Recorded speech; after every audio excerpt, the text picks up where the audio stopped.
Hello, hello, hello. Welcome to the stream. Let me make sure everything looks okay. Let's see.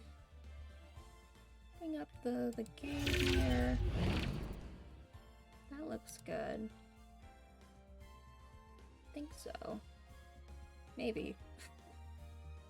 So hopefully we'll get through this case today, because this is a really long one and I'm really bad at it because I don't remember anything about it. Hello, Dr. Dial. Welcome. Let me go grab the Scott. See if he's ready. Check if he's ready to roll. Do, do, do, do, do.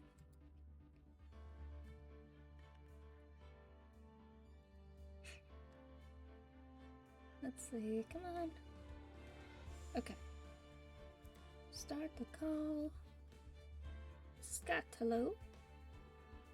Hello? Can you hear me Hey, today? this time. Hooray! Yes. You can hear me this time. I have no idea what my settings changed last time. But I don't know either. Okay, bring up the game. Oh.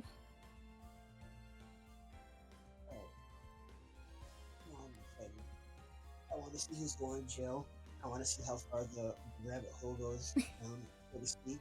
Yeah. I want to see how many people got the needle for fabricated evidence, and Yeah. I feel like they're gonna roll, even if our client gets off from like murder this time. Mm. And she's gonna be in some deep hot water. Yeah, it's gonna be crazy. Well, like, the thing was, it was like, Miles was, like, the case that they're, like, bringing up from past, Miles got bad evidence, and he trusted that evidence, which was, like, the problem. Because compared to, like, us, we do our own investigating, which attorneys don't really do, but... Correct. But yeah, anyways. The prosecutor, he supposed to trust the evidence that detectives and the police are supposed to get. But obviously, if it's fabricated, that's a problem. Because Miles doesn't know it's fabricated. Oh my god. Ugh. Fake. If you're given something and you're told you're going to assume it's fact. Yes, you're going to assume it's fact, especially because it's, from the police. It's supposed to be like, if you trust the system, which... the real life, that's a little... Yeah, real life... Yeah, but in this scenario, if somebody's a prosecutor, you would have to go by the law, and you would have to try to trust in it. It's a moral, legal. That's a moral and ethical gray area there, though. Because let's say you've got somebody who did a serious felony or whatever, and you know they're guilty, but you don't have an amount of evidence to prove it. So you fabricate evidence. It's like, you could make an argument for both ways, that you're doing something really good by doing something getting bad, rid of this person that you know is guilty, because you're convinced that they murdered somebody or they did something terrible. But if you're forging evidence and it turns out that they're innocent, then the hell are you doing? Yeah. You're literally like every corrupt government ever that throws people in jail for like stupid reasons. Like, you know what I mean? Yeah. Like every corrupt government ever, and every every backwards country that's like making up stuff and their judges are a bot or whatever. You're doing the same thing. It's total corrupt. It isn't justice anymore. Yeah. It isn't justice anymore. It's just corrupt. It's a corrupt system. But yeah, we're gonna find out about that previous case. And hopefully we can figure it out. I think we're doing the investigation part, so hopefully, yeah, we're doing the investigation part. So I won't hopefully forget everything when we get back into the trial. Hopefully. And I'm sorry your internet's not working, Dodger Dial. Hopefully it's okay, or it'll be better. Hopefully. If not, you can always watch a little bit later. It'll be fine. Okay. Go kick your family off of the internet. they're on Facebook or something. Go kick them off. February 24th, 3:12 p.m. Wright & Co. law offices. I'm so sorry, Mr. Wright. I'm sorry for what my sister said. What'd she say? I don't remember. Oh, okay. Drastic crimes require drastic measures. That's just the way it is. We did what we had to. Oh, because she knew that it was fabricated evidence for that crime. And the reason she kind of was okay with that because she and also Emma both witnessed the crime personally. But there wasn't, like, evidence. But except, just gonna throw this out there. Eyewitness testimony is notoriously unreliable. Yeah, I will say there was two witnesses. Unreliable. Two witnesses, technically. So I once saw one of those Sunday afternoon comic strips, and the comic strip went something to the effect of it was a judge or attorney swearing in somebody, swearing in a witness on the stand, and the attorney was saying, "Do you solemnly swear to tell the truth, the whole truth, everything that you've seen colored by years of media testimony, evidence, and false memory?" That was basically what it was. It was your memory is extremely unreliable. The human memory can totally change everything. Like you can see like a like red pickup truck or blue pickup truck or something, and then you can look back and have somebody ask you about it afterwards, and you can completely and totally change the make and color of the car. Yeah, because memory doesn't work how we usually think it does. It works more like a game of telephone. So what you're really remembering is the last time you remembered it. Yes. And as time goes on, it kind of can change. Exactly, and you keep remembering over and over and over again. You know, it changes a little bit here and a little bit there and a little bit here and a little bit there. Yep. But for this case, for this scenario, there were technically two witnesses seeing the same crime. So that does make it a bit more concrete if there's if there's more than one witness for a thing. That's an important thing. But we'll get into more of this soon enough. We did what we had to do in order for him to get the verdict he deserved, because I think he killed their mother, or their family, someone in their family. Okay. I didn't know. I never knew that the SL9 incident was just another name for the Joe Dark killings. Sounds like everyone's heard about these killings but me. He was a serial killer, apparently. Oh boy. Which he not only killed someone of the Sky family, he also killed someone related to Marshall guy, the cowboy man. He had I think an older brother or younger brother, somebody, who was also involved in the same case, who got killed by the murderer person. Serial killer. So we'll get into that more, I'm sure. Sounds like everyone's heard about these killings but me. Lana wanted Dark convicted so badly. That's why she used me. That's why she used what happened to me. What do you mean, what happened to you?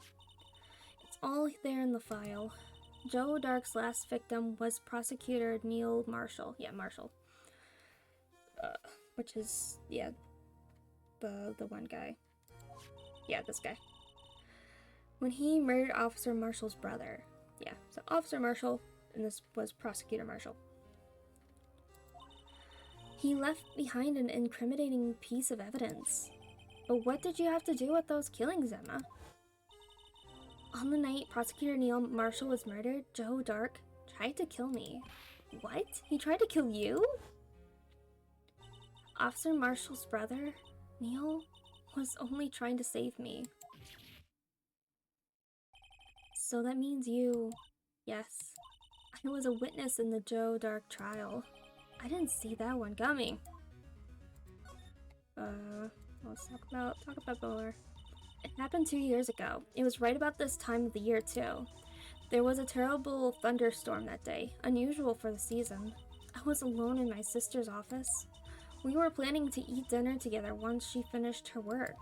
Then suddenly, this terrifying man came bursting into the office. Joe Dark. It seemed like he was running from someone. He pulled out a knife and screamed at me. I didn't know what was going on. Just then, Prosecutor Marshall showed up. Jake Marshall's brother. Joe Dark tried to take me hostage, but before he could, Mr. Marshall tackled him. Then, what happened? I'll never forget it. Lightning struck, and the lights went out. Suddenly, a bolt of lightning flashed outside the window, lighting up the office for an instant. What I saw then burned a permanent picture in my mind. I can still see it now. A permanent picture? What's the picture? Permanent picture. What did you see in the instant that crime occurred? Dark, I keep saying Drake, it's not Drake, it's Dark. Dark knocked down Mr. Marshall and raised his knife. Neil Marshall was stabbed right in front of this poor girl. I don't remember what happened after that. Apparently, I passed out. When I came to, Lana was cradling me in her arms. Poor Emma, you've been through so much. Oi. I couldn't bring myself to testify about that instant. I tried, but the words just wouldn't come out. I drew a picture, but it wasn't any good. 2 years ago. You must have been 14. That's understandable.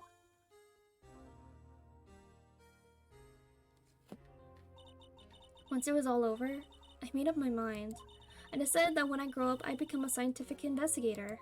I want to be able to fight crime with my testimonies and find the evidence to make an airtight case. That way, Lana would never have to forge any. I see. I think I'm finally starting to understand what makes Emma tick. But there's still something that bothers me about that crime. After the incident. I don't remember the moment when Dark stabbed Mr. Marshall. So you weren't able to testify about that. No, I was only asked about when I was attacked. That must be why she made up the crime. Made it up? You mean provided bogus evidence? The prosecutor's office wanted that guilty verdict so badly. Lana forged the evidence, and Mr. Edgeworth used it. Edgeworth? Yeah, we know. Yeah. Yes, but I'm sure he didn't know anything about it. He couldn't have known he was being given false evidence. Even so, that's when it all started. The rumors about Mr. Edgeworth, it's all my fault. If I could have just testified properly, none of this would have happened. So it's true, even though he may not have known it. Edgeworth really was involved in falsifying evidence. After that case ended, Lana was never the same. She became cold, like she is today. She must not have been able to face up to what she did, especially not to Emma. Something puzzling? There's something that's puzzling me, Emma. What is it? You said you were in Lana's office at the time, right? That's right. Why then would a serial killer come running in there? Not only that, but he was being chased by a prosecutor? Oh, there's no mystery there. Joe Dark had been taken in for questioning that day. Taken in for questioning? You mean by the police? Of course. This happened at the police department. He tried to run away halfway through the interview and fled into my sister's office. But why did he run all the way over to your sister's office? Because the detective offices and questioning rooms are right across from the elevator. Across from the elevator? But Lana was the chief prosecutor, wasn't she? No, silly, didn't I tell you? 2 years ago, Lana was a detective. She was the best in the entire force. What? That's news to me. After the Joe Dark case, she was transferred to the prosecutor's office and made chief prosecutor. Lana used to be a detective? I'd better have another talk with her. Okay. Let's go talk to Lana then. February 24th, Detention Center, Visitor's Room. Hello, Lana. Lana. Mr. Wright, it seems I keep causing you trouble. Falsifying evidence. I didn't think you were the type. Criminals don't mind playing foul. Why should we? But Lana, if you're wrong, an innocent person might be found guilty. Believe me, I understand the risks. Lana, Emma told me about you. Oh? About how you were a detective 2 years ago? and how the SL9 incident was the reason for your transfer to the prosecutor's office. That's right. Could you fill me in on the details, especially about the unusual change of jobs? I suppose you have a right to know, Mr. Wright. Alright. Today's trial, let's talk about that. A lot of revelations were uncovered at the trial today, not the least of which was the fact that this case is largely connected to another one 2 years ago. Evidence from that case was stolen as well, though I expected as much. I know how obsessive Officer Marshall can be. That trial, it really wasn't fair, was it? I believe in you, Lana. I believed that no matter what happened, you'd always stick to the truth. It couldn't be helped, Emma. At that trial 2 years ago, I sold my soul. Well, all drama aside, the fact of the matter is, at 5:15 there was no murder at the police department. Tell me it's not true, Lana, what the witness, Miss Starr, said. About you stabbing Mr. Goodman with a knife. Lana, I don't understand. Why won't you tell us? Emma, this doesn't involve just me. I don't think I've ever seen Lana look so frazzled before. Detective Lana Skye. It's true, I was a member of the police force 2 years ago. She was amazing. They still talk about all the cases she and Chief Gant cracked together. Chief Gant? He was the deputy chief of police back then, but he still worked the crime scenes. Damon Gant. He was everything I aspired to be. They were the best team ever. They solved crimes before their reports could even be filed. Emma really idolizes her big sister.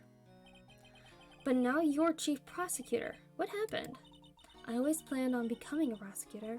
And the reason I became a detective was to gain experience investigating crime scenes, so you could use that experience in court, right? Gant's help in the SL9 case was crucial to its resolution. After that, he became chief of police and arranged my transfer to the prosecutor's office. Maybe I should ask more about this investigation of theirs 2 years ago. Dark investigation. 2 years ago, I was second in command of the detectives investigating Dark. Second in command? That means the investigation lead was Damon Gant, right? Yes, Deputy Chief Gant and I shared the same office and the same investigations. They even had the same office. We led a team of the best detectives on the force. Detective Goodman, whose case it was, Jake Marshall and Angel Starr.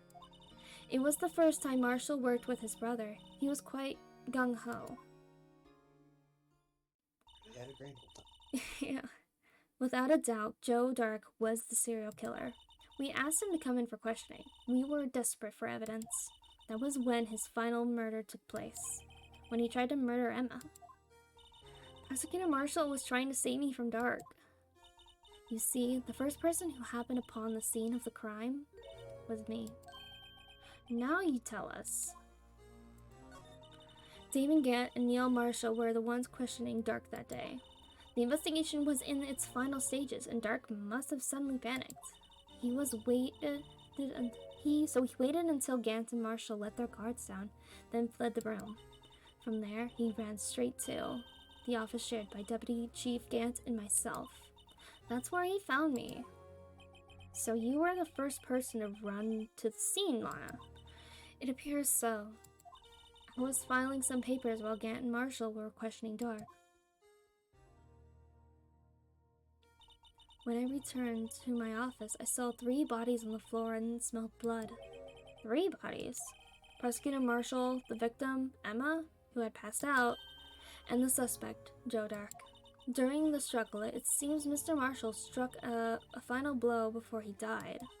Joe Dark had incurred a minor concussion and lay unconscious. What did you do?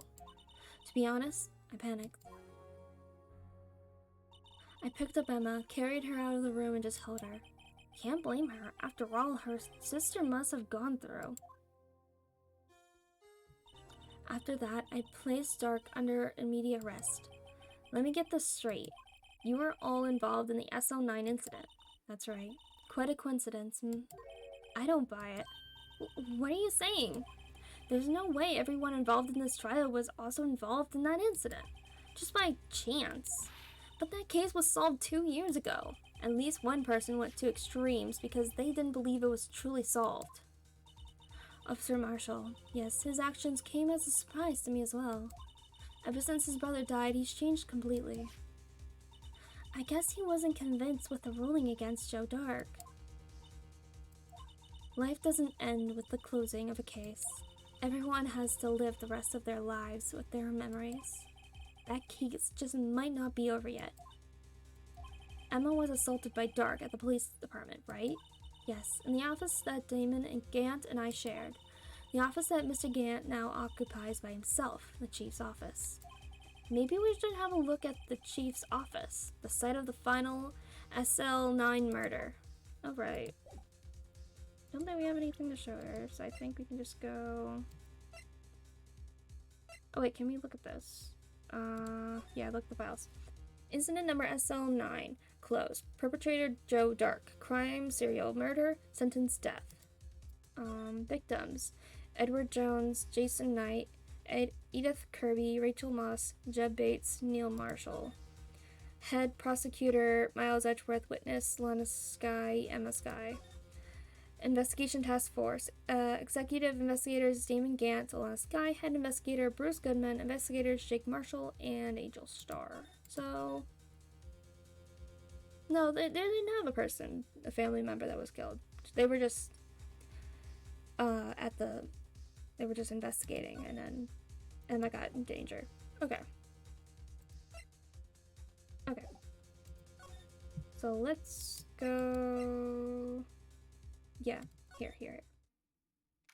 Cause we gotta go to the chief's office at the police department. Yeah. February 24th, police station, criminal affairs department. I don't see Detective Gumshoe anywhere. Things seem kind of quiet around here today. You're right. The chief of detectives seems the same though. Why don't we go look for some other people to talk to? Right. We can come back here later. Okay. Police department entrance, I guess. February 24th, police department entrance. Hey! Howdy, Bambina. Oh, Mr. Marshall. I never thought things turned out this way when I woke up this morning. Say... Que Sarah? I don't know Spanish. You never know where life will lead you, huh, Bambina? I should have known my luck had run out when old Billy dried up this morning. Billy? Must be his pet cactus. Oh yeah, it is his pet cactus. Say, where are you headed?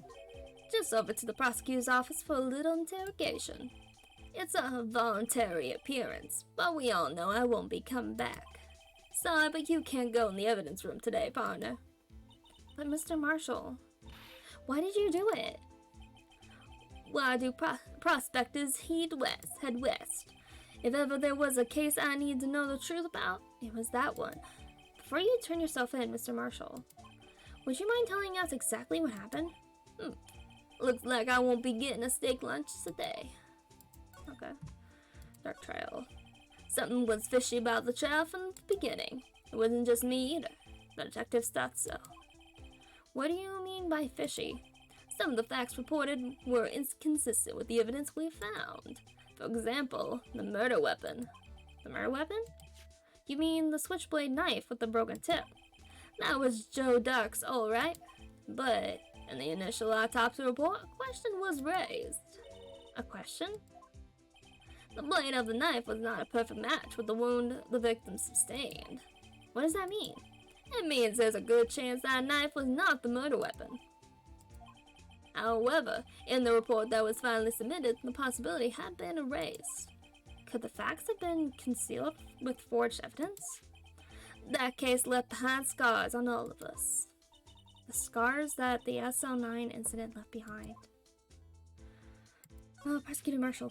I got the looks, but he got the brains. He was one of the best prosecutors around. I just made detective when it went down. It was our first case together. How old was he, your brother? He was 27 at the time. He was awarded the highest honor that very day. The highest honor? You mean the King of Prosecutors? I knew it. What are you looking at me like that for? That's an honor for a prosecutor. Mr. Marshall must have really been close with his brother. The day the SL9 incident took place, that wasn't the same day as... That's right. It was the day of the evidence transferal. Interesting. It was drizzling that morning, and by nightfall, there was thunder. I can't believe 2 years ago have gone by already. I tried to steal the evidence so the case wouldn't die. Apparently someone tried to stop you. Detective Goodman was murdered, and the evidence locker was empty. Scarce. There was something going on behind the scenes in that case. We all knew that later. Every detective involved in that case, in that investigation, save one, taken care of. Miss Starr was fired, and I was demoted and boxed away in a tiny room. What about Detective Goodman? If they did something to him too, the questioners would get suspicious. No, they were careful enough not to be too obvious. They? Who are you talking about? Don't get upset, Bambina. I mean Damon Gant and Lana Sky. Yeah, so everyone... No, now we have a motive. Now we have a motive for Lana, our client. Just basically kill Goodman. Yeah, because he would be the last person. It isn't looking good for our client. It isn't looking good for her. Well, there was some stuff that had to do with the SL9 case that we haven't gone through, but we'll get to that. We'll get to that shortly. But I'm just saying, right now, it's looking bad. Yeah, it's not a good look for Lana. Gant and Sky. The investigation lead, Damon Gant, and his second in command, Lana Sky. There wasn't a person on the force who hadn't heard of that duo. That case was the biggest step in both their careers. After the case ended, Lana transferred to the prosecutor's office, right? Yeah, Damon Gant, the new chief of police, arranged for that to happen. She's never been the same since she left. Everyone knew her, said so. Chief Prosecutor Sky was totally different when she was a detective. Now that he mentions it, Emma said something like that too.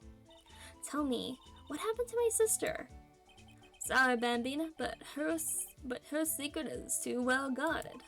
I never found out. On a secret. It all started 2 years ago. So there you have it. That's my story. Did you enjoy it, partner? It was certainly enlightening. There's one thing for sure I found out in court today. That boy Edgeworth isn't my enemy. Yeah, because he didn't know. He was the one who used falsified evidence to get a guilty verdict.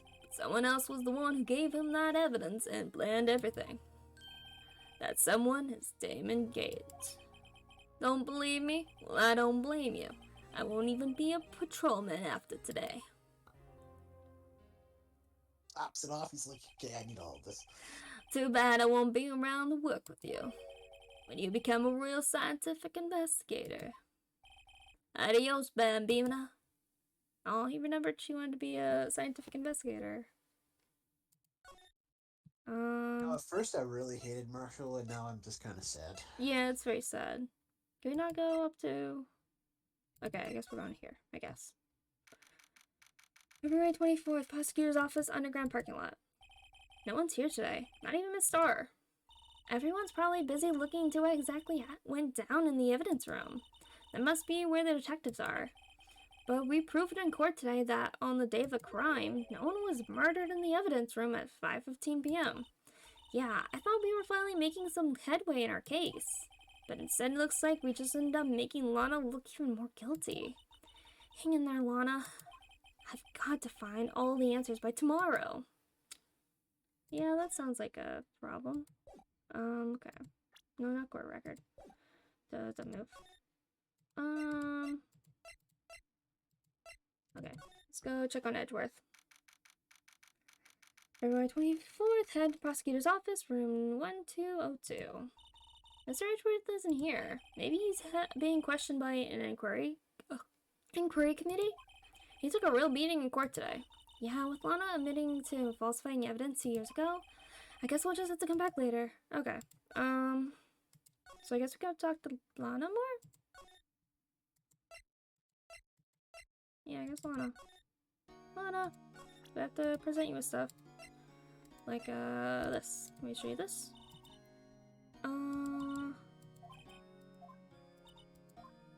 Okay, so... Can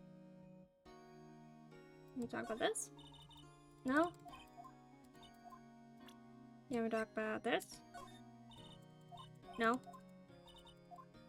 Can we talk about this? Can we talk about anything? Well, this all has to do... Okay, what about this? No? Can we talk about...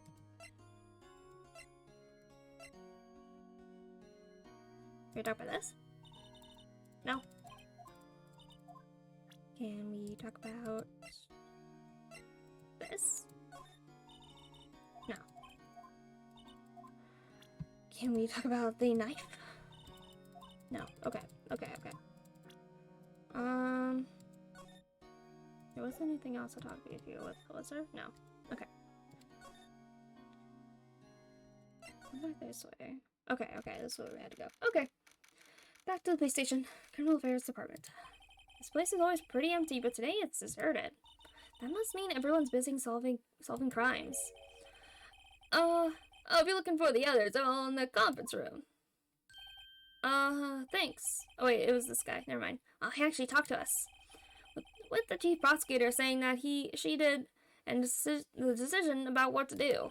Oh, Mr. Edgeworth, not to mention our statement to the media in tomorrow's trial. There's more chaos going on than Thanksgiving and Christmas put together. I think festive is the word usually used for those. Sir, we'd like to have a look around Chief Gant's office. Just use the connecting hallway to the other building and take the elevator up to the top floor. Really? You mean it's okay for us to go in there? I mean, we aren't police officers or anything. Hey, you're right. You can't go in there. It's off limits. Now I see where Detective Gumshoe gets his unique charm. Well, what are we waiting for? Let's head to the chief's office. I mean, he literally told where it is. Thanks. This isn't ominous at all. That is extremely ominous. It's giant, just a giant organ in his office. Like, this is like bigger than like church organs a lot. Like, oh my god. Alright, February 24th, Police Department Chief's Office. Oh, yeah, you can hear the Whoa, where am I? Yeah, it looks like a church. In the chief's office, silly. At least that's what it said on the door. Check out that pipe organ. That's real, isn't it? Hey, I used to take organ lessons in kindergarten. Who teaches a kindergartner how to play the organ? Is it? Because, like, playing the organ's actually, like, you have to use some strength with it. Okay. They used to call me Little Miss Bach. Yeah. I thought it was a genius until they, till they tried to teach me something. Oh, okay. I never could remember where the C was. Hey!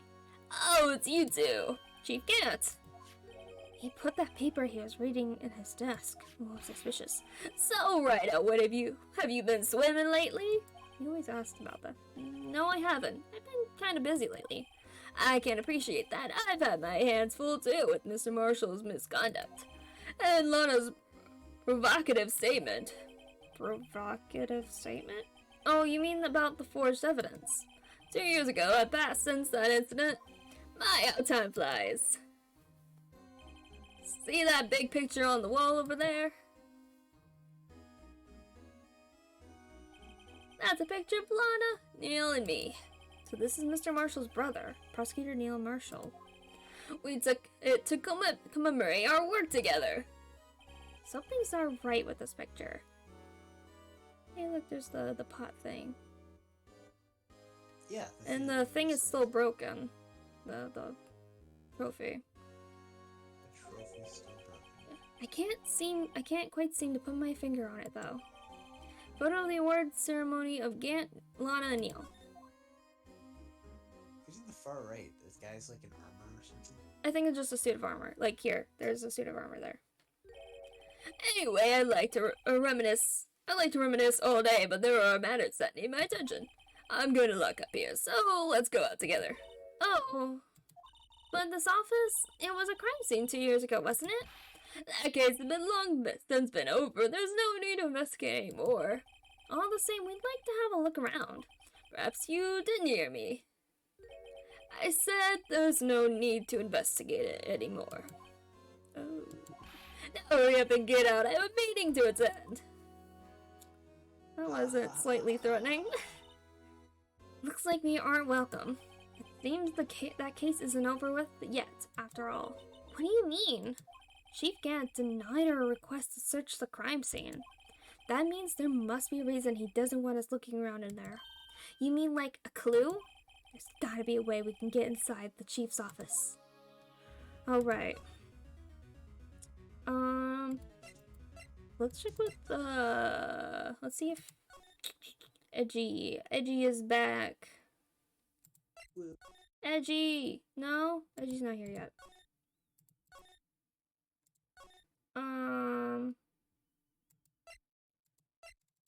Let's go. Can we go back to the criminal affairs? Okay. Maybe Gumshoe? Hey, pal! Detective Gumshoe, aren't you supposed to be in a meeting? I'm, just taking a breather. My feet hurt. From sitting so long? Actually, from serving everyone a coffee. Sounds like Detective Gumshoe's still out of the loop. Say, have either of you seen Mr. Edgeworth? Edgeworth? No. Why do you ask? He's under fire from both the police department and the prosecutor's office. It's almost like the battles between you two in court. That sounds serious. It's because of what my sister said? That's basically what it all boils down to. That falsified evidence 2 years ago. Now Mr. Edgeworth has the whole world after his blood. Yikes. Hey, buddy. Okay, Edgeworth's crisis. But why would Edgeworth be blamed? It's not like he knew the evidence was forged. Honest Guy is the guilty party here, isn't she? Sorry, Emma. Regardless, the prosecutor is responsible for the evidence they present in court. Not only that, but as you know, there's been a lot of rumors going around about Mr. Edgeworth. His amazing talent as a prosecutor kept him safe from those who didn't like him. But now, with this... Are there really so many people who hate him? In our world, only those with talent rise to the top. Mr. Edgeworth not only is that, but he's young. There's no better recipe I know for making enemies. Hey, Dick, keep up the good work. Yes, sir. Let's go out for lunch again sometime. My treat. Yes, sir. You gotta take me back to the joint sometime, okay, Dick? Yes, sir. Seems you don't have any problems with enemies. Yeah, well, I'm careful not to stick out. Anyway, I'm a bit worried about him. Under all this pressure, I'm afraid Mr. Edgeworth might just crack. No, because you're not young and you're not talented. That's why everybody likes you. As you just explained. Why Edgeworth has enemies and you don't. And he's also, in a roundabout way, saying he's not talented. Yeah, I said, yeah, he's not talented and he's not young. Alright. I feel like every detective that we meet is just the game just trying to make us feel sorry for them. I don't know. Maybe. Particularly Gumshoe. Actually, I took a look at the file earlier while the coffee was brewing. He seems genuinely concerned for Edgeworth. Yeah, he cares about Edgeworth. Well, did you find out anything? The only evidence Dark left behind was during his final attack. His final attack? You mean... When he killed Prosecutor Marshall, he was trying to protect some girl. That some girl, okay. Me. Seems Detective Gumshoe never realized Emma was the girl. That's when he left the most incriminating evidence fall. Well, what was it? Oh, let's see. I think it had something to do with the murder weapon? Oh, I forgot. Look, it's all written somewhere in here, okay? His powers of recollecting never fail to impress. Recollection. Maybe we should show him the murder weapon. It might jog his memory. Okay, I'll talk about Dark's crime. Joe Dark was 42 at the time of his crime. He was just your run-of-the-mill businessman. Businessman? What made him take to serial killing? One day on his way home from work, he hit someone with his car. With his car? So, it was an accident. An accident, yes, but it transformed him into an animal. An animal? He killed a man that witnessed the accident, then he killed a lady who saw the second time. A kid walked by just then, and he killed him too. Then, when he was burying the body, his jogger came upon the scene and was killed as well. Finally, he turned himself in. What? Huh? What? That's... Okay. What? Yeah, this guy's either really hardcore or he's being really framed. I don't know which. What? I don't know. Okay. Seems he was a pretty careless animal. Of course, this is all conjecture. There wasn't a single shred of evidence. So he turned himself in. Yes, but in the middle of his questioning, he fled and murdered his final victim. Prosecutor Marshall. That crime was witnessed by someone too, but luckily Dark was arrested on the spot. It's a good thing that last witness wasn't killed. That last witness, aka Emma. Okay, so we gotta show him the knife. Not this one. This one. About this. Hey, there's a tag attached to it with the label SL9 incident on it. I believe this would be the broken murder weapon you were speaking of. What are you doing with that? Ever since that case was closed, the knife's been locked away in a locker. On the day Detective Goodman was murdered, this suddenly disappeared from the locker. It was found in Mr. Edgeworth's car muffler. That's it!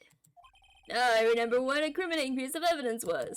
When you showed me that knife, it all came back to me. Well, what is it, Detective? Quick, before you forget again. Very important. Quickly. Before you forget. This knife. It was Joe Dark's, wasn't it? That's right. We traced it back to the store he bought it at. Plus, it had his fingerprints on it too. But no one actually witnessed him using it to murder anyone, right? That's where his luck ran out. When you take a good look at the knife, you'll see it's broken. You don't have to take a good look to notice that. Yeah, well, anyway, take a guess where the broken off tip of the knife was found. That's what did him in. Where was it? The victim, Neil Marshall, was carrying it inside his own body. It was found deep inside the stab wound. Did it match Dark's knife? You bet, down to the last fiber. That's pretty conclusive. Too conclusive, if you ask me. Yeah, but remember, Jake Marshall told us that there was evidence saying that the knife wound didn't match that knife. Yep. Or could possibly not be that knife. But that was never brought up and was like gotten rid of on the like evidence stuff. Okay. Switchblade knife updated to the court record. Okay. Well, there you have it in a nutshell. That's all I know. Can I ask you one more thing? What is it? If it's money you need, you should ask Chief Gant. It's not money, but it does concern the chief. His office is a crime scene, right? It's where Prosecutor Neil Marshall was murdered. The chief's out now and his office is locked, but we'd like to have a look around if that's okay. Well, he checked his ID card, can't lock the door. What? Really? But if I let a civilian in there, I'd be charged with breach of trust. Breach of trust? Simply put, I'd be canned. Oh. Sorry, pal. I don't plan on getting fired because of you.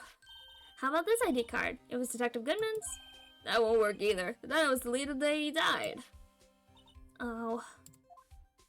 So in other words, Gumshoe is our only chance of getting into that office.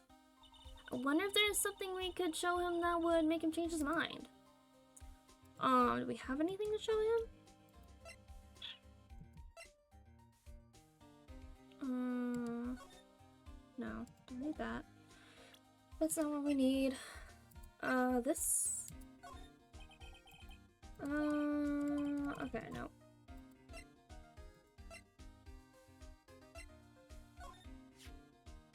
About that jar, I think I've seen it somewhere before. Somewhere. Or maybe it's one of those memories people have from previous lives. This must be the most uninformative detective I've ever met. Something about it makes me feel uneasy. It's like I'm in the chief's office and he's yelling at me. Chief Gant? Where could I have seen that before? Can we talk about that? No. Or can we present the picture now? Because it's in the background. No? Okay.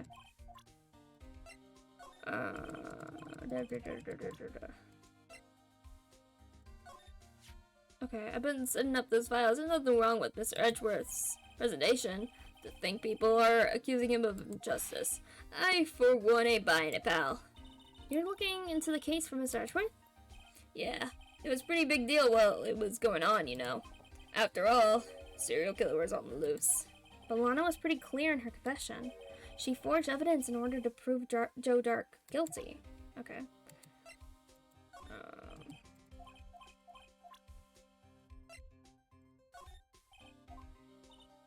You know Officer Marshall? Of course I do. He was like a mentor to me. When I first started out, he even gave me a small cactus. Really? He said, Dick shall listen to all your troubles. Note to self, Detective Gumshoe talks to a cactus. Very important information. Yes, extremely important. We could not live without knowing it. Hard to believe he's just a patrolman now. Someone ought to trade places with him. Maybe it should be you, Gumshoe. Because you're not a very good detective. Wow, rude. But it's true. It's true, but it's rude. What? Why are you looking at me like that? No reason. No reason at all. The locker can be opened without fingerprint match. Besides, there's no reason for the murderer to touch his own locker. Hey, wasn't your locker the one with the blood on it, detective? The handprint of the real murderer's gloved hand. Without any fingerprints. Sheesh. If they come to arrest me, you'll defend me, won't you? If that happens, I think you'll do better pleading with Edgeworth.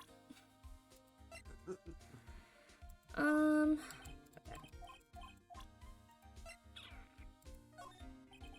Not helpful. Oh, lost item report, huh?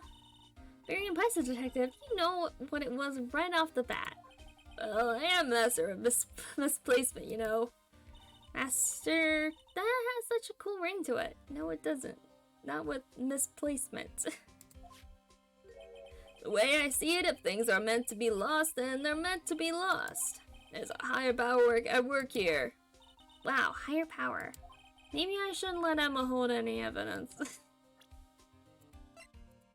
I'm just gonna go through everything, why not? Hey, that power is used for detecting fingerprints. Yeah, Mr. Edgeworth gave it to us. He did what? Oh, all I have is some flour. Are you okay, detective? Quick, run! Achoo! Uh-oh. If it's any help, one time I took a nap on a bench with wet paint. Why am I not comforted? Oh, he sneezed the powder all over us. Fun. Yeah, he dusted us a finger for fingerprints. Yeah, Good job, he sneezed on us. Thank you. That's ID card record, isn't it? We still don't know who 7777777 is. Because there was somebody who's trying to look it up and they said it was too high of the branch for them to see what it was. Yes, there's only one number left to investigate at 420. Hello.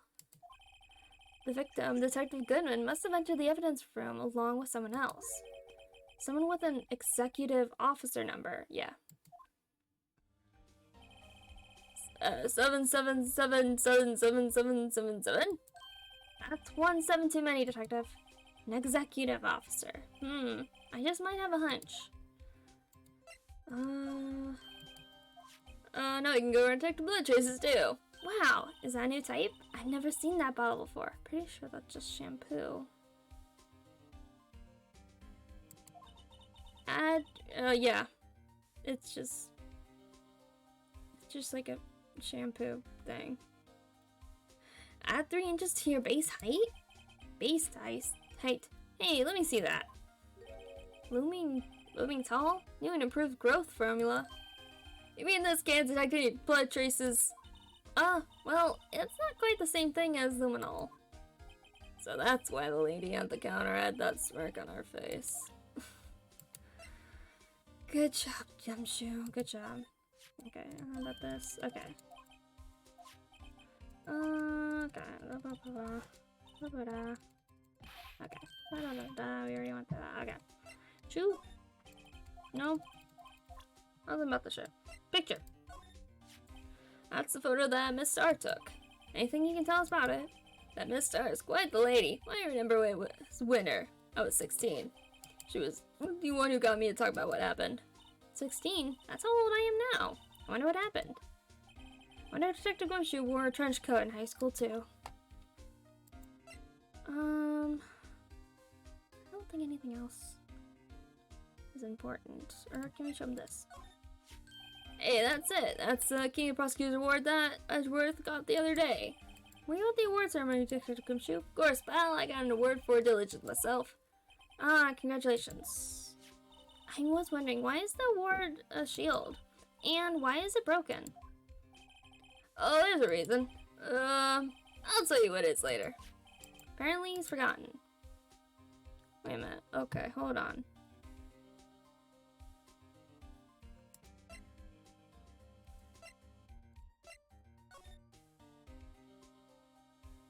The sword is gone.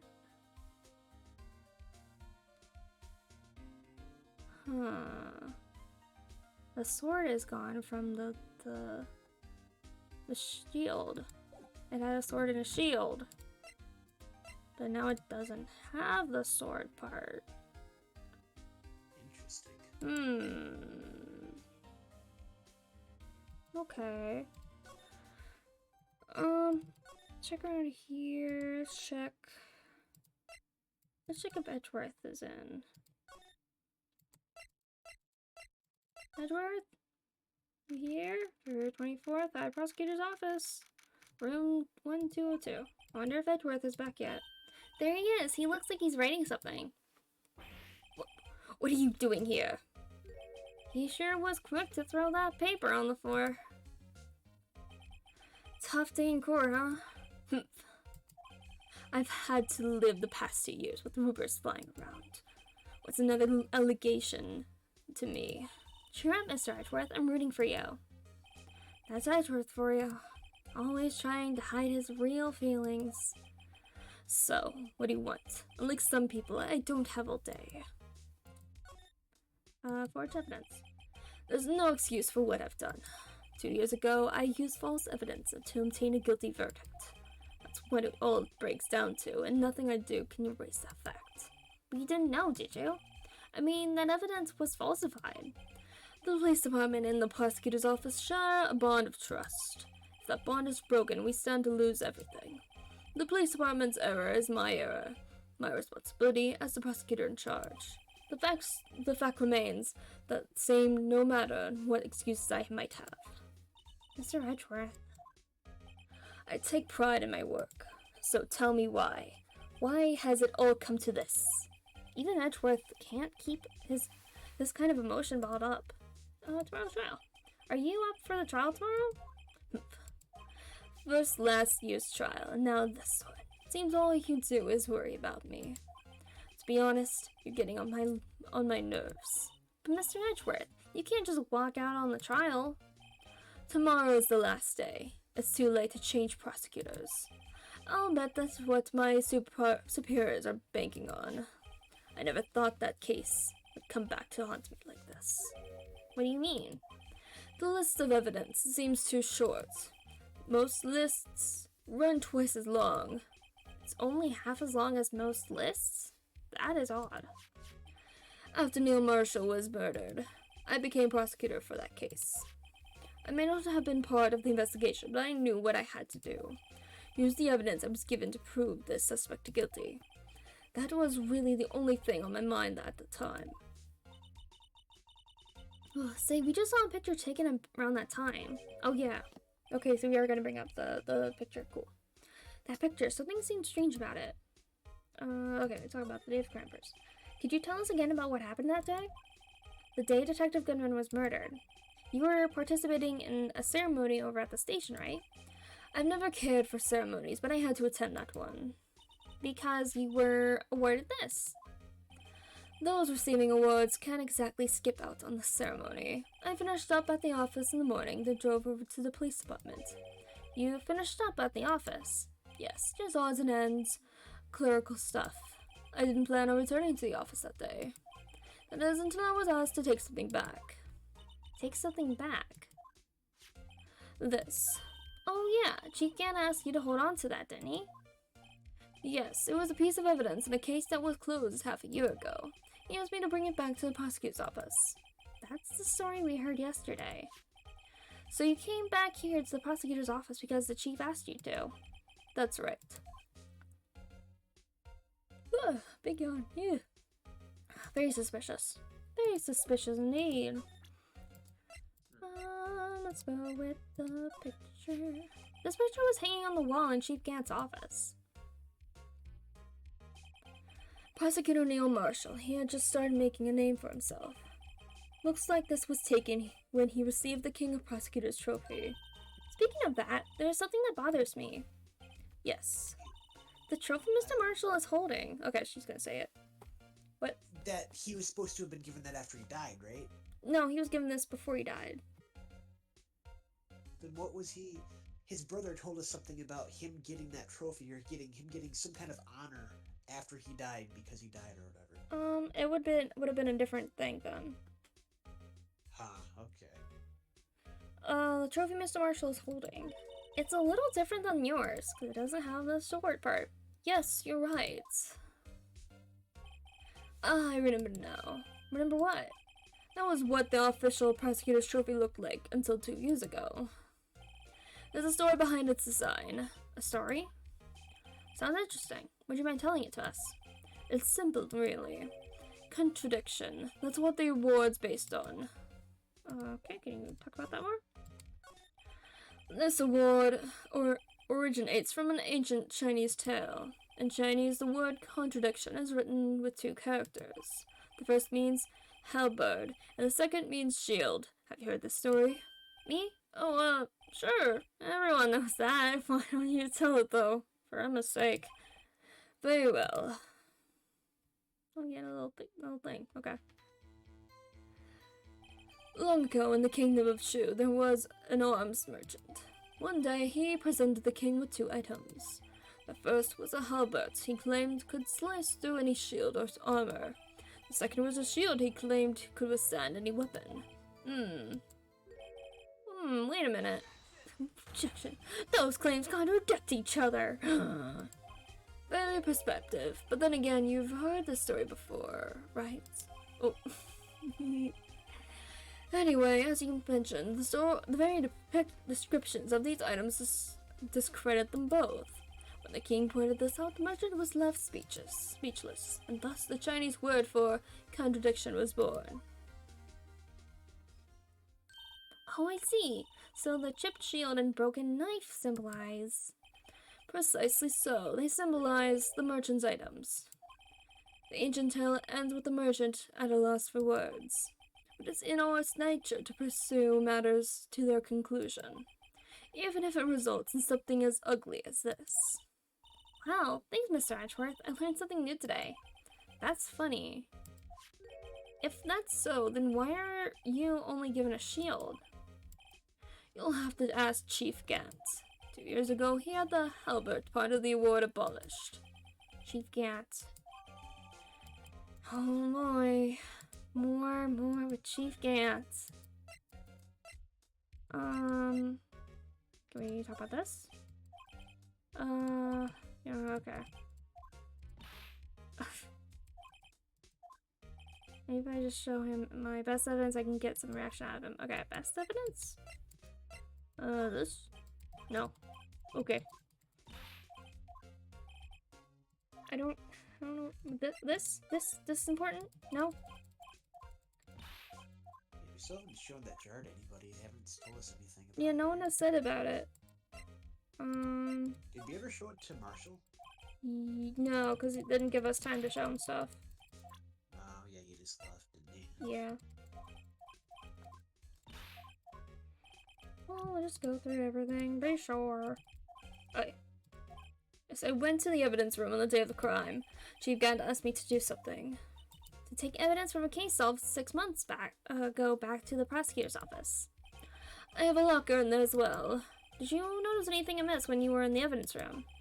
That room's always dark and I was in a hurry. I didn't see anything out of the ordinary. Okay, so you didn't see anything weird. Okay. Okay. No. Oh wait, can we see what you were writing? Can we see what you were writing? I wonder what he was writing before. Come on, Mr. Wright. Let's take a look. Are you crazy? Edgeworth is sitting right there. Just distract him. I'll check it out. Hey, Edgeworth. Is that Detective Gumshoe out the window? There! Oh no, he's falling to the ground! Hold on. First, let me see what this girl's doing crawling under my feet. You don't even look. Why did you think that was gonna work? What? Letter of If you're having trouble reading, I'll read it to you. It says, letter of resignation. Resignation. Ugh. Resignation? Edgeworth, you don't mean? I'm tired, alright. I feel as if something inside me has died. But Mr. Edgeworth, none of it is your fault.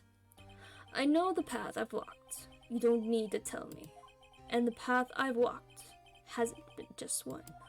I can't forgive myself for what I've done. And no one else should forgive me either.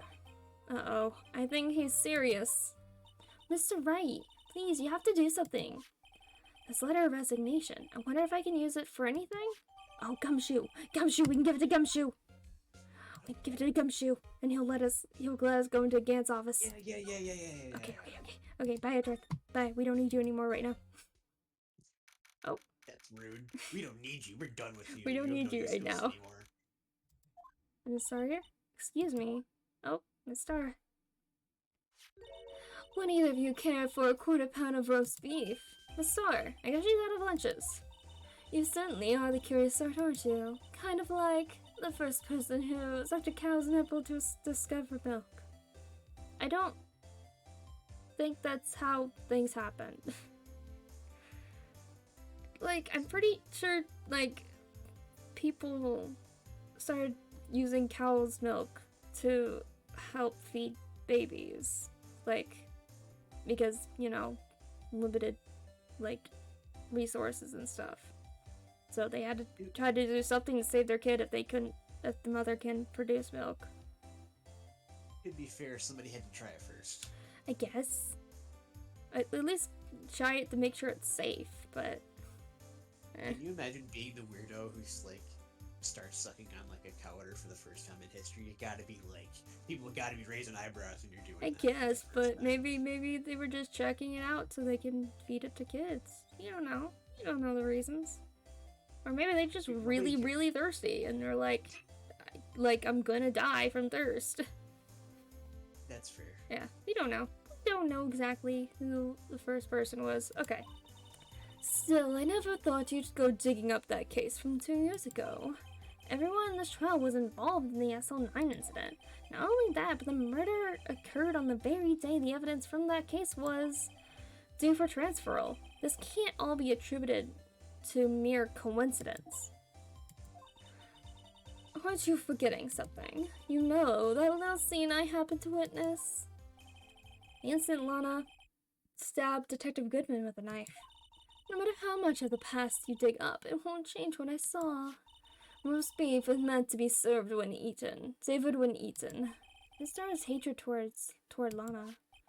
It all dates back to 2 years ago. Okay, I guess we'll talk to you before we go see Gun Show. Joe Dark. That's a name I'll not soon forget. We trailed him for half a year, all the pressure. Still, I don't think I was ever more alive than I was then. Those days were steamier than a bowl of hot gravy. Poor old Jake Marshall, though, must have been going through hell. You mean because of his brother's death? They were close, those two. After Neil died, something took over Jake. He became obsessed. Seeing Jake like that made her all the more desperate. Her? Lana Skye. My sister? The best of the best were put on that SL9 case. Of course, they were led by that legendary duo. Lana and Chief Gant. After the case closed? That legendary pair was the reason we were able to keep up our investigation. That's why we were so shocked over how it turned out. You mean with the forging of the evidence? Don't get me wrong, Joe Dark got what he deserved. Still, it was obvious the evidence produced in court was being manipulated. Items our team never found would suddenly appear, while other items were kept secret. But you don't have proof anything illegal was done. I'm proof enough of what happened. After that case, all of us, save Goodman, were relieved of our duties, most without even so much as an explanation. Then Lana Skye transferred to the prosecutor's office and became chief prosecutor. Lana always wanted to be a prosecutor. Nothing's quite as simple as it appears, huh? Lana Skye was merely being used as a pawn. That's my take on the matter. She was being used? Let's do a duo. Damon Gant and Lana Skye. Gant led the investigation while Lana second in command. They were the best. They solved all kinds of cases together, didn't they? Damon Gant's magnetism? Magnetism. Okay, it is magnetism. Oh. Yay, welcome back. Dr. Dial, welcome. Damon Gant's magnetism in particular was almost unreal. His magnetism? By that I mean his ability to attract evidence. He produced the most incredible evidence in the cases he handled. Incredible evidence? You mean... Oh yes, there were rumors about him even back then. No one dared confront him though. I take it she's talking about forged evidence. Back then, everyone looked up to Lana. All the detectives wanted to be like her. Really? Oh yes, myself included. I was a fool, really. She hated everything crooked and always watched out for the other detectives. That's why she was so concerned for Jake. Mr. Marshall. When Jake's brother was murdered, she thought if she had lost her own brother. If it wasn't for her, I don't think Jake would have ever recovered from his shock. That's what it makes it all the more infuriating. A star. That's why I'll never be able to forgive her. Why did she have to turn so cold after that? Being used. Lana transferred to the prosecutor's office 2 years ago, didn't she? Yes, thanks to Chief Gant's powerful influence. Chief.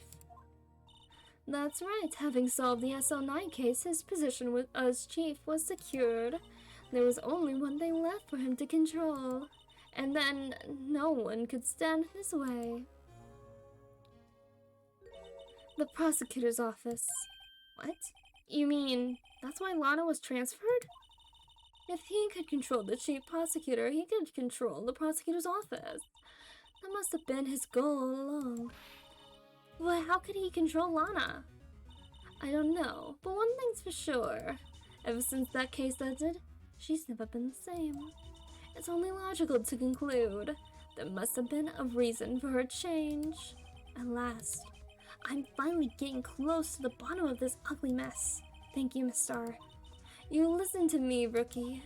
It takes more than just ingredients to create fine cuisine. I hope you would turn out to be a better chef than I've been. Alright, thank you, Miss Starr.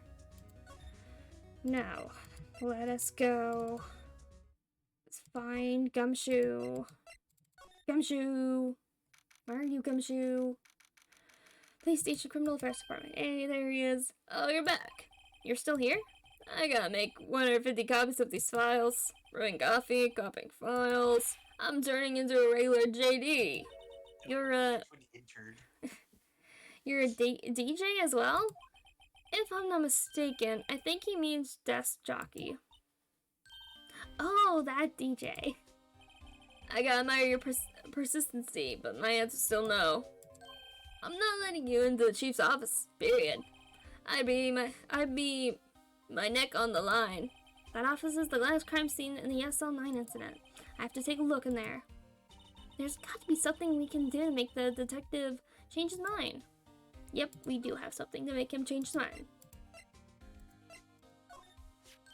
What's this crumpled up piece of paper? Oh. No way! Mr. Edward can't be serious. Is he ever not serious? That's a good point. I can't believe they'd push him this far. Mr. Edgeworth really feels responsible. When I first met him, I thought he was as cold as ice too. But I know different now. He trusts us detectives to provide him with sound evidence. But we betrayed him. Detective. I need a quick drink. Sorry. That said, I made up my mind. But... Here, take my ID card. We can't do that if someone found out. They won't let you off the hook with another lost item report. Look at me. It's no secret I'm already out of the loop. After all, I'm friends with Mr. Edgeworth. Depending on how this case turns out, I may already be as good as terminated. What? So at least let me do this, for Mr. Edgeworth's sake. Alright, Detective. Thank you. Alright. Thank you, Gumshoe. Let's go. Push him right to the edge, yep. Back to the chief's office. Here goes Mr. Wright. Here goes Mr. Wright. Click. And we are.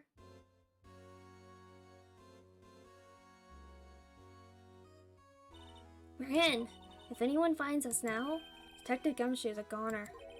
If that's what happened, I'm counting on you to bail me out. Gumshoe. Try. Gumshoe, why are you here? He wants to be caught red-handed. Gumshoe. He's here for moral support. Gumshoe. He gets tired of making coffee, okay? He's tired of coffee and copies. He's here because he's sick of it. Gumshoe, what are you doing here? Eek! Ah! God. The shoe fits. You were it. Sorry, I thought you were a ghost. How do you think he's a ghost? I didn't even know you could slap a ghost. Detective Gumshoe, what are you doing sneaking up on us like that? I wasn't sneaking. I was just worried something might go wrong. So I came to. If you're here, then what's the point in giving us your ID card?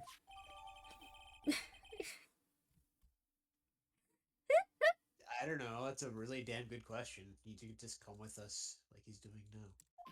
Hey, don't do that to my card. Whoopsies, we crushed his card. I hardly ever get a chance to come in here, so I figured I'd have a look around myself. Besides, we're all in this together now. You really do want to get fired, don't you? Not if we're lucky. Now come on, let's see what we can find out. I've got a bad feeling about this. Tell us about the chief's office. That desk on the other side of the room. Was that your sister's? Yes, that's where I was waiting for Lana. That day 2 years ago. Is anyone using it now? No, sir. This is entirely Chief Gant's office now. He practices a strict policy of preserving the crime scene. That's a strange reason to leave it there. He leaves it as a warning to everyone else. He wants us to always be alert. He told us so himself at our New Year's party. Of course, he was pretty intoxicated at the time. I see. So ever since Lana left, no one ever touches that desk? No one except Chief Gant and the cleaning lady who's in here each morning. Still, 2 years have passed since that incident? There can't possibly be any clues remaining. Of course there can't. Can I ask you something? Sure. You only came here to look around, right? Because it's one of the SL9 crime scenes. I mean, that's your only reason for coming here, isn't it? Why do you ask? You don't think... Nah, you wouldn't be... No! No, there's no way. Never mind. Don't worry about it. Okay, now then, let's look around a bit more. Hey, hold on. Not so fast, buddy. Huh? What is it? When someone tells you, don't worry about it, it's supposed to start bothering you, pal. You just don't let it go at that. Sorry, this guy's starting to get on my nerves. Okay, so what's bothering you? You don't think Chief Gantz might be a suspect, do you? What? He's right, Mr. Wright. What do we think of him? He's incredibly suspicious. Chief Gantz, it's finally come to this. What do I think of him? Perhaps it's best I don't divulge my feelings yet. There you go. Ignore me again. Let's just look around first, man. Check out this dude. This is the real deal, isn't it? This armor and these weapons? Sure is, pal. The chief doesn't get for imitations. First the pipe organ, now this armor? Do you know how many taxpayer dollars must have gone into this room? What? You mean you're paying for this? You mean we're paying for this? That's it. I'm not paying 1 cent of my taxes. You don't have any taxes to pay. You're 16. Geez, be careful what you say. Who knows? The chief may be hiding in this armor as we speak. I don't think he'd fit in there. Even if he did, he'd never be able to get back out. I don't know, you guys don't know how scary that guy can be. Window. You can see pretty far from 15 stories up. If you were to drop that suit of armor from here... At first the chief wanted to use stained glass for this window. Really? Why didn't he? They say he changed his mind because he wouldn't be able to see the view. Oh. Stained glass or not, it's a huge window. Okay. Let's look at this. This is a safe, isn't it? Safe. That word is ripe with intrigue. Okay. If you say so. It looks like a code needs to be entered in this panel to open it. 7-digit number. I think I just might know what it is. Input number? Do you know what it is? I have a hunch. Oh, I know. You want to try my birthday? It's... No, not your birthday. I have a better idea. Here goes nothing. Oh yeah, I know what it is.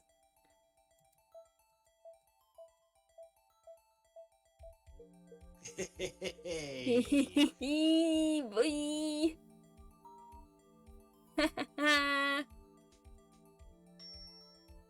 So smart. Bingo. What number did you enter? Whose birthday was that, pal? 7777777. The final ID card number on that record. What? The number of the mysterious executive officer who entered the room that day. You mean 777, that ID number? I think you're 1 7 shy this time. This can only mean one thing. That's Chief Gant's ID number. Say, anyone care to look inside? Yes, I would very much like to look inside. Thank you very much. Is there any money in there? How much does he have stashed away? Look, it's a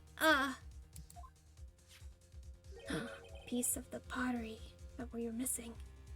Why would he hold on to that, though? It's mysterious. A shard from a broken cup. That somehow looks familiar. Where have you seen this before? There's something else in here, too. What's this? It looks like a piece of leather cloth. This is a handprint, isn't it? Hey, I saw someone wearing a shirt like that once. You think the chief made up the design?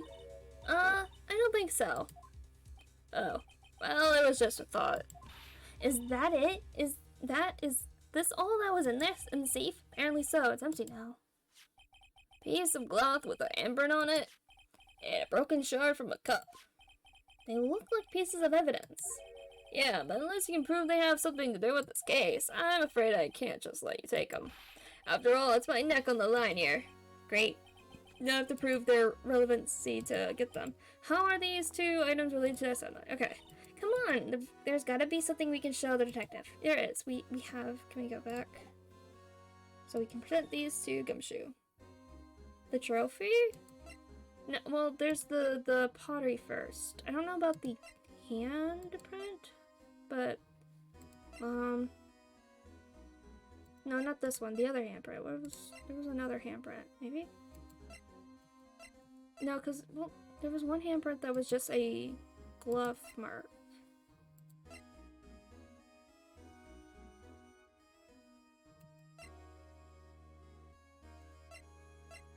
Okay, whatever. We'll go with this first. And we kept those as trophies. Oh, okay, yeah. Or he was keeping evidence. Hiding evidence. That could have pointed him to the crime. Okay, so pot. Detective Gumshoe, could you have another look at this jar? I remember when the three of us put that back together. Oh, those were the days. That was yesterday. It's kind of early to be nostalgic. Wasn't this jar a piece of evidence from that case? That's right. One of the shards had a SL9 incident sticker on it. Doesn't this ring any bells? You know, that fragment we just found? You mean this one? That was in the safe? Yes, that one. That was in the safe. He's thinking about it? Oh, he's thinking about it. Now that you mention, it's ringing a lot of bells. Let's see if it fits. Okay. Assemble. Yeah. Here, let me see that shard. I'll take a crack at this. Go ahead, Belle. Show us what a rookie can do. Mr. Wright, here's some glue. If I can piece this together again, it'll prove Chief Gant was knowingly hiding evidence. Here goes. Okay, and then, yeah, combine. There we go. There, it fits like a charm. That, of course, means the Chief Gant willingly and knowingly hid a piece of this jar in his safe. In the other words, he concealed a piece of evidence from the SL9 incident. But, hey guys, get a load of this. What is it? This piece you just attached? It's different from the others. Got blood.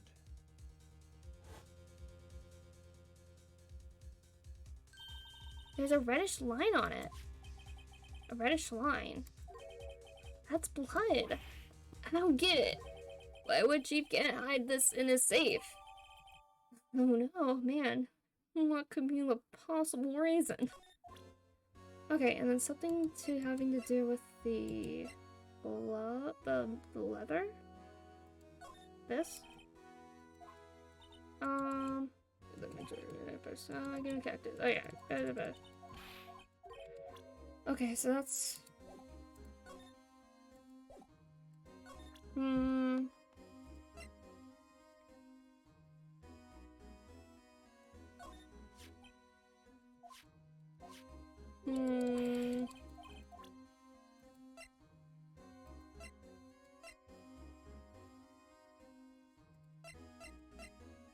Use this.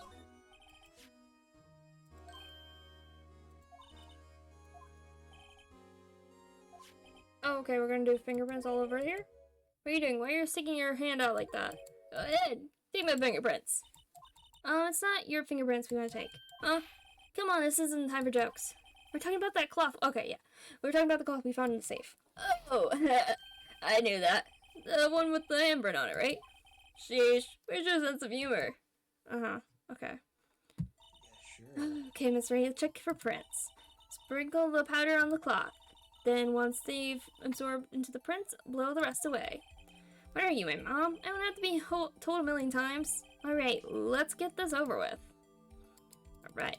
Oh, okay, I'm like, what the fuck's happening?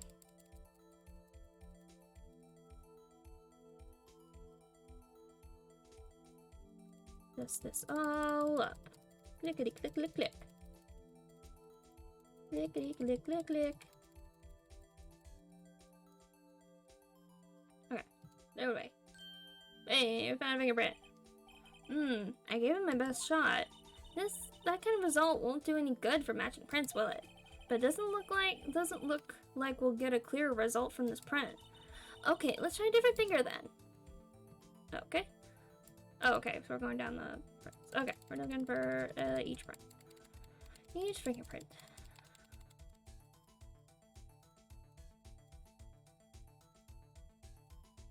Okay,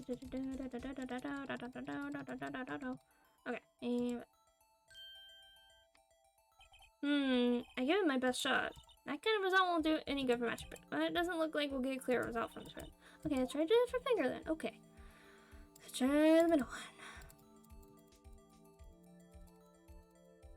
Click, click, click, click, click, click, click, click, click, click, click, clickety, click, click. I need a drink of something.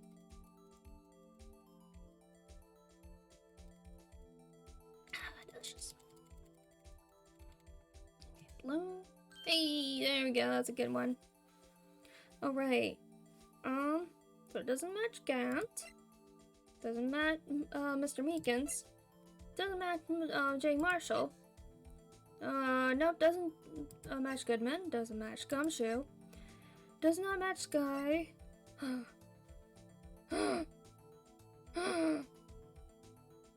match. Is that what the? Emma. Excuse me. How? Match found. What? No. How can this be? What are Emma's fingerprints doing here? Hey, you found a match? Whose fingerprints were they? Huh? Oh, it seems the prints are too old. They aren't clear enough to get a match. Oh, that's too bad.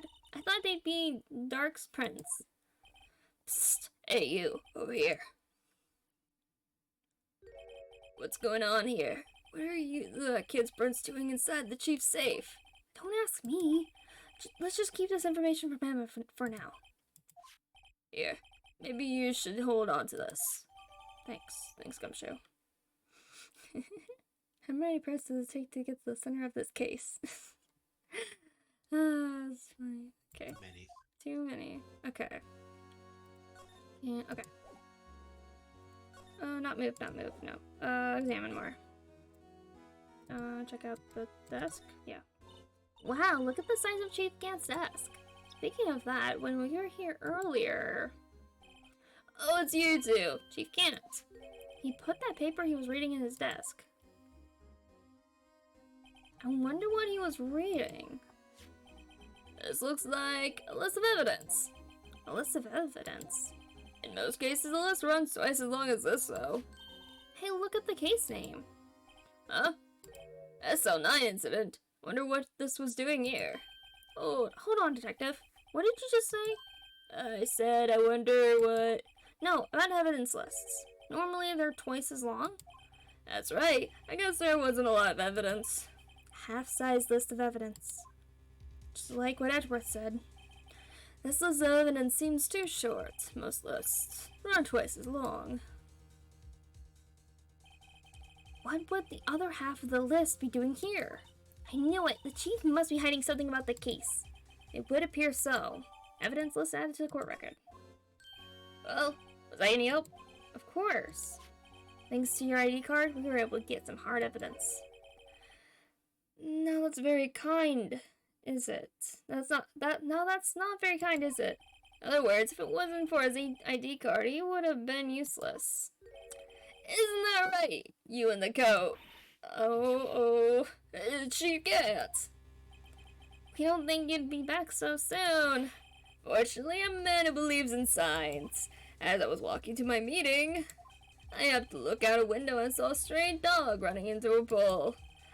Just then I thought of a certain detective. Do you mean me, sir?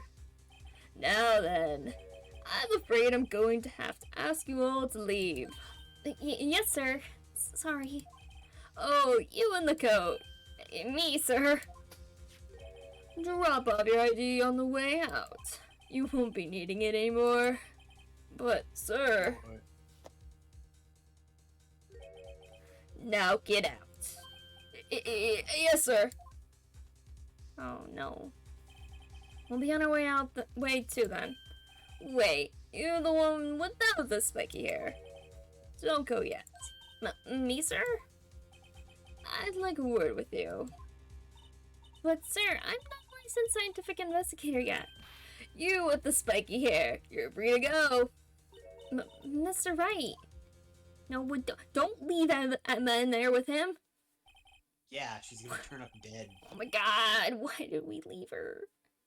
Look, pal, if I've told you once, I've told you 1,000 times, the chief's office is off limits. But no, you just had to go sneaking in there like that, didn't you? I thought you said you didn't care anymore if you were fired. Yeah, but if I knew it'd be like this, I never would have said it. Now that I've seen the evidence Chief Gant was hiding in his office, I think I'm finally starting to get the picture. But why has she kept eerily silent about it all this time? Anyway, you listening to me? I'm gonna try to smooth things over with the chief again. Later, pal. Okay, but what about Emma? Where's Emma? After that, I heard from Emma. She said the police wanted to ask her some questions, so she'll be busy for the rest of the day. So I guess we're gonna talk to Lana? Yeah, we're talking to Lana. I see, so the chief asked Emma to come in for questioning. It's no use thinking about it. Tomorrow's the final day in the court. I'm committed to doing everything I can to defend you, which is why I'm here. But I've only told you all I can. What you've told me over these past couple of days is absolutely nothing. Not a single useful thing. Really, I believe I did mention something quite important. Something I told you right at the beginning. I said that I was the one who stabbed Detective Goodman. You know, I think I finally figured it out. I know who it is. Who it is that's lurking behind your words. Mia did a good job mentoring you. I'm rather jealous. It seems Edgeworth was right. Edgeworth? Once you're convinced you know something, no one can persuade you otherwise. Thick-headed is the term he used, I believe. Now's my chance to get her to tell me the rest of the story. Okay. I feel like leaving a teenage girl alone with a potential suspect is a bad idea. Yeah, it's a very bad idea. I have to admit, I was more than a little perplexed at first. You insisted you did it, yet there was no incriminating evidence. That's when it hit me. Not that you're unwilling to tell the truth. It's that you're incapable of doing so because of a certain individual. What an intriguing notion. A certain individual, you say. So you think I'm protecting this person? Protecting? No. I think afraid of is more like it. If I'm not mistaken, the person in question may have persuaded you to silence. For argument's sake, Mr. Wright, whom may I ask this person you're speaking of? The one I'm supposedly so frightened of. Who is this person's name? Gant, of course. No, Miss Meekins. You're free of Meekins. Yeah, Meekins. No. Well, Miss Guy? Mr. Wright, you are addressing the chief prosecutor. Do not forget your place. I take it she's still not ready to spill the beans. My apologies. Could you please tell me a bit more about what you think you know? We were partners until 2 years ago. I respected him as a detective. Assuming he is respectable, then tell me something. Why would he try to hide his crimes? His crimes. Both you and Edgeworth will be brought before a board of inquiry for what you did. Specifically, hiding and forging evidence. Of course, there are serious offenses. Why is it, though, that Chief Gant's name was never mentioned? Chief Gant? Edgeworth didn't know the truth behind the forgery. The only party who could have possibly tampered with the evidence was me. I had access because I was second in command of that investigation. Yes, you, but also another, Damon Gant. If you intend to accuse Chief Gant, you'll need more than just words. Show me proof that Chief Gant falsified evidence in that case. This. You want proof of Chief's wrongdoings? Here it is. That evidence proves someone is doing something wrong, alright. But it's not the chief. Who would it be? Why, you, of course. Me? Yes. You seriously believe what you're just saying, don't you? Now that's scary. You seem to have the makings of a criminal in you. What with all your fallacious accusations? Care to spend tonight in the cell next to mine? If you ask me, you're the scary one. Okay, so maybe not that one? Okay. I have a theory at this point. I think that Gant is using... He was keeping that shard of the pot as quote-unquote evidence to blackmail Lana with, so she will take the fall for this. But there's a lot more going on, too. Oh, wait. Oh, yeah, I can rotate. Thingy. Pictures drawn on the back of the evidence list in magic marker. I've got a very bad feeling about this. Okay, I think that's for some other stuff, but we'll get to that later. Let me check this thing. Let me see. Just the handprint. Later handprint. Print belongs to Emma. I think I better keep this information to myself. Okay. Present this. I found this in a safe in the chief's office. This jar piece and this piece of cloth. Do you know what these are? Oh, is my freaking phone being dumb? Okay. Do you know what these are? They're pieces of evidence from the SL9 incident. The person concealing evidence was none other than Chief Gant himself. Now tell me, why are you taking all the blame for him? Touche, Mr. Wright. It's as you surmised. I cannot disobey the Chief's orders, even if it means being found guilty of murder. Why not? Come now, Mr. Wright. You can't possibly expect me to be able to tell you that.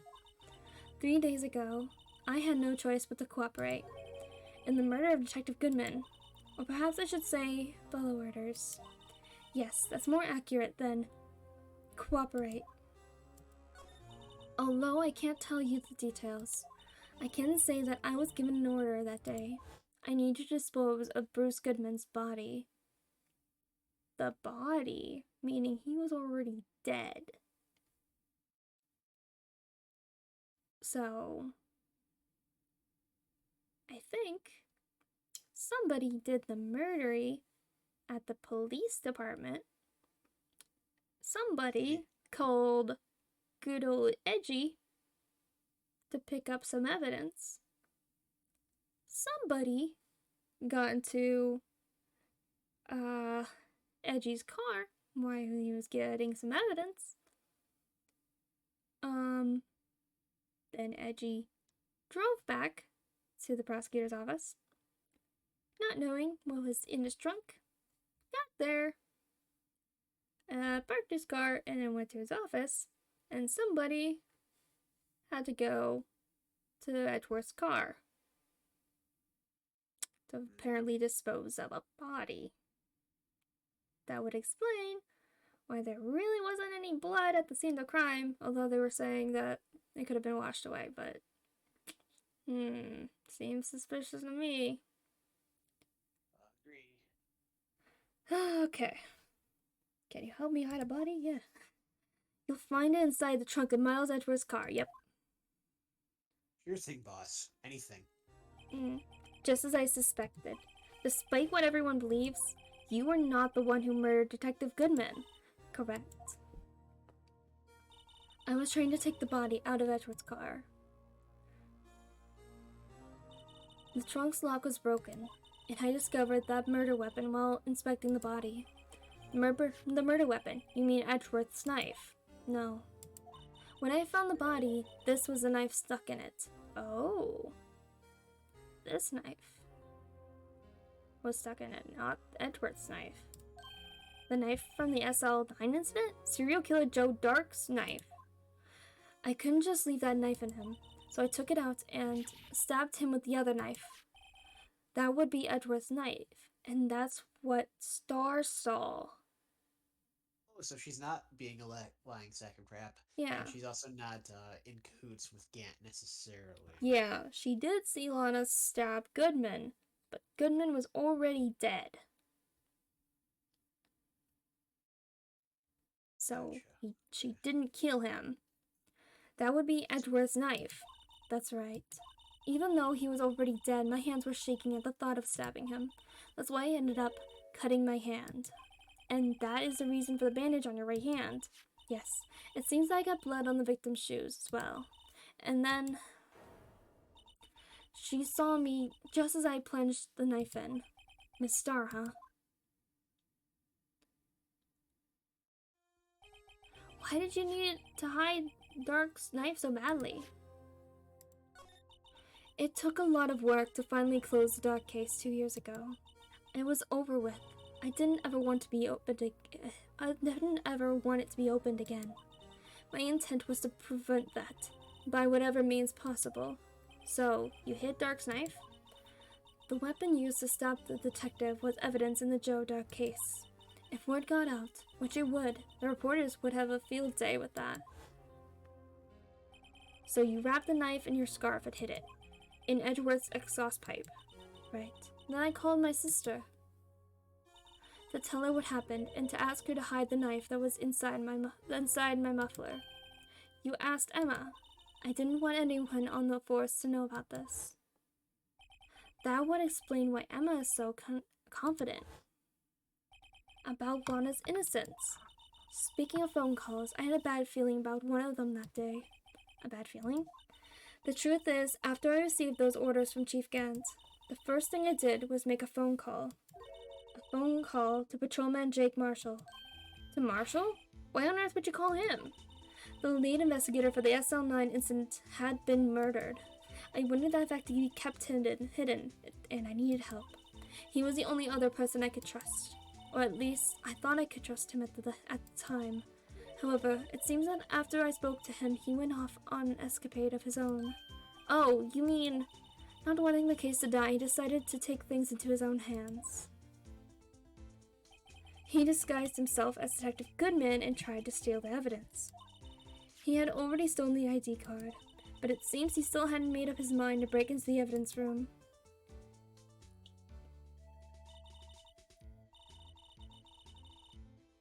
Oh, drink. Ugh. After my phone call, any remaining doubts he had must have disappeared. So your phone call caused the incident in the evidence room? Hello, welcome. I'm afraid that's all I can tell you. But Lana, you've earned my respect, Mr. Wright, both as a defense attorney and as an investigator. No, please. Don't pursue this any further in court tomorrow. Why did I say it weird? Tomorrow's trial. There's only one way to drive off Lana's demons. I've got to get to the bottom of everything. Oh boy. Detective Goodman's real murderer.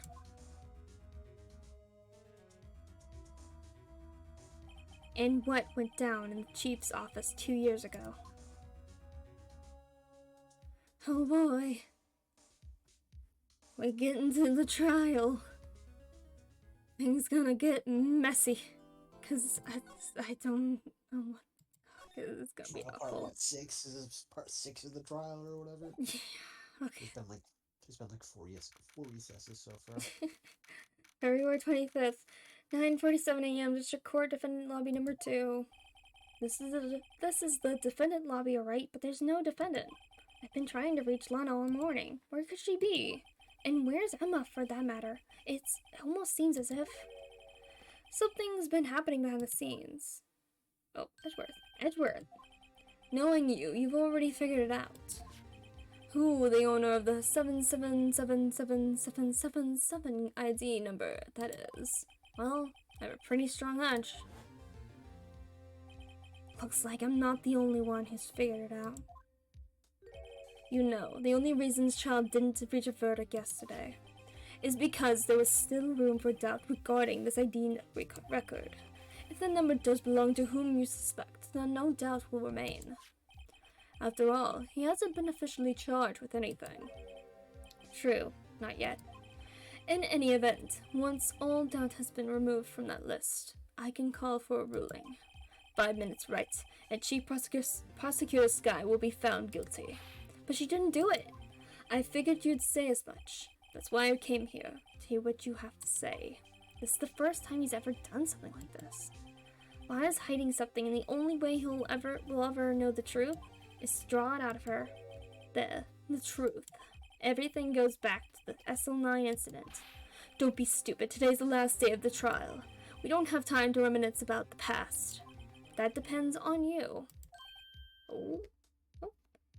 This is the trial that never ends, and it goes on and on, my friends. Phoenix started investigating, not knowing what it was, and now he'll investigate further ever just because. If she's found guilty, you'll lose your one. If she's found guilty, you'll lose your only chance to find out what really happened. I'll think about it. See you in court, right? Alright. Edgeworth, our favorite frenemy in the whole series. Yes. This is it. If I'm ever going to find out what Chief Gant has on her, it's now. February 25th, 10 a.m. District Court, courtroom number 9. Here we are again. Court is now in session for the trial of Miss Lana Skye. The defense is ready, Your Honor. The prosecution is ready, Your Honor. Normally, this is when the prosecution puts forth its opening statement. But before that, the police chief has a proposal to make. Chief Gant. Hey, buddy, pal, friend. Morning, folks. How's everyone doing? Hey, Edgy, been back to the pool yet? Oh, I've been drowning enough as it is in my work. Oh, that's a good one. Don't think I can top that. If you don't mind me asking, Chief, exactly what is this proposal of yours? Awkward silence. Lana, that is to say, the defendant, has asked me if she could speak directly to the court. She wants to do what? Having heard what she intends to say, I feel she should be granted her request. In the end, it should save everyone a lot of time and trouble. Alright. I gotta prove Lana wrong. What's this all about, defendant? I'd just like to make one simple request, and I'll be finished. Well then, what's your request?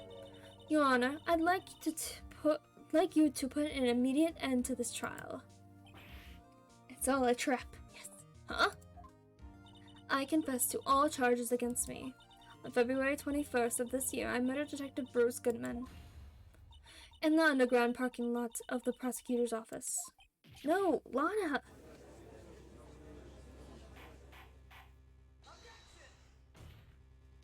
You can't! Your Honor, the defendant's claim does not change the defense's plea. In that case, Mr. Wright, I no longer require your services. But Lana! Your Honor, I hereby forfeit my right to an attorney.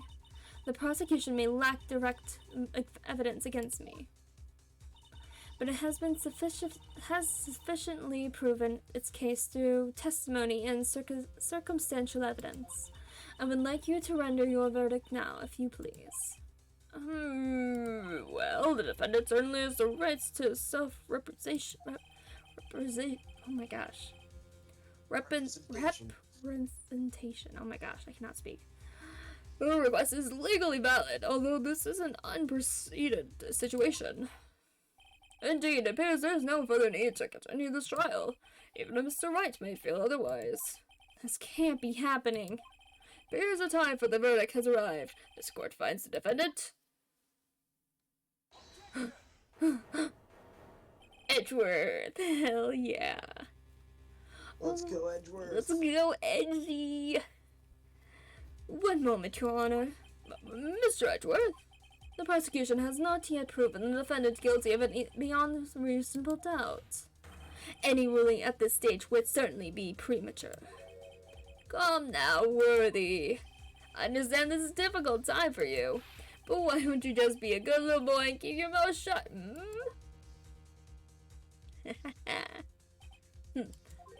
I don't think I care for your tone, Chief Gant. What? Creating another fabrication to cover up your past mistakes. Sorry, but I'm no longer the naive little boy you would have me be. Ooh. Let's go! With the sudden confession from the defendant, it's obvious to me some kind of deal was struck behind the scenes. Some kind of deal, Not everyone operates as you do, Worthy. Ooh. Where's Emma? I thought so. Your Honor, the prosecution would like to change its first witness. Oh, to whom? As its first witness, the prosecution would like to call Miss Emma Skye. I request the court hears her testimony. Count on Edgeworth to wait until everyone is on the edge of their seat before adding his 2 cents. Yep. He is Edgeworth. It's your edge of your seat worth? Yes. Mr. Edgeworth, I am exercising my right to self-representation. I don't think we need to continue. I don't care what you think, Miss Skye. Ooh. The exposure of the truth sometimes results into tragedy.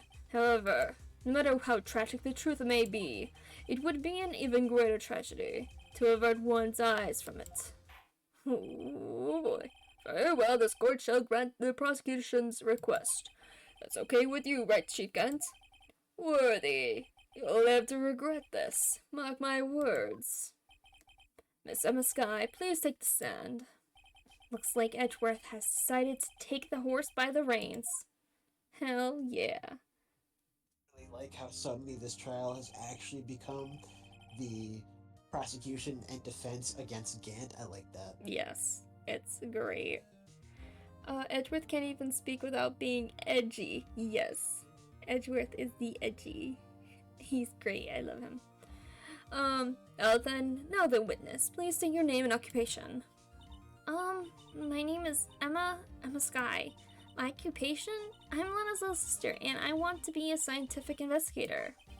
2 years ago, you encountered the serial killer Joe Dark of the Joe Dark killings. Is this correct? Yes. I'm trying my hardest to forget about that, though. I'm sorry, but I'm afraid I'm going to have to ask you to recall those events one more time. Mr. Edgeworth, please remember this trial concerns the murder of Detective Goodman. Is an incident that was resolved 2 years ago really all that relevant? Yes, it most certainly is. Yes, don't freaking question me. You fucking question me. Edgeworth. Well, okay then. He sure gave in fast. That's the power of Edgeworth. Now, please testify about what happened to you 2 years ago. The trip to yesteryear has finally begun.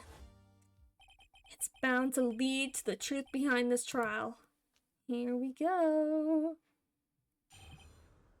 This testimony 2 years ago. I was waiting in my sister's office that day. A man came running in and took me hostage. Neil Marshall rescued me, but I'll never forget what I saw in that instant. The man raised up his knife and stabbed Mr. Marshall in the chest. Edgeworth's silent judgment silenced the judge. Yes. It's a good thing you weren't harmed. I passed out. I don't remember much. That's understandable. However, please tell me, Mr. Edgeworth, what does this testimony have to do with Detective Goodman's murder?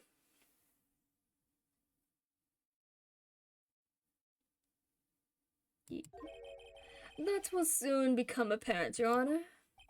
You've got to admire him for his courage, considering he has no evidence. He's trusting us. He trusted us. Very well, the defense may begin its cross-examination. 2 years ago. All right. I was waiting in my sister's office today. Okay, why were you in your sister's office?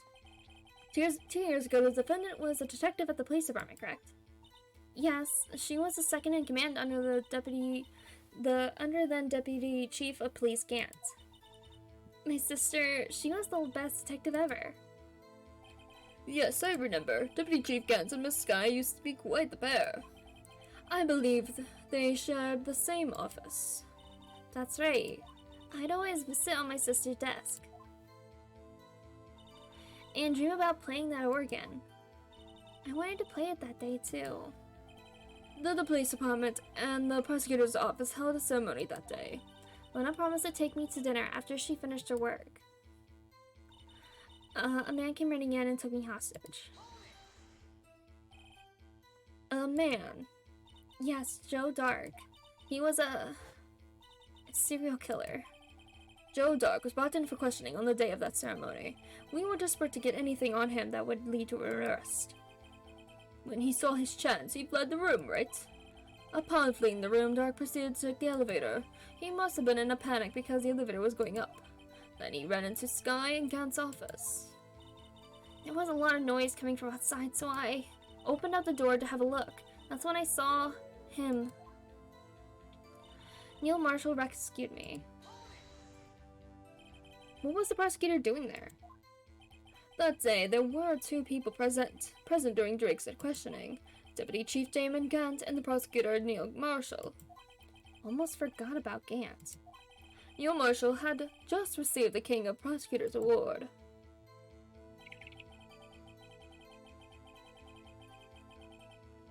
Let's water. Very thirsty. Young and dedicated, he went straight to the questioning room after the ceremony. I assume that would also be why he was the first to run after Drake. When Drake grabbed me, I thought I was good as dead. And that's when Prosecutor Marshall came running in. I don't clearly remember what happened then, but I'll never forget what I saw in the instant. Can you tell us about that? Mr. Marshall jumped on Drake. Dark. See, saying Drake. Dark. Just then, the lights went out. The lights? It was just about this time of year. There was a terrible storm going on, and lightning struck nearby. So the electricity went out. Wait a minute. If it was pitch dark in that room, shouldn't have been able to see anything, right? Right, but just then lightning flashed again outside. That sudden flash left an unforgettable image in the scene of my mind. I see. I told a detective about what I saw then. The detective? Yes, Detective Goodman. He was in charge of the case. Detective Bruce Goodman. The victim. Hear more. So you spoke with Detective Goodman about this 2 years ago? Yes, that's what's so scary about this trial. And you told Detective Goodman about what you saw. Yes, but at the time, the words just wouldn't come out. That's why I drew up a picture. Picture? Yes, I think she mentioned that before. Well, Mr. Wright, have you heard enough? As what picture? This picture that the witness drew. I believe it has a very important meaning. But the list of evidence I was given 2 years ago didn't contain a picture. Witness, would you mind if we added this statement to your testimony? Yes, Your Honor. I drew a picture of that scene once, but it seems to have been lost. Nope, it's not lost. It is on the back of this. Hold on, let me save. To just do a little savey, because I'm pretty confident this is what I need to do, because it's on the back of this. That's, if we check it, and we look at the back, hey, look at that! That sure looks like a drawing of what might have happened. Okay. There we go. Mr. Edgeworth, this little girl put all her heart into drawing that picture. And yet you who would insist on denying its existence? Oh, snap. Okay. Bap. Bap. Huh? Hey, I'm not the bad guy. All I'm saying is that as the prosecutor for that case, I wasn't handed such a picture. That may well be. But that doesn't mean it doesn't exist. Behold. This is the evidence list for the SO9 incident. Please turn it over, Your Honor. Turn it over. Turn it. Ah, what is this? What's this? Yes. Oh, yes, what is that? Hey, that's it. That's the picture I drew. The blade, that's the... Yeah, okay. Indeed, two men appear to be wrestling here. What's the meaning of this? What are you doing with that list? Me? Only the prosecutor in charge should have access to that list. These lists, they're they're different from each other. What?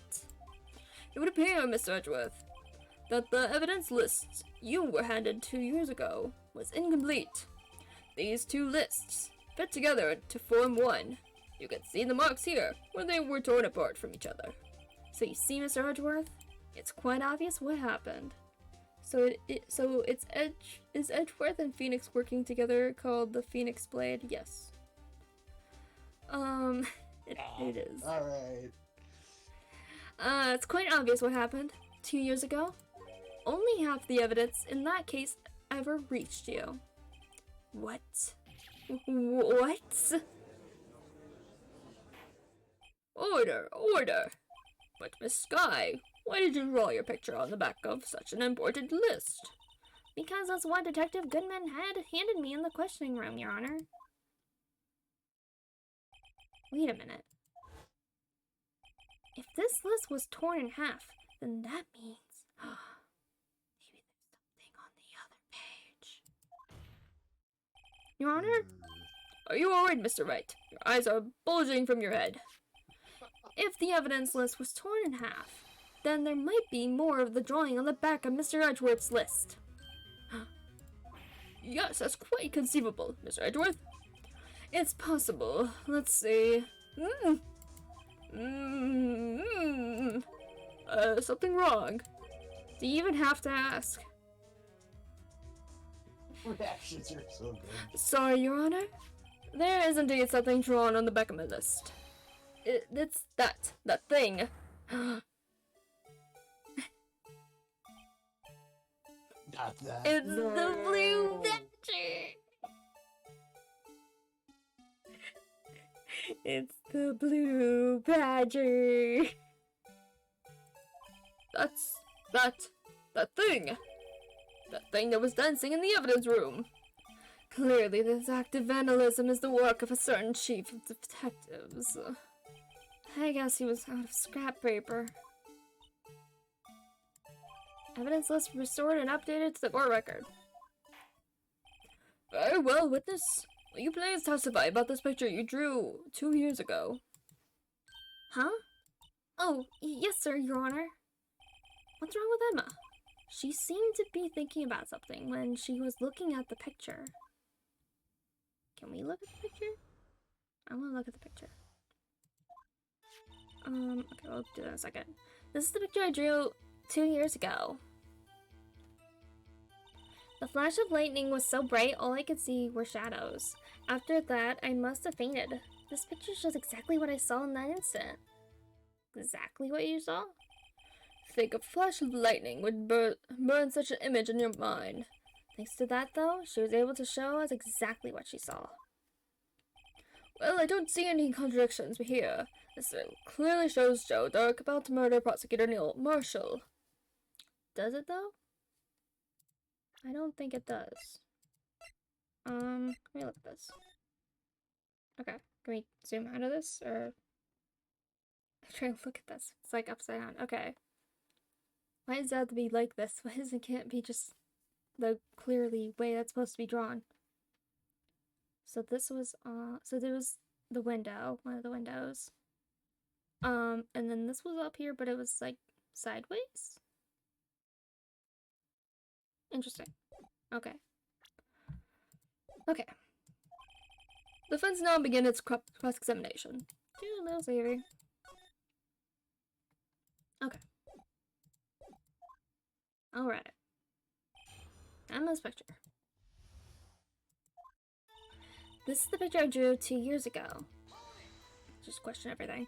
Did you draw this picture right after the incident? I think I drew it 2 or 3 days later. At first, I was in such a state of shock that I couldn't do anything.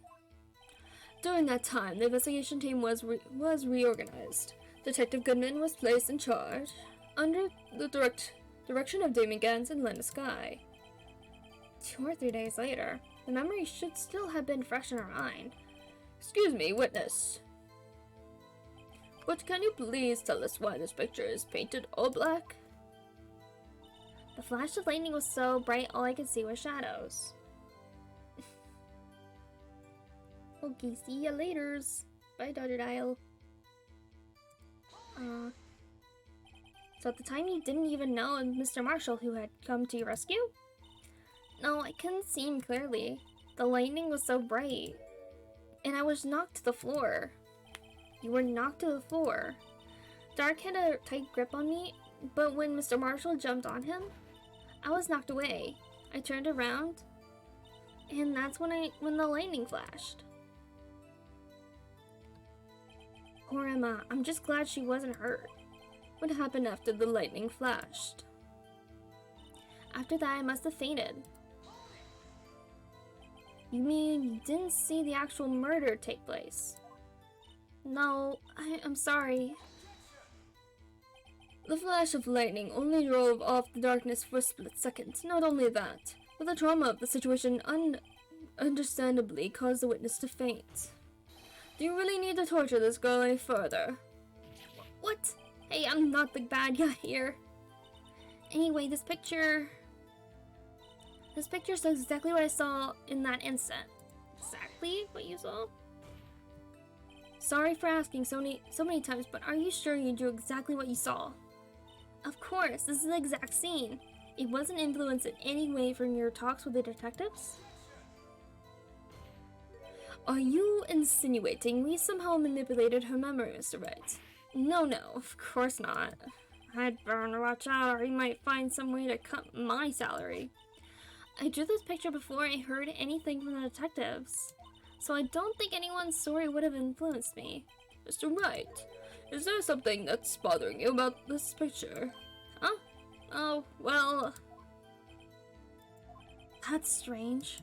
She claims this is exactly the scene that was imprinted in her mind, and yet, there's clearly a contradiction here.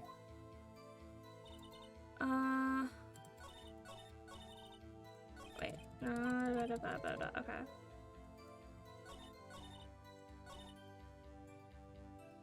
Hold on. Do a little savey.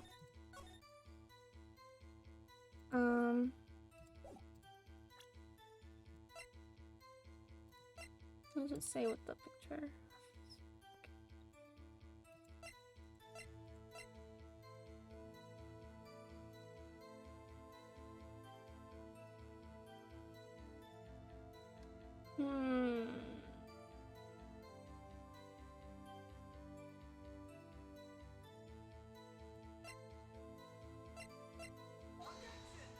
No, okay, not the picture. But I think it has to do with the autopsy.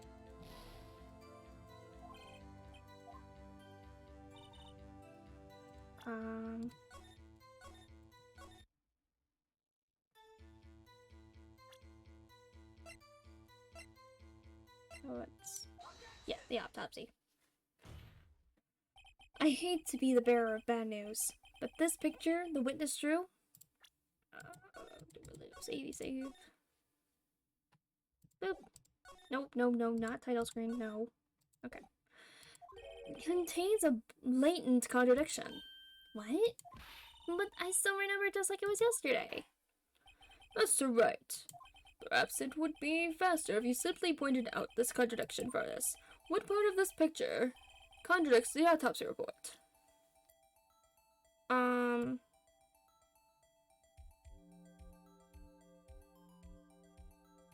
Would it be the blade is dull? It's blunt? No, it's because it's supposed to be... Neil was apparently stabbed in the back. However, if this is supposed to be... or this is supposed to be Neil, he's being face forward. Not to the back.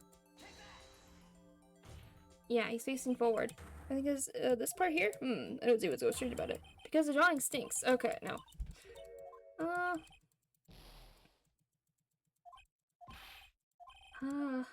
Okay, or not. I guess it's... Can we look at the knife? Okay, I guess it is the knife part. Well, we can't see exactly what he was holding, I guess, so...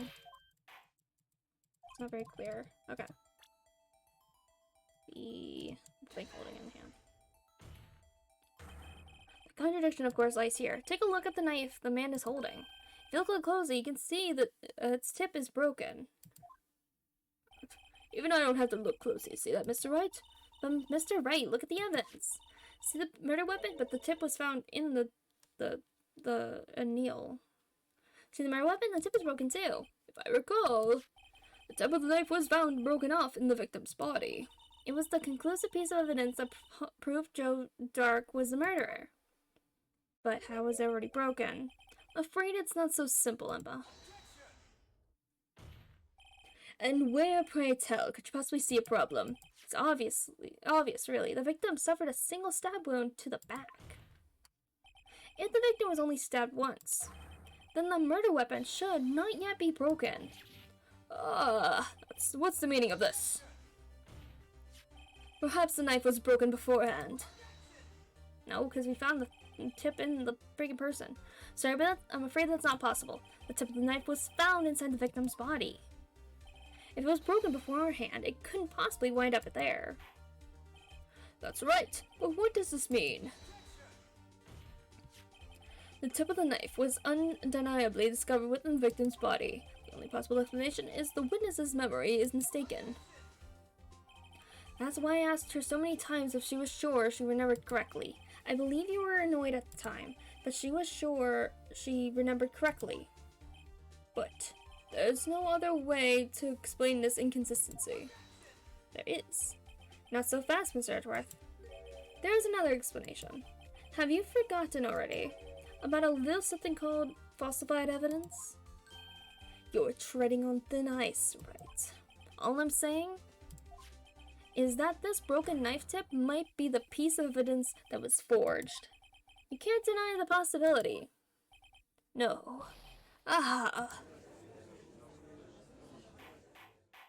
This is turning out pretty good, because if all of this comes out that all this evidence was falsified and Edgeworth didn't know about it, and we can expose Gant for falsifying it, then we can clear Edgeworth's name. Yes. Order. Are you saying the investigation really was corrupted? Your Honor, please allow me to once again go over the events that took place the day of the murder. The police department and the prosecutor's office were holding a ceremony that day. After receiving the King of Prosecutors award at the ceremony, Neil Marshall questioned Joe Dark along with Damon Gant. During his questioning, Joe Dark fled the room. Prosecutor Marshall chased after him and was killed by Dark. It is my belief that somewhere in this story, there is a lie. I'm not lying. The man really was holding up a broken knife. If that's true, then there's no other way around it. This could not have been the actual murder weapon. There must have been another broken knife. What are the chances of there being two broken knives? Actually, pretty good. Another broken knife besides Joe Dark's. Could there have been one? Yes, there is another one. If the witness is this adamant about the accuracy of what she saw, it can't just be explained away by a simple observational error. Mr. Wright. In that instant, Emma really did see a broken knife. I assume, then, that you have some information about this other broken knife? If so, please feel free to enlighten us. The murder weapon was already broken prior to the murder. There's only one way. Take a look at this. Here's the real murder weapon. The knife and the sword and the thing and the thing. Yeah. The answer lies in the past, 2 years in the past. Right here inside this picture. This is a picture of the award ceremony. What is it, Mr. Edgeworth? It's the broken murder weapon. Notice the award Prosecutor Marshall is holding. That's a broken knife. As we earlier concluded, the knife in the drawing was not Joe Dark's knife. That being said, the knife the witness saw was in all likelihood from this award. Oh shit, boy. Order. Neil Marshall was awarded King of Prosecutors that day. As an award, he was given this broken shield and knife. When he chased after Joe Dirk, he pulled out this knife. Being a prosecutor, he did not carry a pistol. This broken knife was the only weapon he had in this dangerous situation. But that can't be. Oh, and why not, Mr. Edgeworth? Because if the King of Prosecutors Award knife was the murder weapon, then the murderer and the victim would be reversed. What do you mean? I mean, this man raising a knife would have been Prosecutor Neil Marshall. Oh. Oh! Dun dun dun. But the prosecutor was the one who actually died. That's true. What's going on here? It seems Mr. Wright has been a bit too eager to jump to conclusions. Oh. Wait, I remember now. I remember everything. Witness? Mr. Edgeworth. What is it? Could you show me your evidence list again, please? His list? The one with that picture scribbled on the back.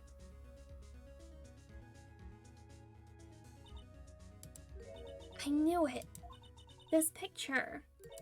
I'm the one who drew it. What?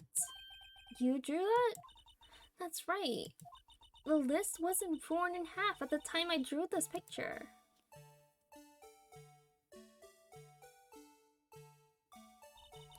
All this time I've been trying so hard to forget. I must have locked this part away deep inside me. Perhaps it would be best if we added to the witness's testimony.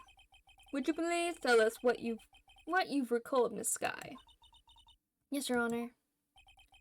First the knife mix-up, and now the blue badger? This should be interesting. Oh boy. Emma's recollection. When I saw that man raise his knife, I panicked and rushed toward both of them. I think I knocked away the man with the knife. Just then there was another flash of lightning, and that's when I saw the blue badger. He wasn't in the room, but I'm sure I saw his shadow. This is certainly most unusual. Very impossible. Try impossible. The chief detectives hadn't even designed him until this year. That would mean he didn't even exist 2 years ago. Very well, the defense may now begin its cross-examination. Hold it. Stop. Please, don't pursue this any further. Lana! What's the meaning of this? Please remain seated in the defense's chair. But you can't do this. I've already confessed to the crime. Why can't you just leave it at that? Chief Prosecutor Skye. We have already come this far. It's too late to turn back. Silence! The defendant will now begin its cross-examination. The defense will begin its cross-examination. Bailiff, please detain the defendant. It seems we are finally getting to the core of the matter.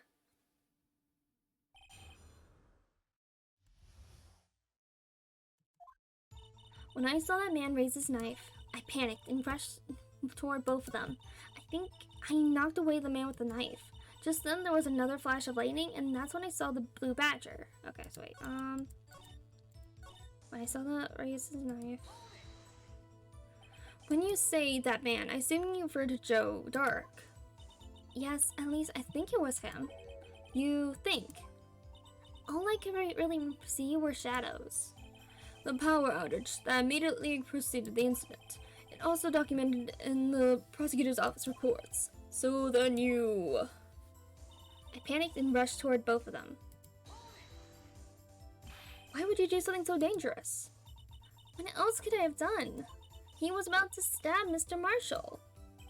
She seems convinced that Drake was the one holding the knife. But as we've just theorized, Mr. Marshall was the one holding the knife. Well, I didn't know that at the time.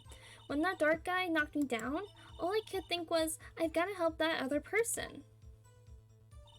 I think I knocked away the man with the knife. What do you mean, you think? It all happened so fast, and I was in shock. I don't remember everything clearly. When I did, it was all kind of a blur. Miss Sky was almost killed before she was witness to a murder about to take place. With so much happening in a matter of seconds, a little disorientation is only natural. I saw the man about to stab the other person, who I thought was Mr. Marshall. I knew I had to stop the man with a knife. What you did was very brave, young girl. So then, what happened next? Just then, there was another flash of lightning, and that's when I saw the blue badger. Are you sure about this? Of course, see? I even drew a picture of him here. But it was the chief of detectives who thought up this hideous beast. And that was just this year. The blue badger didn't exist 2 years ago. That is all quite verifiable.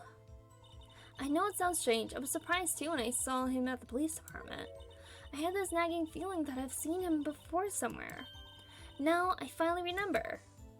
Oh, brother, just when you thought that thing had caused enough commotion. Tell us, where in the room did you see him dancing? He wasn't in the room, but I'm sure I saw his shadow. Wait, no, I want to press on the last part. He wasn't in the room, but I'm sure I saw his shadow. Okay, where was he then? His shadow? So you mean you didn't actually see his face with its winning smile and all? That's right, but I still remember it. He had 3 creepy horns. This is pointless. That thing couldn't have been possibly existed 2 years ago. The witness must be mistaken. That may well be.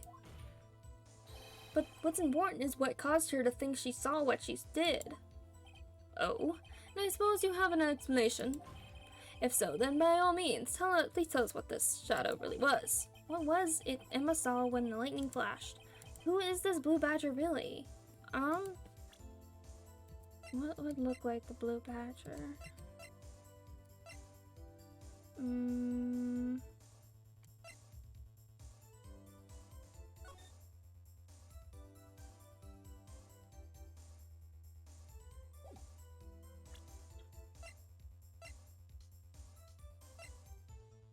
This. If you tilt it on its side, Or, then I guess it does match the design, right? yeah, because it fell over. So she saw it when it fell over.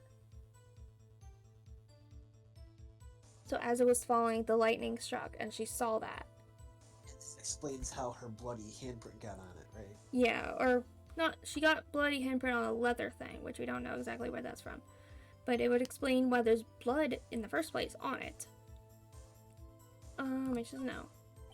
Blue Badger hadn't even been dreamed up when Emma drew this picture, yet she is certain she saw its shadow. Ladies and gentlemen, it is the defense's belief that on that fateful day 2 years ago, there indeed was something that looked similar to the Blue Badger. Something that is now sitting in this very room. Mr. Wright. In this room? Very well, Mr. Wright. What is it that the witness saw in that instant? They show us the mysterious blue badger look-alike. Like this. Yes. The mysterious blue badger was in fact this. But that's... what is it then exactly? I'll do a little savvy. I believe it's some sort of jar. But Mr. Wright, that doesn't look anything like the blue badger. Indeed it doesn't. As it stands now, it's just a plain jar. However, what if we were to change our viewpoint?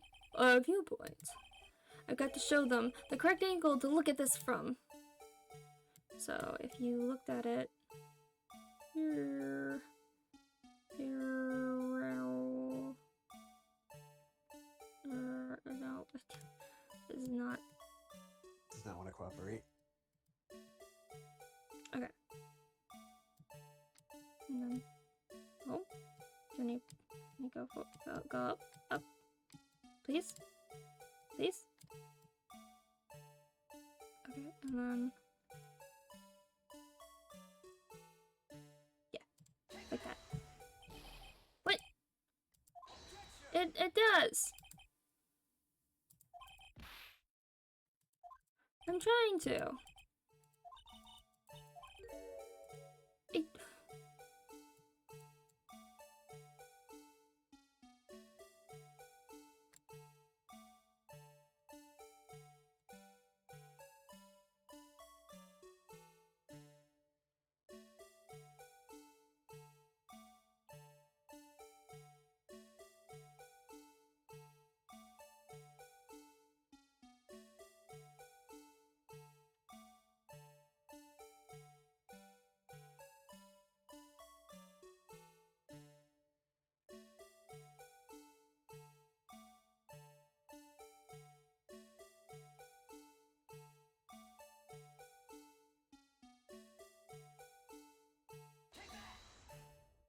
There we go. Okay. Well, is this a miracle or what? No one can possibly deny this jar's resemblance to the blue badger. No. It can't be. Well, it's been half of a thing this whole trial's been. No! What? Crazy. Order, order. The defense has proven its claim. The mysterious blue badger witnessed on the day of the crime was actually this. Although we all enjoyed Mr. Wright's dramatic performance, one question remains. What's your point? What do you mean? So that badger thing was actually just a jar. That doesn't change anything. I'm afraid that's where you're wrong, Mr. Edgeworth. You see, this changes everything. Indeed? Very well then. Please tell us, what's different now that we know that a witness saw this jar? The location? No, the location? Well, the jar being in a certain place would establish the location. Yeah. Yeah, that's the only thing I can think of. Location? Allow me to take these in turn. At the moment of the murder, the witness saw this jar. At a very specific angle, I might add, Mr. Wright. Yes, well, knowing this, where could she have seen this jar? Where? The location of the jar is shown in a picture taken on the day of the crime. So it's over by the window by Gant's, desk. So we've put the murder in Gant's office. Yes, on Gant's side of the office. Instead of being on, Lana's side. Because Emma was sitting on Lana's desk. Originally. Until, Dark came in. And they shared a room. Gant and Lana shared an office. Yes. But it does change where Lana would have been standing. Because there was two windows that look very similar. Both one on Gant's side and one on Lana's side. So now we know this was on Gant's side of the room. Okay. But the body was found lying near Lana's guy's desk. Very important. The witness testified so herself. Yes, and it is though these two facts reveal what actually transpired. You see, the struggle between Dark and Marshall did not take place in Lana Sky's office. It happened on the other side of the room in Chief Gant's office. Are you implying the murderer moved the victim's body from Damon Gant's office to Lana Sky's office? Yes. Why would he do that? There's no reason. Exactly. If there wasn't a reason, he wouldn't have gone through the trouble. The only logical conclusion is that there was a reason. Do you know what that reason was, Mr. Wright? I've finally figured it out.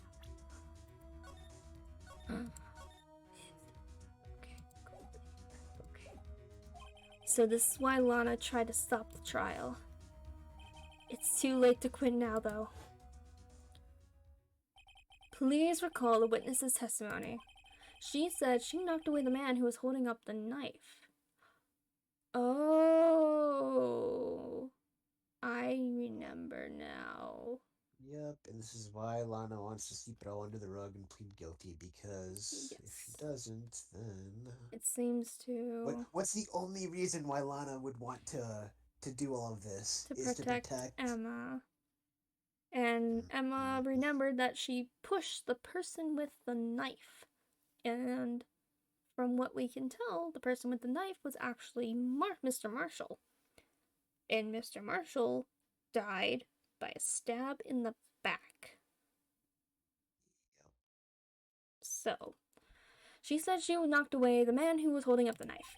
In the next instant, the jar was hit and flew through the air. Now tell me, what could have sent the jar flying? That would have to have been the impact the man made when he was knocked into the wall. Ladies and gentlemen, if I may draw your attention to this picture once more. pointy. If the man was knocked in the direction of the shelf of the jar was sitting on, what would he have hit? The sharp pointy thing.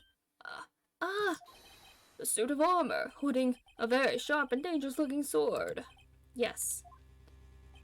And since the man who was knocked into the armor was carrying a broken knife, he would have had to have been Neil Marshall, wielding the King Prosecutor's trophy.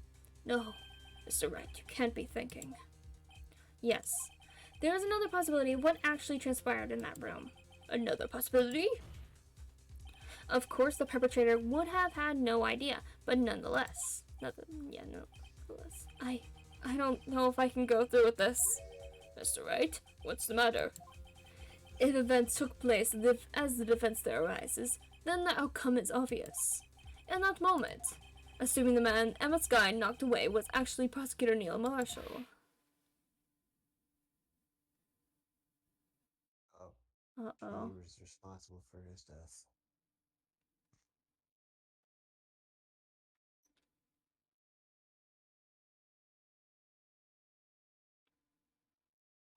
You mean Mr. Marshall died because of me? Dun dun dun! No! Died. Oh, she passed out. I never imagined her testimony would lead to this. So it was the witness who took the victim's life, and then proved so with her own testimony. This is unprecedented. Oh my god. Precedented. Objection. Lana. What? What are you saying? I'm sorry, Miss Skye, but given the circumstances, Joe Dark murdered Prosecutor Marshall. How can you think it was Emma? How dare you try to pin the crime on her? Imagine that coming from you. If you recall, it was you who admitted to forging evidence 2 years ago. The reason you moved Prosecutor Marshall's body was to keep anyone else from finding out what Emma did, wasn't it? I assure you, Mr. Edgeworth, I have no idea what you're talking about. If you hope to have anyone believe your insane allegations, I'm afraid you're going to have proof. Tell me, do you have any conclusive evidence that proves my sister killed Neil Marshall? Evidence? I'm willing to bet you don't. Yes, it certainly would be difficult to prove this with evidence. If we don't have evidence, then we'll have to rely on testimony. I'm afraid that won't work in this case. Both parties involved in the incident are dead. We certainly can't get dead people to testify. This has to all been a wild goose chase from the beginning. Touché, Miss Skye. Of course. That only leaves us with one possibility. You mean there's still another possibility? Yes. What do you mean, Mr. Edgeworth? I mean the possibility that the victim has left us a message. For better or for worse, Mr. Marshall did not die instantly. He may have left behind the name of the person who took his life. In one matter or another. That's impossible. The jar. Well, Mr. Wright, this is the only possibility left to you. A message from the deceased. Does such a message exist? I've got to think back to the court record. The real murderer's name the victim may have left behind is in this evidence. This message from the deceased is already in our possession. Mr. Wright, will you stop at nothing to prove my sister a murderer? Do not be mistaken, Miss Skye. Our purpose is not to accuse Emma of any crime. There is only one thing we seek: the truth. No matter how painful it may be. Now then, Mr. Wright, please show us the piece of evidence that conveys a message from the deceased. The jar. No. Yes. Yes. This is the message left by the deceased. This is that Blue Badger from before, right? Oh, is he going to just speak the killer's name? If that thing could, I'm sure it would. It looks like everyone's forgotten this is just a jar. A message was left here, on the surface of this jar. What do you mean? If you look closely, you can see a faint trail of blood on this jar. It looks like someone wiped the blood away. But we have a magical tool. That's why you took that piece. That's why Gant kept that piece, is using it to blackmail Lana. Yeah. And it would reveal some information that Gant didn't want somebody to know. For some reason, the blood on some of the fragments was not wiped away. Yes, there is a line here, drawn in blood. So what you're saying is these dots were once lines. Prosecutor Marshall did not die instantly. He used the few precious moments left to leave behind a message. One that someone apparently wiped away. My blood must have seeped into the jar where the lines changed directions. Precisely so. All we need to do is connect these points, and the victim's message will become apparent. No. Mr. Wright, what kind of message did the victim leave for us? Your Honor, I believe these bloodstains will reveal to us the answer. I've got to connect these dots to make letters. There's only one thing the victim would have written, given the circumstances, his murderer's name. So it is like saying, so, Yep, that.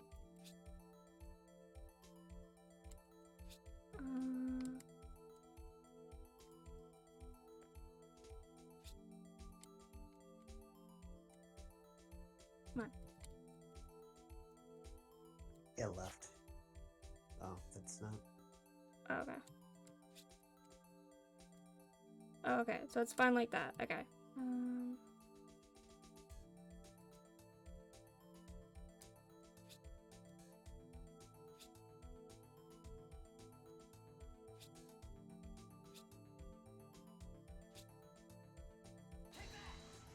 Oh boy. It's a defense attorney's duty to prove their client's innocent. That's why all I've been thinking about is saving Lana. After all my efforts, I never thought it would turn out like this. Emma. So this is the final message Prosecutor Marshall left behind.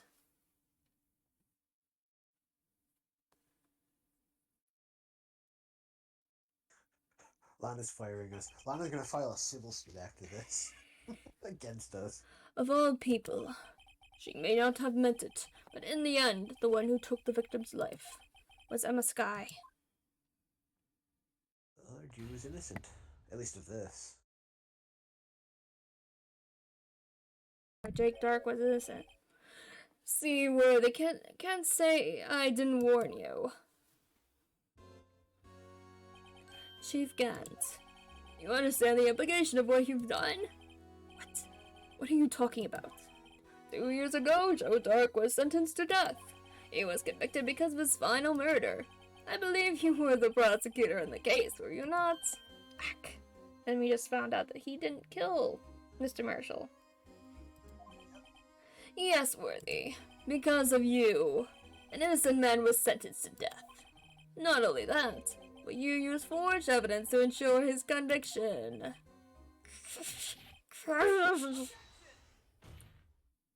But Joe Dark really was a serial murderer. That's undeniable.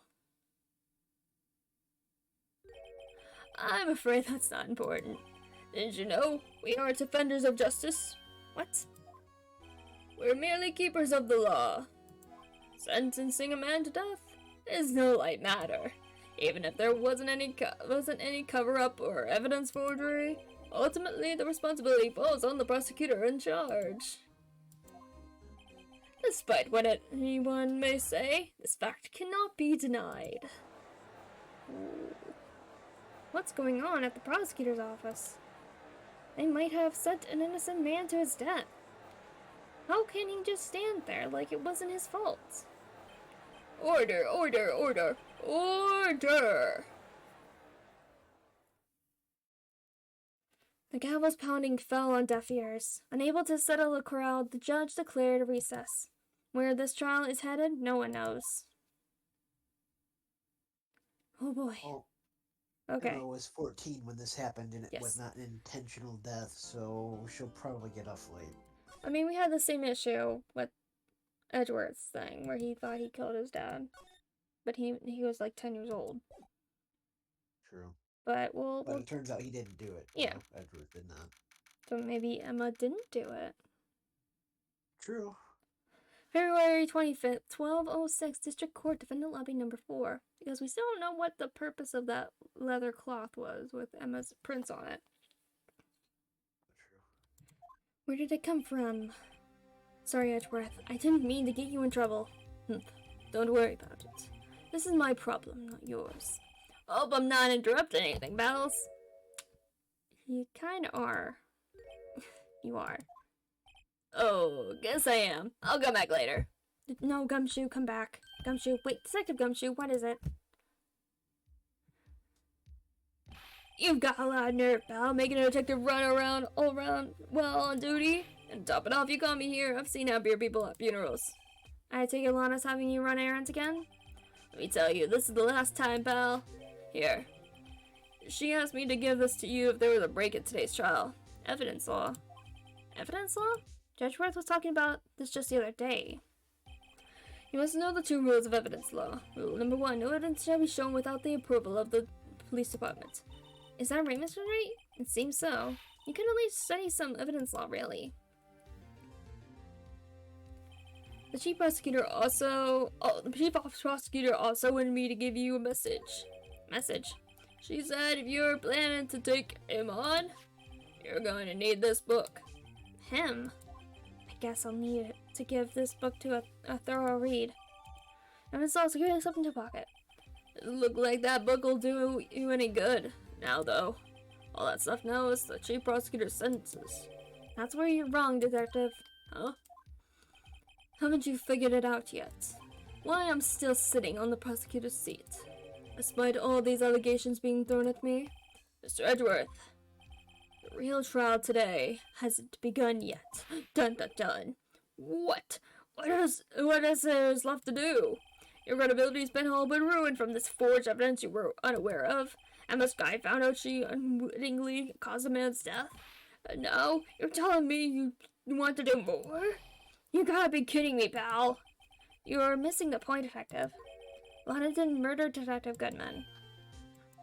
She merely stuck a knife into his dead body. That means the real killer is still out there. What? And we're going to expose him. No matter what it takes. This case has hurt too many people. It's time to bring it to an end. Oh boy. Here we go. Ugh. Ooh.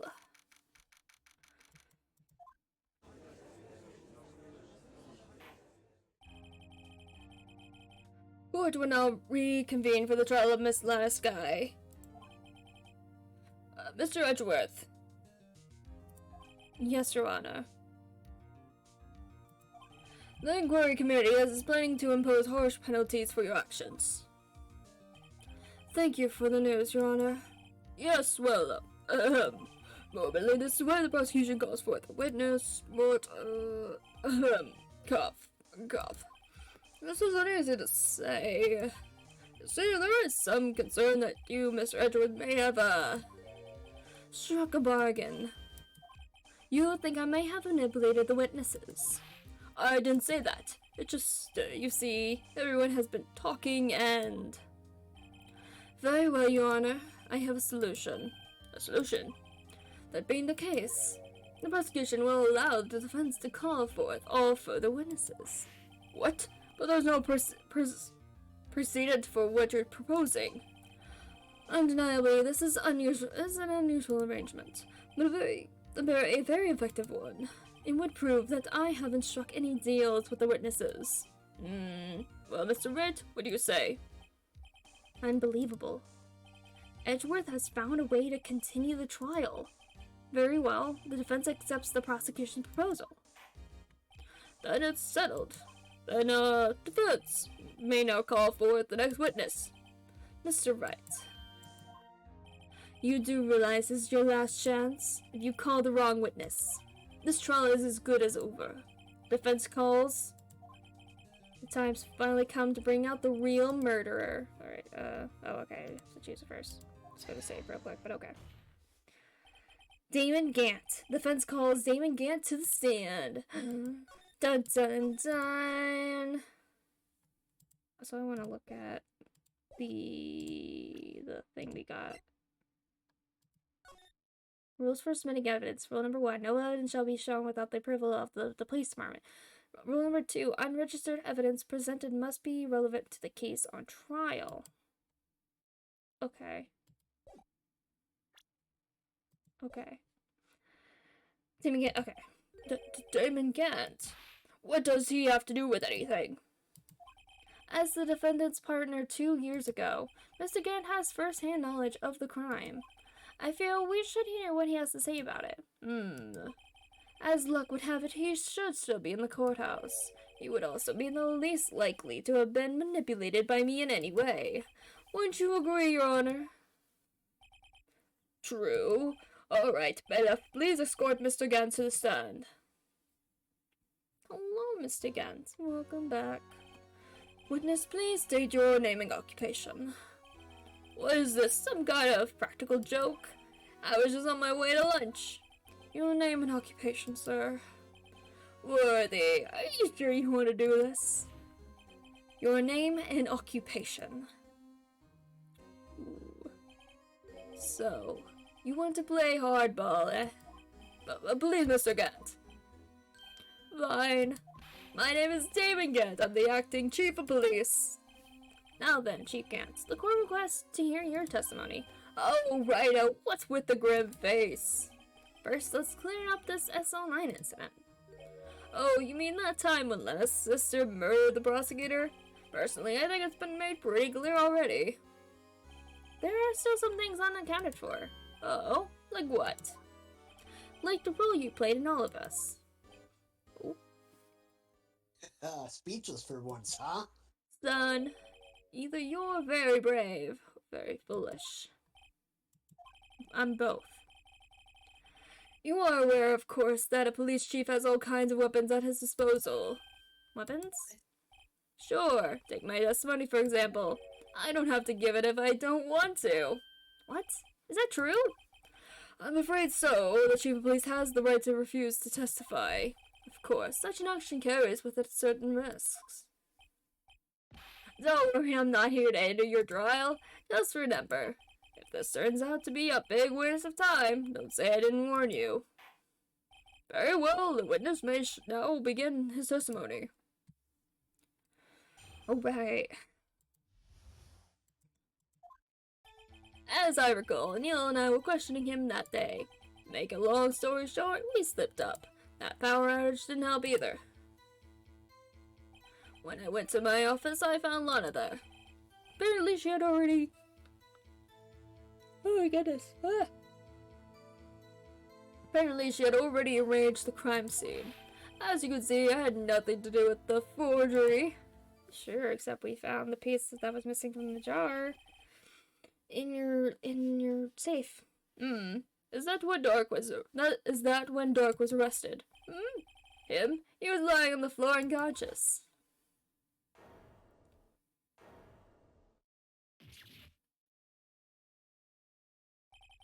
When Emma sent Neil flying, it seems Dark bumped his head. I see. Everything seems pretty clear-cut. If the police chief has the right to refuse to testify, then I'd better hit him hard with fast. Okay. So... as you can see, it had nothing to do with the forgery. That's incorrect.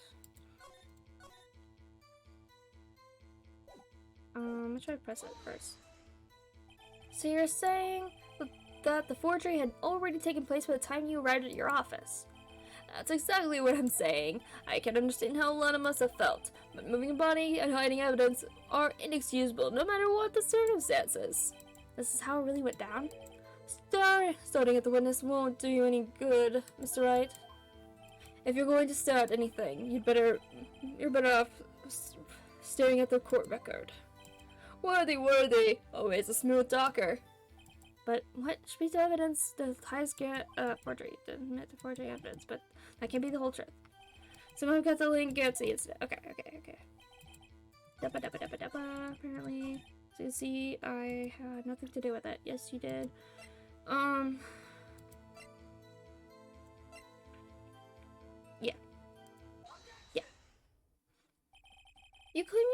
do with forgery. But I'm afraid that this is a claim you cannot back up. Explain yourself. Several pieces of evidence were found in your office. Take this jar, for example. That's the blue badge you showed us earlier. A piece of this jar was discovered in your safe.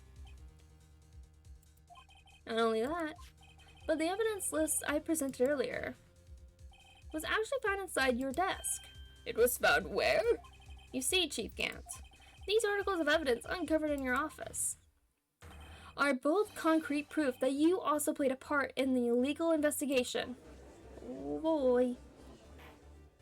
Chief Gant, what is the meaning of this? Oh!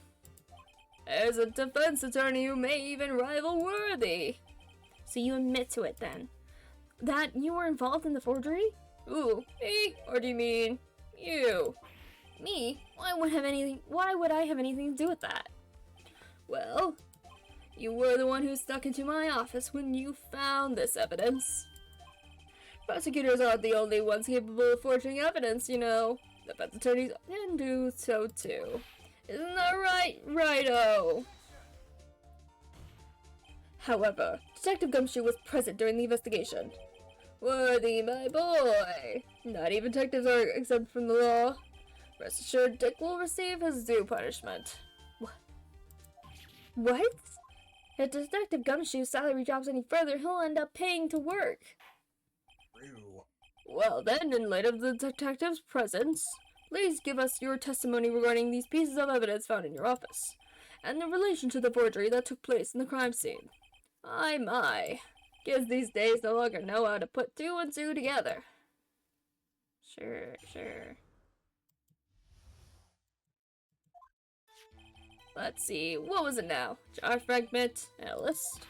For all I know, you could have planted them in my office. Anyway, you can't prove when these pieces of evidence were discovered. If they were found after Drake was convicted, then they're worthless.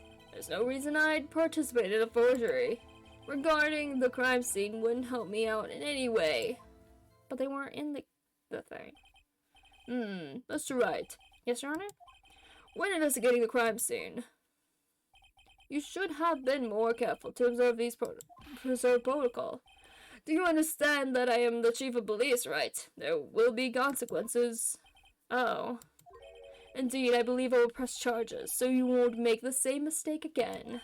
My apologies, Chief, but would you mind waiting until tomorrow for that? Today is, well, you know. Alright, Edgy. I return, though. I know, that place, right? Huh? Why are these guys telepathic? Okay. For all I know, you could have planted them in my office.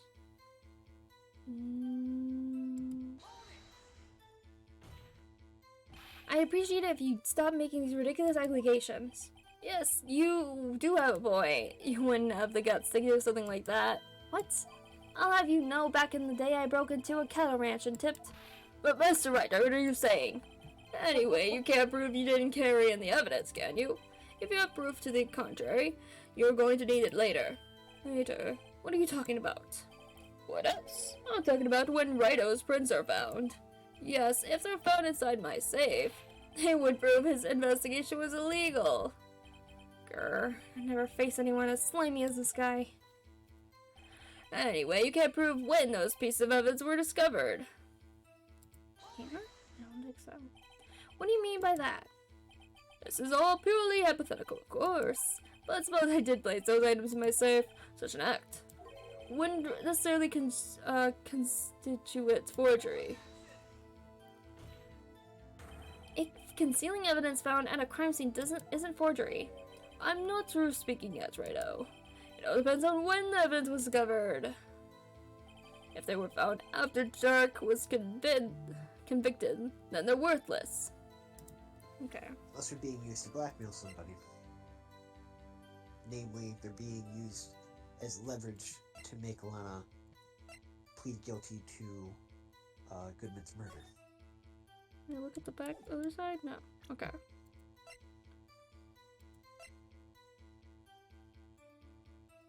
Yeah, so how do we prove that the evidence is either still relevant, or we prove that the item was put in there from I don't know. I guess we just have to prove that the items are relevant. So yeah, it'd be rule 2, right? Unregistered evidence presented most relevant to the case on trial? No. It is relevant to this case. But I don't think that has anything to do with this particular thing. Yes.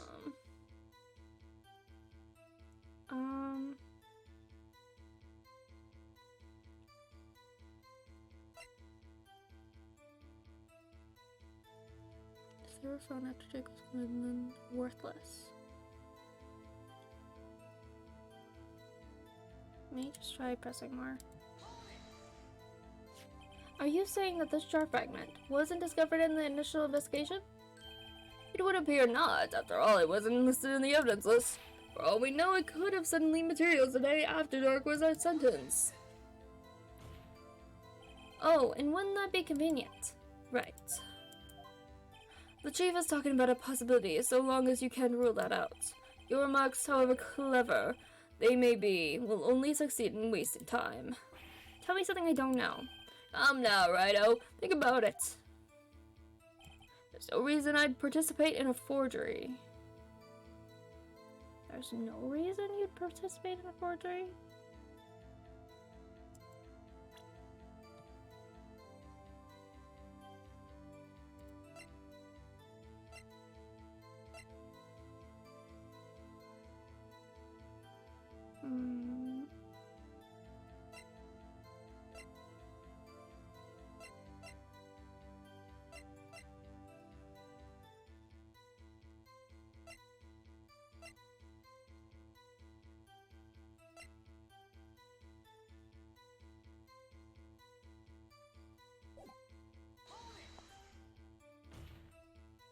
How can you look me in the eye and say that? Because I'm innocent. Remember, who was it that murdered Neil? I'm not sure I care for the word murder here. But then again, the person responsible for Mr. Marshall's unfortunate demise was a misguy. Well, now do you see? Rearranging the crime scene wouldn't help me out in any way.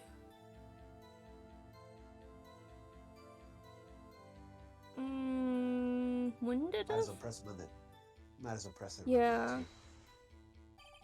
Really, Chief Gantz? At the very least, there is one very large benefit you reaped from all this. Oh, I wasn't aware. What is this benefit? That would be, of course, be the position you have. Chief of Police. Oh, okay, cool. Oh. The resolution of the SL9 incident secured your promotion to Chief. That in itself is sufficient motive. Oh. That's a good one. Huh? Do you really think I'm not incompetent? What do you mean? Even without that case, I was already in line to become the next chief. The resolution of SL9 merely sped up the inevitable a little. Is that true, Edgeworth? Yes, he was going to be made chief anyway. Gah! Be careful when pointing that finger, or you might wind up being the one pointed at. So that means there's only one possible motivation for you to commit forgery. If you didn't do it for yourself, then you did it for someone else. Oh? Don't be silly, Worthy. You know me better than that. There are only 3 people I look out for. Me, myself, and I. There, it's out in the open now. Gee, would you mind if I change my testimony a little? By all means, please do. I wouldn't be anyone's accomplice if there wasn't nothing in it for me. Nothing in it for you? Sorry, but the only person I care about is yours truly. That girl, Laura's sister, was it? If you think I felt sorry for her, you'd better think again. You're right. You don't feel sorry for anyone. Be tough on crime and tough on people, that's how I was raised. You seem to be lax enough on yourself, though. Oh, that's a good one, Worthy. Could there have been something in it for him? Given his selfishness, would he have helped someone out? Yes. Sure, you might not help out anyone for their sake, But if it would benefit you, you might decide to assist someone, because he wanted her to become chief prosecutor, so that he has control over the police and the prosecutor's office. Correct. So, and if he can threaten to expose Emma for being responsible for Neil Marshall's death, he has leverage over her. Yes. Mr. Wright, it appears you're positively determined to portray the chief as a nice man who likes to lend people a hand. That's not what I mean. Very well then. Who is this person you believe Chief Gant may have helped to forge evidence? Lana. Chief Prosecutor Lana Sky, the defendant? I believe it's quite obvious in light of the circumstances. Emma Sky fell victim to an unfortunate series of events. Who would want to help her more than her own sister, Lana? And as for Chief Gant, he would also have a reason to help Lana if she asked him to. That reason, of course, is self-profit. Self-profit? What do you mean? After the SL9 incident was resolved, Lana Sky was appointed chief prosecutor at the prosecutor's office. The person who arranged this job change was you, Chief Gant. But how would he profit from all this? He would be able to use the chief prosecutor as his puppet. Essentially, he would acquire unchecked authority over all investigations. Do you mean to tell me that despite the chief's formidable appearance, he plays with puppets? Yes, that's exactly it. Oh wait, you must mean puppet as in someone forced to do his bidding. Never mind. Admit it, Chief. You assisted Lana Sky in forging evidence. Your motive to appoint her as chief prosecutor so you could control her. Righto, my boy, you have quite an imagination. Let me ask you something. What? Do you have any proof of this? That I controlled Lana? For example, is Lana testified and I've done such a thing? Lana. She's keeping quiet to protect Emma. There's no way she'd testify against Gant. I'm afraid without any proof, this all amounts to nothing more than mere conjecture. Unless that is also what happened in this incident. This incident? Which one would that be? Of course, I'm talking about the murder of Detective Bruce Goodman. The chief prosecutor has been acting strange throughout this entire trial. Almost as if someone has been controlling her. Dun dun dun. Worthy, you better watch your tongue. I wouldn't want you to get hurt. Just what do you mean? What he means, Your Honor, is that Chief Gant is involved in the murder of Detective Goodman. Not only that, but the chief is now making Lana take the rap to cover up his involvement. What? I like how Gant has threatened us and Edgeworth like 3 times each on the stand. Yeah. And the judge hasn't done anything about it. He's literally threatened us in recorded testimony on the stand in court. And judge's like, nah, he's just whatever. Nah, that's fine. Order. I said order. Mr. Wright, you can't be serious, huh? This is an affront to the highest ranking officer in our law enforcement agency. To accuse the chief of police of blackmail and murder? That's impossible. Your Honor, I was merely reiterating what Mr. Edgeworth said in easier to understand language. Oh, you're putting it on Edgeworth? Oh boy. Oh. It's too late, Mr. Wright. There's no turning back for us now. It looks like he's the one who's decided to go through with this. Can you prove this, Mr. Wright? That the chief, a high-ranking officer of the law, is involved in this murder? Yes, because of the one thing. Yes, I know, I can. Good question. I know. Regardless of his rank or title, Chief Gant is just a man. The question is he a criminal? I believe the evidence will tell. I see. Alright then. Let's see what Mr. Wright's got, and it better be good. Show us this evidence that ties Chief Gant to the murder of Detective Goodman. The IDs. This is the ID card list. Yes, the one that shows who entered the evidence room on the day of the crime. There was one ID on the list we couldn't determine the owner of yesterday. 7777777. Sorry, but there's no way you can prove that's my card number. It's your number. What? How do you know that? The safe in Chief Gant's office requires a code to open. A 7-digit code. 7 digits. You don't mean. I'm afraid so, Your Honor. The code was 7777777. The same So as the going into a safe though? Yeah. The same as the remaining ID card number on that list. Chief Gant, you entered the evidence room on the day of the crime. Oh boy.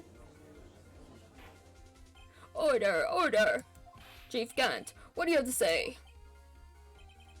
Nothing. The defense's search of my office was in violation of regulations. And I will demand Mr. Wright be punished to the maximum extent of the law. But right now, this court demands an explanation from you about the use of this ID card. Chief Gant, so you admit you entered the evidence room on the day of the crime? What about it? I'm chief of police. Whether it's the evidence room or the bathroom, what's the difference? I can go anywhere I want. Tell me. Tell me. When you entered the room, were you alone? I always go to the bathroom alone, as I do with the evidence room. Except, no, he was in there with Detective Goodman.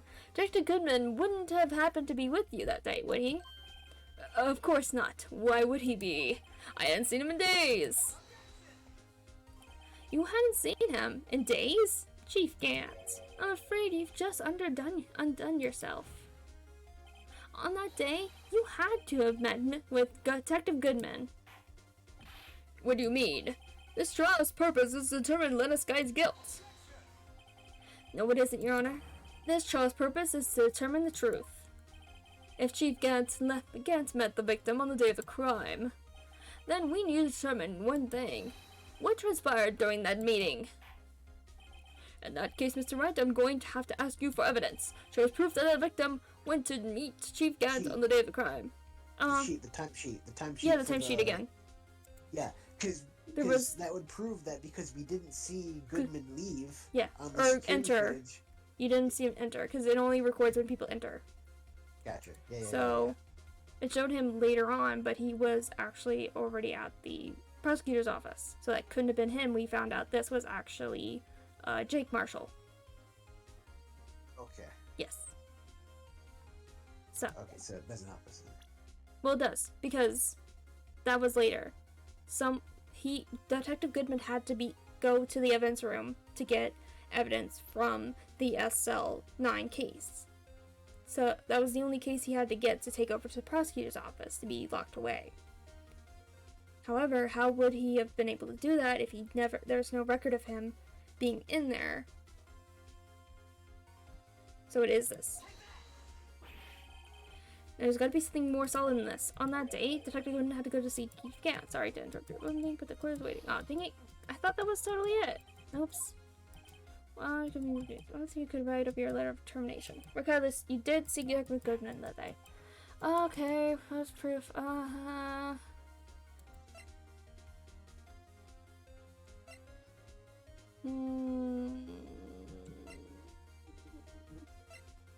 What about the broken knife? Would the broken knife be evidence if it was recovered from Goodman because we know Goodman had it? Or probably not. It's probably too much of a stretch. No, it might be that. Well, how would we link the switchblade knife back to Gant though? How could we prove that he got the switchblade knife or planted it somehow in Goodman? The victim went to meet Chief Gate on the day of the crime. Can we prove that Gant's evidence locker was open and then we can place him in the evidence room? No. Gant's office. It was Goodman's thing that was open. Yeah, okay. So would that have been?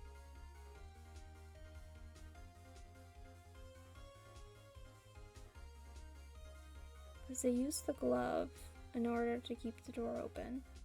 So Goodman had to have done that keep the door open.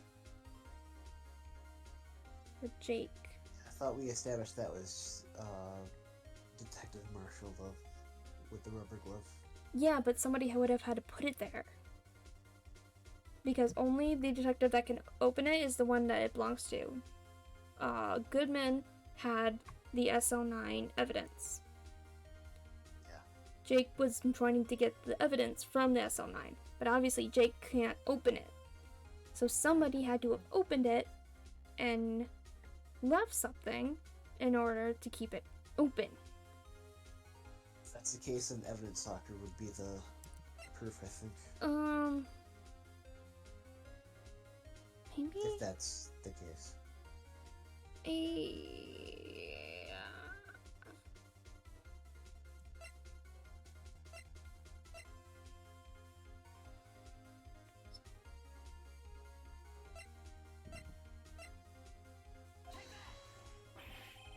Nope. Okay.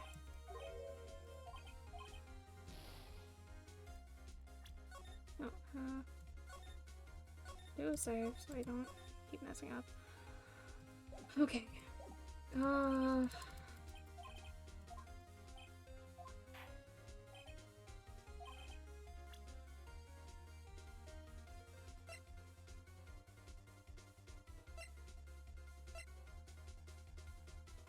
we place Goodman's ID in Gant's possession somehow?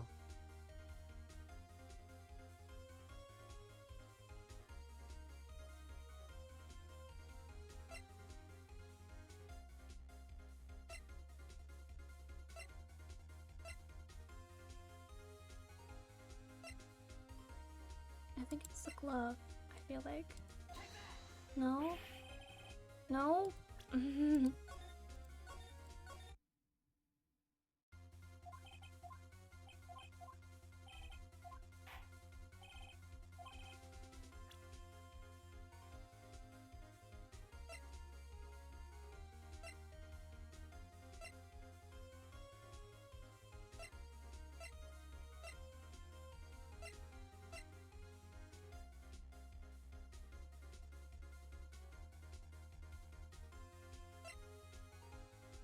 So what could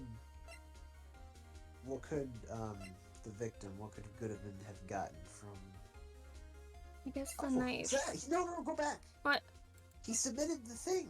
Yeah, he that's submitted because. it to the chief of police. Yeah, because Jake took his. Oh wait, yeah. Wait, He has that document dated, and he had to give that to the police. Yes. Okay. Detective Goodman lost his ID card on the day of the crime. Or to be more accurate, Jake Marshall stole it. So Detective Goodman filled out a lost item report. He would have had to give that report to the chief of police.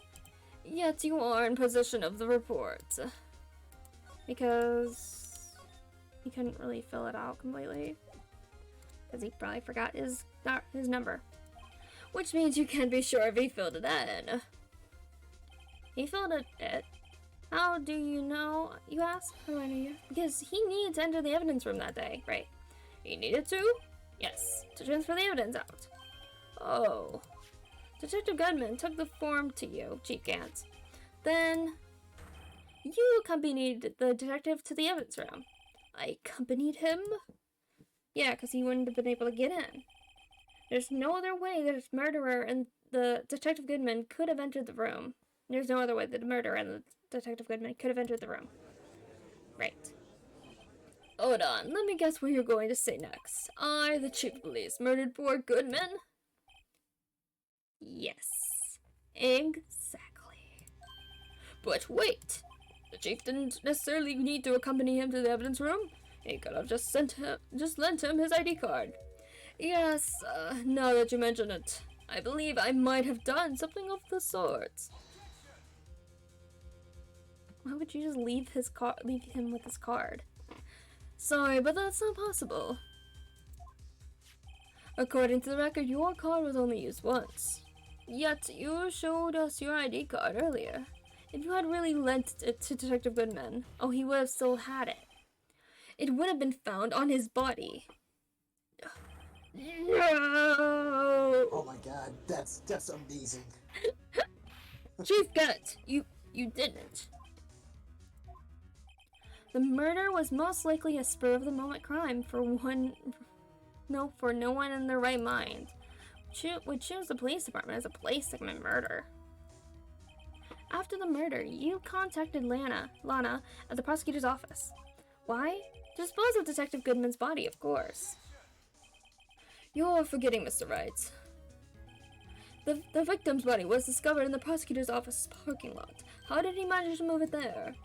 I was in the police department the entire day, you know. And everyone's aware that Lana stayed at the prosecutor's office after the ceremony. Everyone except me, it seems. Since you're the chief of police. You have an entire police force at your disposal. Oh, so you think I just ordered an officer to do it? Hey, you, take this here dead body over to the prosecutor's office. I don't think so. Chief Gant, you left all the evidence we need to prove how you moved the body to the prosecutor's office. In all this time, I thought it was a useless clue just taking up space. Nope, it's the screwdriver. How could the chief move the body? Mr. Wright, show us this evidence. To move the victim body? This is how he moved Detective Goodman's body.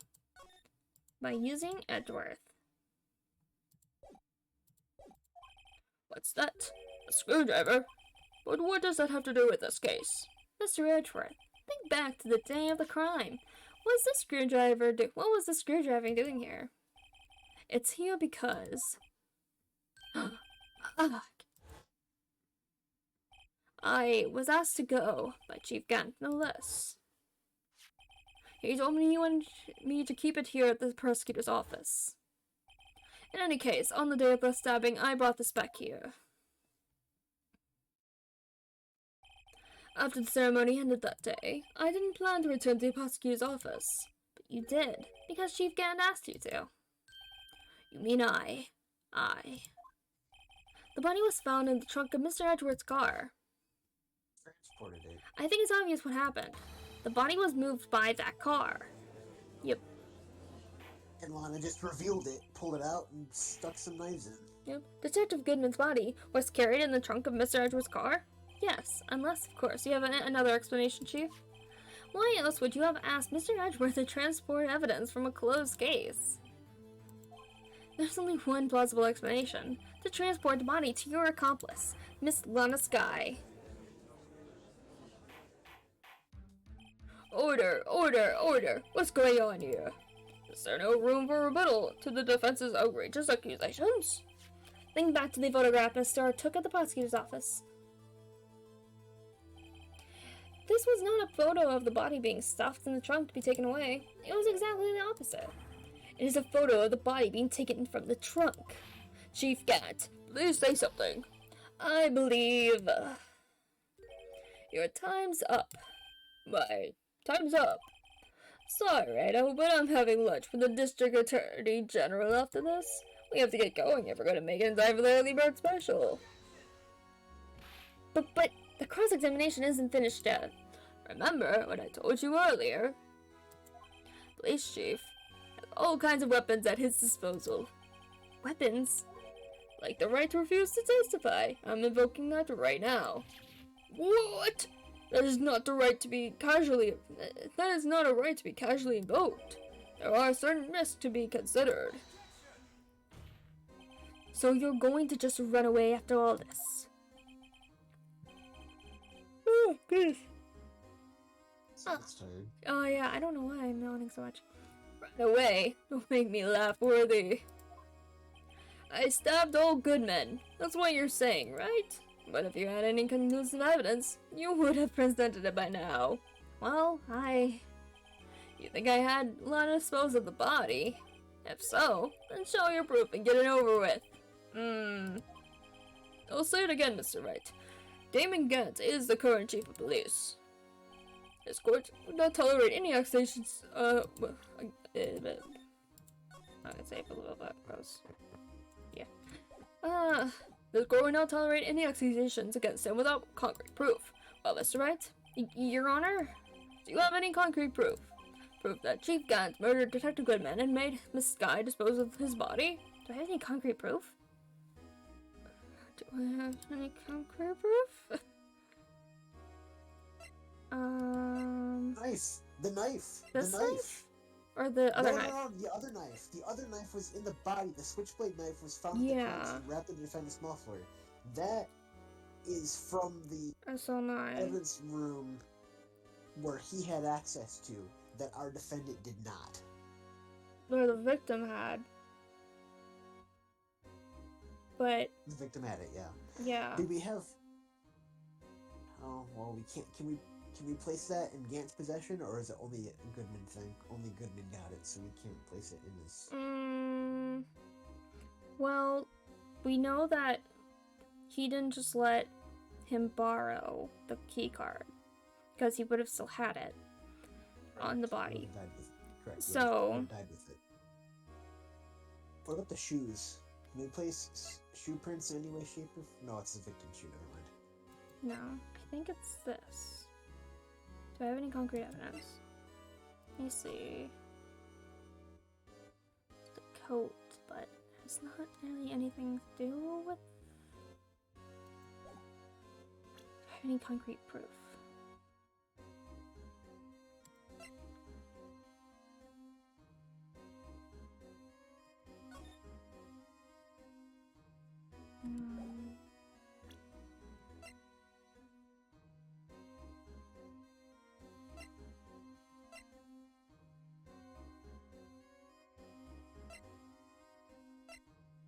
I think it is the knife. Let's try it.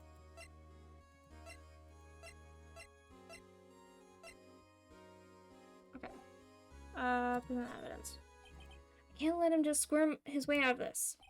I've got to keep the pressure on. Yes, Your Honor, I do have such evidence. Please hurry up and present. Just remember, I better prove Chief Gant murdered Detective Goodman beyond a shadow of a doubt. This knife. So, what is this exact evidence? It's proof as to whether or not it's enough to demonstrate the Chief's guilt. I'll let you be the judge. But I am the judge. Oh, right. Well, what do you think, Your Honor? Nope, he doesn't like it. No. Okay, not the knife, not the knife, not the knife. Okay.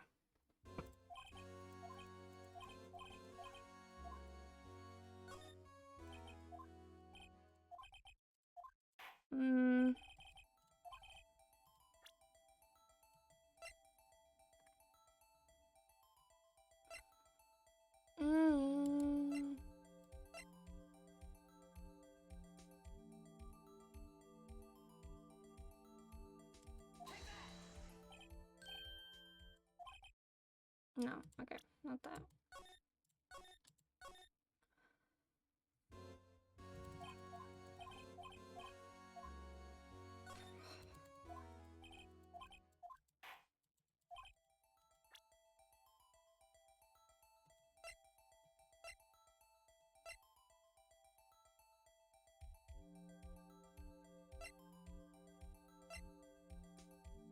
What's that parking stub? That's from, Edgeworth. For when he parked his car.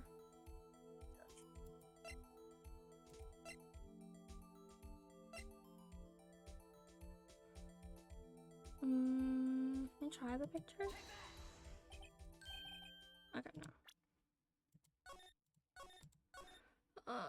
Would that parking stub somehow prove that Edgeworth's vehicle was there at the police station, so Gant loaded Goodman's body into Edgeworth's vehicle? Is that a possibility? Me?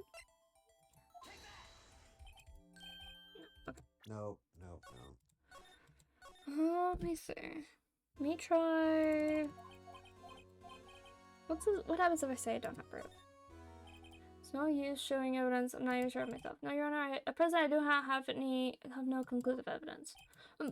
CIG. That case, this court is forced to penalize you for your litigation against the Chief. What? It's a tough to gamble what you can afford to lose right now. It seems that Lady Luck has been on my side again today. Okay, news to you. Okay, maybe that was not right. Lose the case Okay. Okay. I don't know. Okay.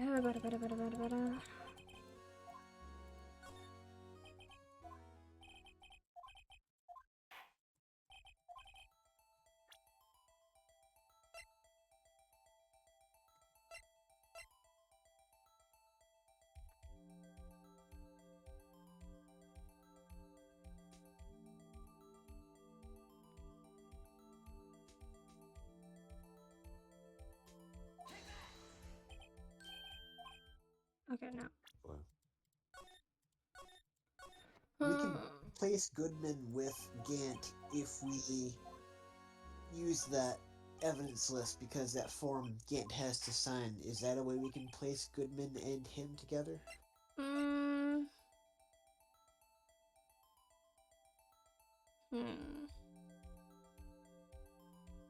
I'm just, as really good as our circumstantial cases, I think we're having a tough time putting Goodman together with Gant at the time of the murder. You know what I mean?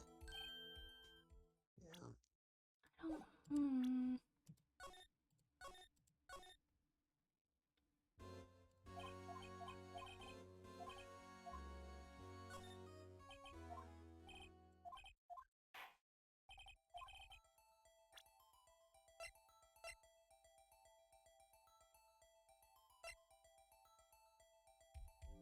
Chief Catbird.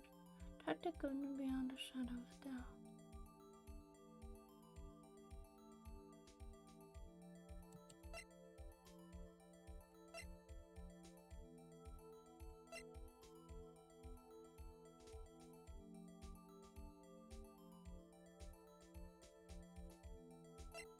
Hmm.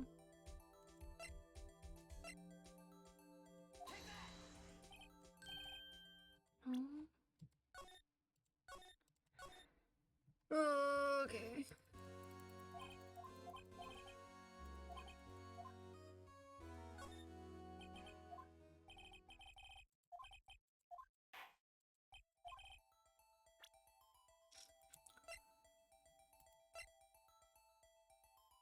No, not Marshall's. There was another handprint.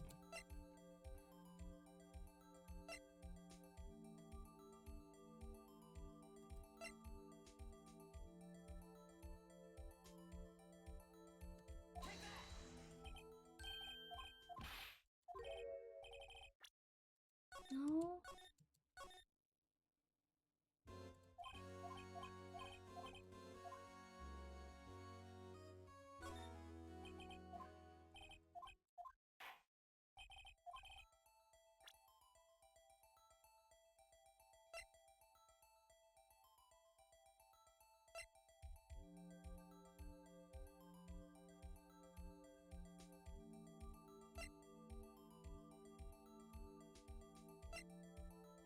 Did we use that knife?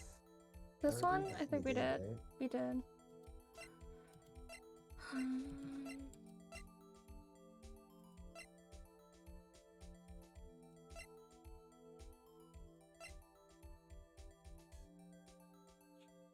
Video? No.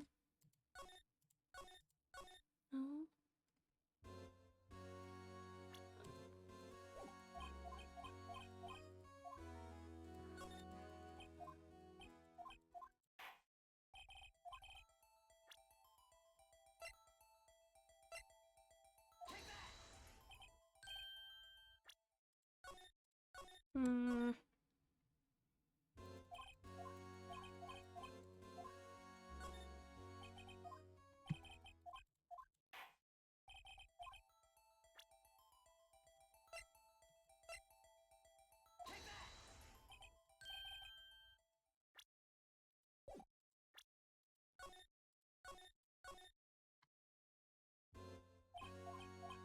Have we tried that piece of cloth?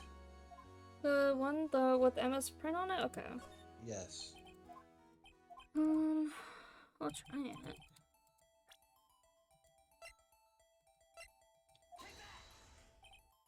No. No? Okay.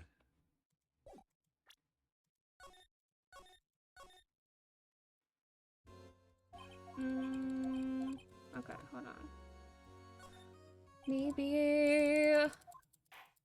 it's no, not this. No, go back. Not this. I think maybe. Yeah. Yes.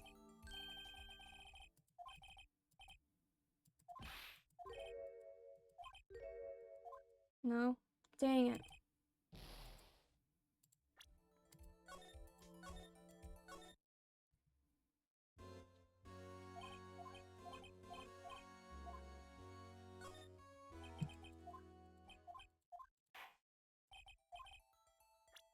there gotta be so much goddamn evidence? I don't know.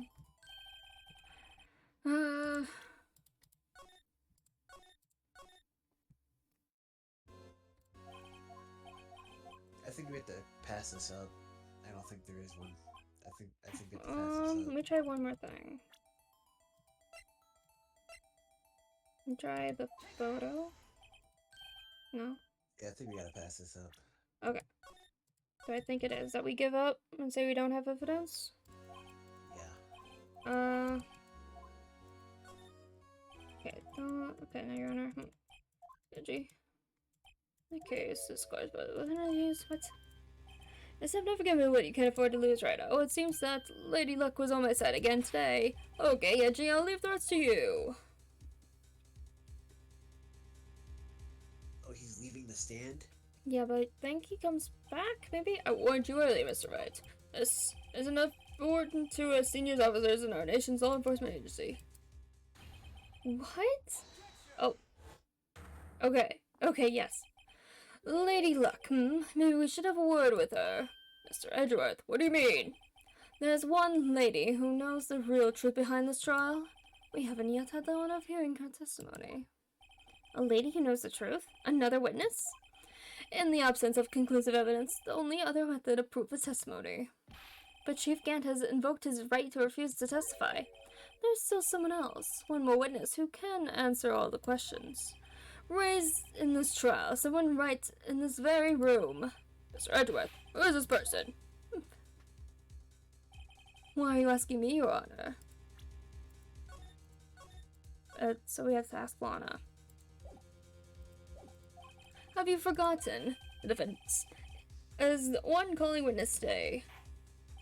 Cause Lana has nothing to hide anymore. Cause already the truth has been out about Emma apparently killing Marshall, so she may not be willing to tell the truth, but we can't just stop now. Yes, Your Honor, the defense will calls forth Lana. The defendant? Miss Lana Sky? She was in the underground parking lot at 5:15 p.m. on February 21st. Her task to dispose of the victim's body in accordance with someone's orders. Mr. Edgeworth? Prosecution has no objections, Your Honor. Very well, the court will now take its final recess for the day. In 15 minutes, we will reconvene to hear the defendant's testimony. This court is now in Hold on. Huh? Chief Gant, I thought you were going to eat. Listen good, Lana. He's talking to Lana? I don't think you need me to tell you this, but if you accept Mr. Wright's claims, there will be terrible consequences. That's right. Your sister will be found guilty for Neil Marshall's murder. This isn't good. Of course, you'd never support such outrageous claims anyway, right? Just something to think about. Alright then. I've got a lunch date to meet. Yeah, okay, just threaten people in the middle of a trial in front of a judge, and it's okay. Okay. You're the greatest judge. Good job. So good. Okay, if there aren't any further objections, this court is now in recess. February 25th, 2:04 p.m. District Court, Defendant Lobby number 4. Looks like we managed to stay in the game. Yeah, thanks to your help, Edgeworth. That chief, he's something else up else. Detective Gumshoe. I'm not a detective anymore. Oh yeah, sorry about that. Don't worry about it, I've already decided where to work now. At your office. My office? Sure, I'll take the place of the top-notch girl you used to work with. Could he mean Maya? Still, looks like we're all in moves now. Chief Gant's done it again. How is it he always gets the upper hand? Not fair he has the right to refuse to testify. Settle down, Wright. Remember what the judge said. But Chief, this is not a right to be casually invoked. There are certain risks to be considered. Risks? What did he mean by that? It's simple. If the chief refuses to testify, the opposite also holds true. You mean he forfeits his right to say anything, too? Oh, no, mate. It's Emma. Emma, are you okay? Yeah, when I came to, I was in the medical office. I've been listening to the trial from the gallery. So she heard everything that's been going on. Emma, I'm sorry for what I said before. No, don't be. It was the truth. You know, it's funny. I almost feel somehow relieved. Relieved? Yeah. Now I finally know what really happened. To think that all this time, my sister was being blackmailed by that terrible man. And she did it all just to protect me. Ever since her appointment was as chief prosecutor, everyone who knew her said she changed. Perhaps it was easier that way for her. What do you mean? What do you think I mean? To follow Chief Gant's orders. She must have shut herself up deep inside. To force herself to do anything and everything the Chief told her to do. That must be why she became so cold. It was my fault. It's all because I murdered Mr. Marshall. Hey, don't go blaming yourself now. If you want to blame anyone, blame society, pal. Chief Gant may be able to fool everyone else with his forgery, but he can't fool my memory. I remember now. I know I knocked Mr. Marshall into that armor. I see. I see. Well, we'd better get back. It's time for the final act. Emma, why don't you wait here? No, I'm going with you. I want to be there. When Lana tells the truth. Let's go, Wright. It's time to end this.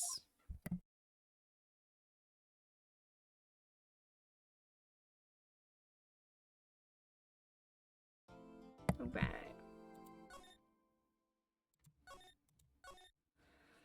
Okay.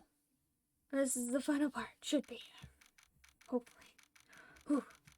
February 25th, 2:21 p.m. District Court, courtroom number 9. Now then, will the defense, Miss Lana Sky, please take the stand? Miss Lana Sky, you are the chief prosecutor. I'm sure you're aware of what is required of you. But Mr. Edgeworth, you already know everything. You know all that I've done these past 2 years. Please provide the court with your testimony, Miss Sky. And remember, you are under oath. We want to hear the truth. Of course. The truth. Lana, no matter what happens, I'll always be your sister. Now then, your testimony if you will. First, tell us about your relationship with Chief Gant. Everything hinges on your testimony. You're the only chance we have to get Gant. Gant and the fabrication. I worked alongside Gant for years. There's no truth to this blackmail theory. I fabricated the evidence 2 years ago by myself. When I found Prosecutor Marshall's body, I rearranged the crime scene.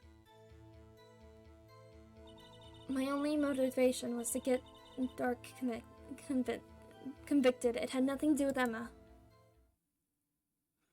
Don't believe that. Are you sure about this testimony? Your Honor, I'm confessing to a capital offense, of course, I'm sure. But Lana... If this is true, then that means Chief Gant has nothing to do with this. That's what I've been telling you from the beginning. Please, Mr. Wright, you've got to help her. She's sacrificing herself because of me. But what if she's telling the truth? She's not. I know my own sister.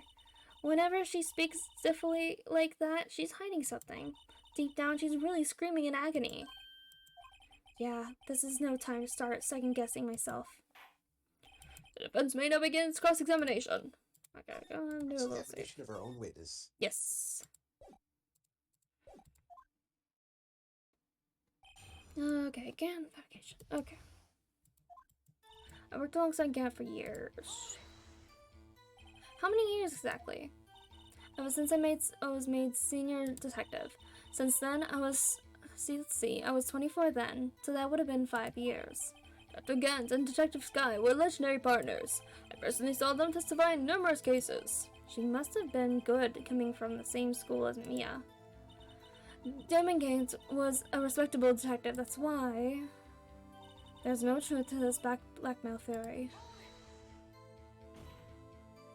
But think about it, Miss Sky. You didn't murder Detective Goodman. You told me as much yesterday in jail. You still don't get it, Mr. Wright. Any testimony you cannot present in court is as useless as idle gossip. I stabbed Detective Goodman with a knife. And I fabricated the evidence 2 years ago all by myself. Did you do so to help your sister? Joe Dark was a serial killer. My sister almost became his last victim that day. I didn't want that incident to ruin her life. But what she did was justifiable self-defense. She wouldn't have been charged with anything. That's not the point. She was traumatized that day, all because of that creep. That's why I couldn't forgive him.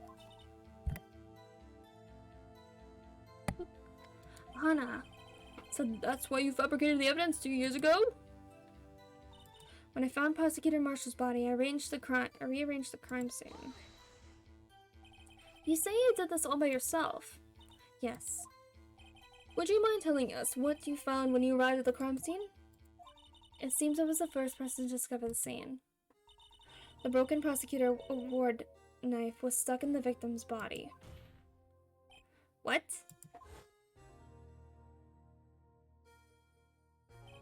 But Prosecutor Marshall died from an unfortunate accident.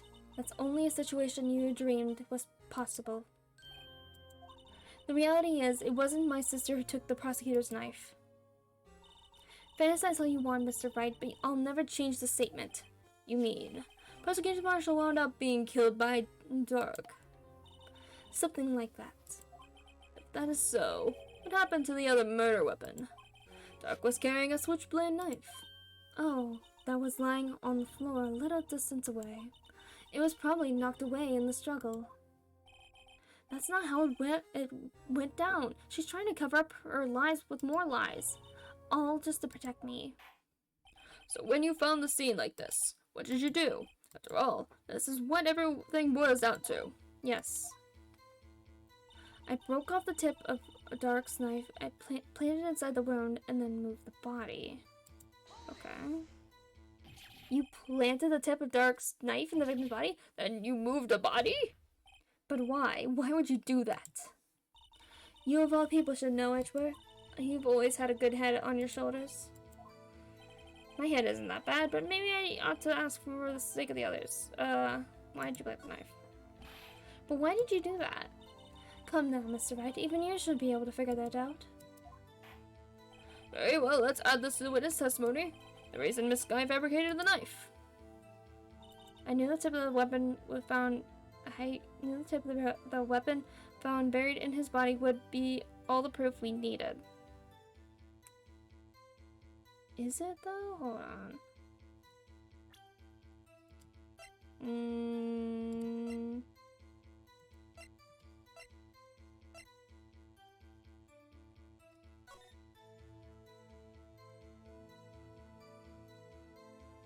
There would be another stab wound then in Marshall's body then. So if he got stabbed by the night object thingy after being shoved by Emma. Yeah, okay. And Juana says that she planted the end of the knife and broke it off in Marshall's body. Yeah, that would be really difficult to do. He should have another wound in his body. Or the autopsy. Not this one. Yes, this one. This one, yeah. No. Okay, no. Okay, not that. Really? Wait. No, I didn't want that. I didn't want to reset the options. No,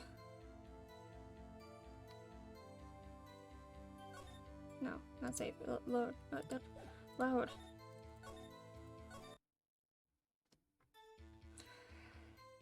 Okay, let me try pressing on it. According to your testimony, Prosecutor Marshall's broken knife was a murder weapon, right?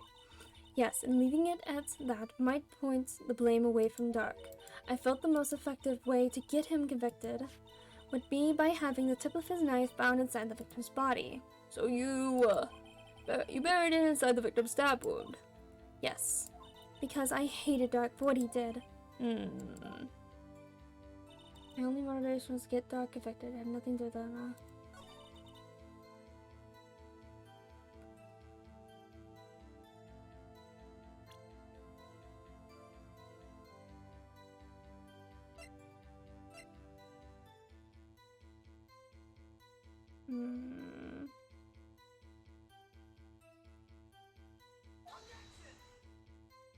you know.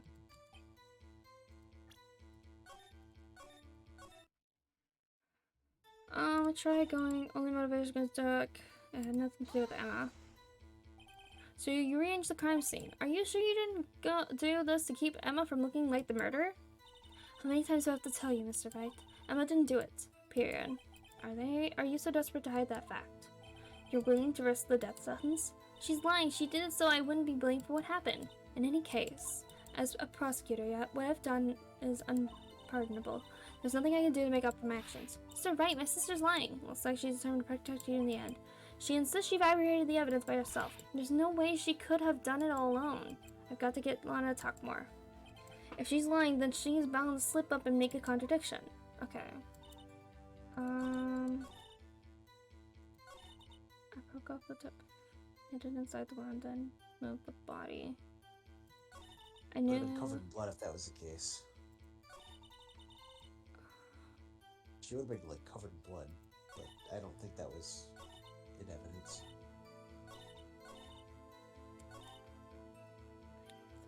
Go back 2 spots. To there's no truth to this blackmail theory. Use the cloth that was in his safe that has Emma's fingerprints on it. It's gotta be it. Or it could be that this has nothing to do with Emma. Either way, I think. Okay, try it. I don't know. No? Okay. Well, one of the Okay. two. We haven't used that. that yet. It's gotta be one of them. Maybe? That piece of evidence has gotta be for her. Gotta be. Nothing to do with Emma. Or... I mean, it does kind of have to do with Emma because of everything, but...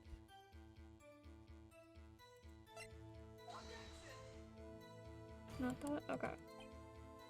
Again? So let me see if...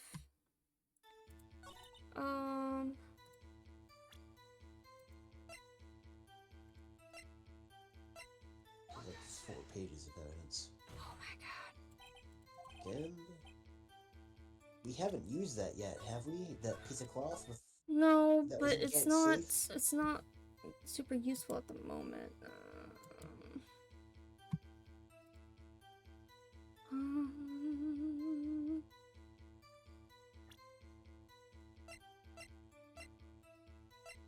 Has to do with everything from...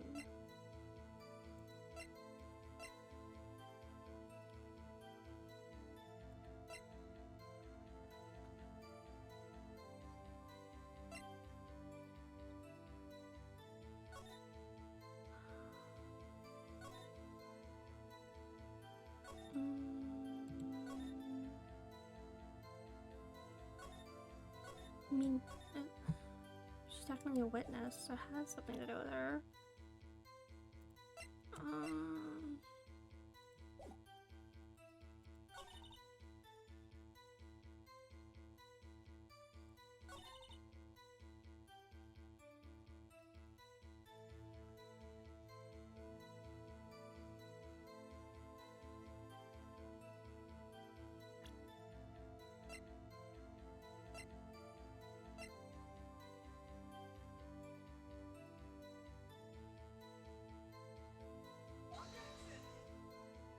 No.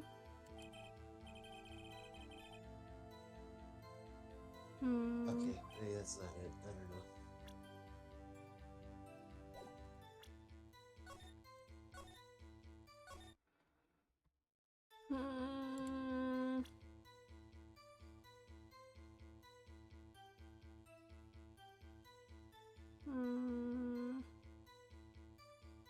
What's Lana's phone doing? What's that? That was from when she called Emma.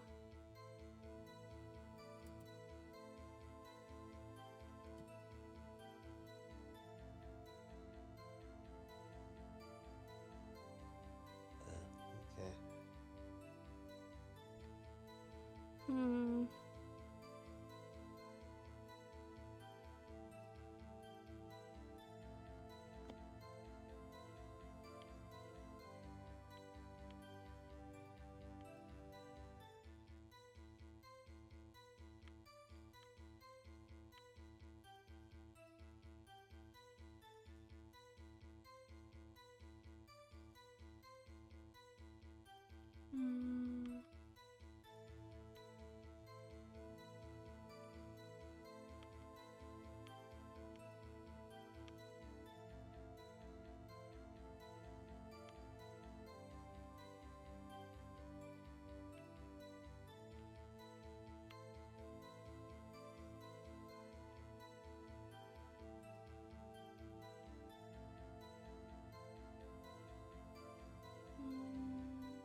Okay, wait.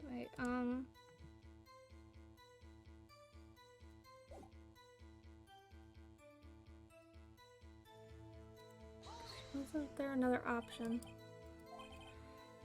Oh, was very well, right? Yes, and leave me at my point to the blame away from Drake. Dark, I felt the most effective way to get him convicted would be by having the tip of his knife found inside the victim's body. Buried inside the victim's stab wound. Yes, because I hated Dark for what he did.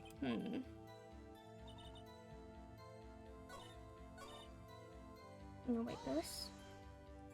Yeah, this part. Okay, planted the tip in the victim's... I moved the body. Why? Why would you do that? You, of all people, should know, Edward. You've always had a good head on your shoulders. My head isn't that... Okay, why... Yeah, why would she move the body? When you showed up on the scene, where exactly was the victim's body? It was where you deduced it was, by Chief Gant's desk. But the body was found by your desk. Why did you move it there? The reason for that is simple. Is it? Let's have the witness explain this in more detail. The reason is Sky moved the body. Piece of the jar that shattered during the events threatened my plan. Why? Oh, because it said Emma on it. Piece of the jar, you mean? Yes, that wretched jar you showed us earlier. In order to show that Dark committed the crime, I thought it would be more expedient to move the body. So, when you first found the body, the jar was already... Of course, it had been shattered to pieces. If you looked at the crime scene, it would have been clear right away what happened. Neil Marshall was dead, and Dark was lying unconscious. In other words, the jar must have been broken during their struggle. I see. What's the matter, Emma? Apparently the jar shattered at the time of the crime was committed, but I have a feeling there is more to it than that. There must be a contradiction here somewhere. Anyway, committed this fabrication completely alone. Okay. It did have to do with Emma. Because of the jar. Because of the jar. It says Emma's name on it. What? What? I guess the game doesn't agree with you.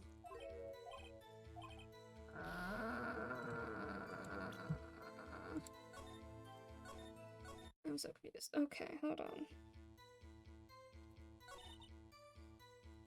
Hold on. Okay. Me.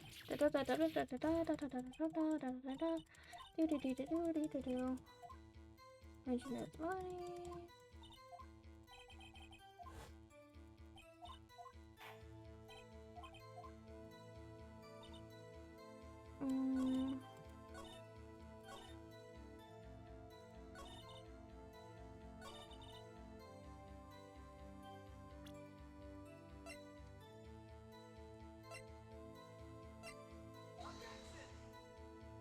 No.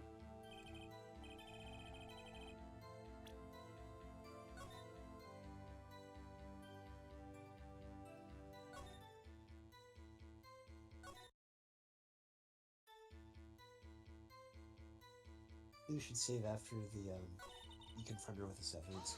Okay, hold on. Me.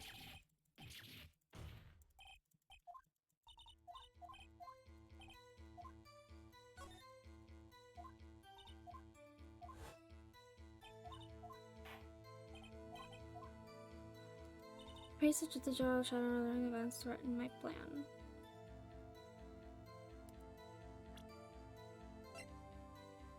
Newspapers.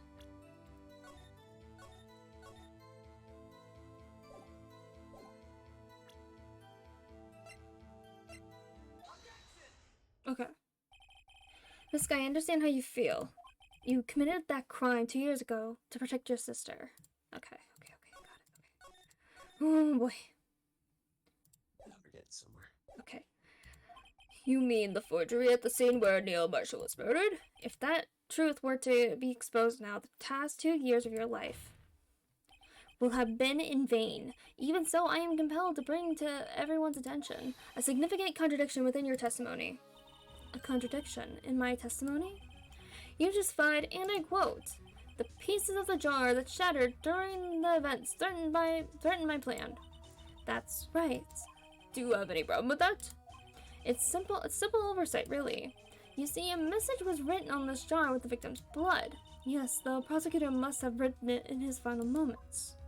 Exactly so. And this is where the contradiction lies. In order for the victim to be able to write his message on the jar, it must not yet have been broken before he died. He couldn't have written Emma's name on a shattered jar.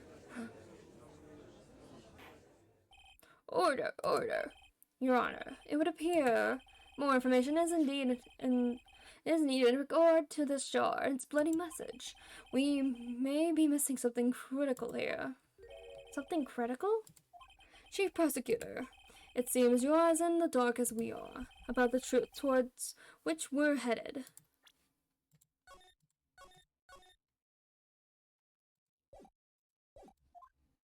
What? Just tell us exactly what you saw. We'll piece together the information to arrive at the truth. Very well, the witness may now continue her testimony. Jar and message in blood. I immediately noticed the blood traces on the jar, but it was dark in the room and I didn't have time to check it out. To be safe, I wiped away the blood. The fragments were large, so I'm sure I got them all. No, you didn't. All I could think about was wiping them clean before they were discovered. But somebody took one. You mean you were the one who wiped away the message in blood? I wasn't Chief Prosecutor at the time. She didn't think Dark was the real murderer. That's why she tried to erase the real evidence. Very well, the defense may now begin its cross-examination. Okay.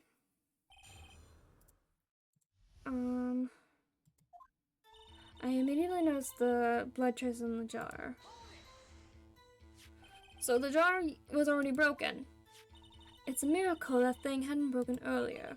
Certainly looks as feeble as the defense's case. Thanks. But not as feeble as the judge's judgment. You were an ace detective who never missed a detail. Do you really expect us to believe you didn't investigate what was written on the jar pieces? Normally I would have. But it was dark in the room and I didn't have time to check it out. So you didn't know your sister's name was written on the jar? No. If I had known, I would have gathered all the pieces and ground them to dust. Well, that helps my case. Anna, you do that for me? Seems you two might make up yet. Well, anyway, I just barely had enough time to move the body as it was. Or, if someone happened upon the scene, you'd lose your chance to erase the evidence. You must have been in a hurry.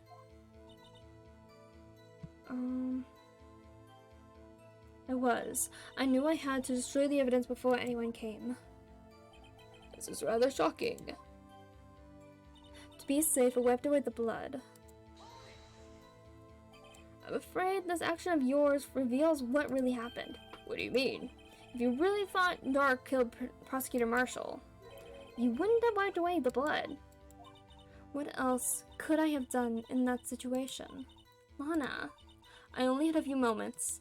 There wasn't enough time for me to do anything else but gather up the pieces.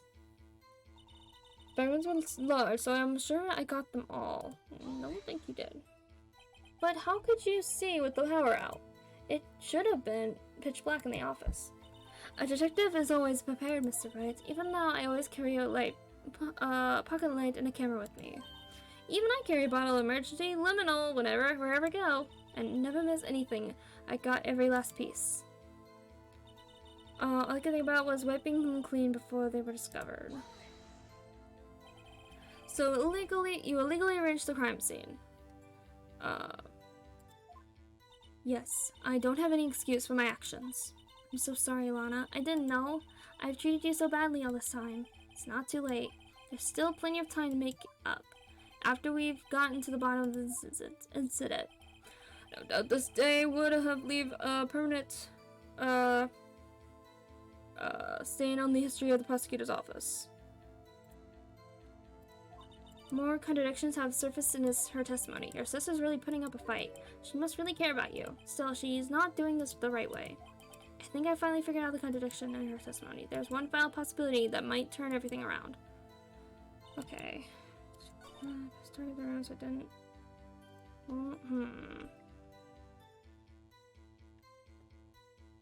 Okay, hold on. They say away to the lead. Fragments were so large, I'm sure I got them all, but she didn't, because there was still one. Oh, no, not press. No, not press. I want evidence. Okay. Who's that? Yeah. Okay, cool. This guy, I believe this jar conceals the truth even you were unaware of. Because I don't think she knew that there was a missing piece. What? We found the final piece of this jar in Chief Gad's safe. In the Chief's safe? But how? I knew it. She really didn't know. There's something even more disturbing about that final piece. There was still blood on it. What? The witness just testified that she gathered every last piece and wiped the blood off them. Yes, which leaves us with only one explanation. On the night Prosecutor Marshall was murdered, you were not the first person to show up on the scene. Chief Gant got there before you. But couldn't the defendants have simply missed a piece? I'm afraid that's unlikely. The pieces are too big for anyone to miss, let alone an ace detective. That may well be, but everyone makes mistakes. Even I once wasted an entire day looking for my dentures. They were in my mouth all along. Ha! Can you believe that? Yes, I can't believe it. Have you forgotten, Your Honor? When this witness arrived at the scene, the jar was already broken. Oh, that. There's no way a name could have been written on a shattered jar. Another person discovered the scene prior to the witness. I hope you're not implying this person was Chief Gans at the time. He was looking for Dark downstairs. Besides, even if he was there first, why wouldn't he break the jar? The question is, if he did arrive there first, why did he hide that fact for 2 years? Well, Your Honor, can you answer us that? No.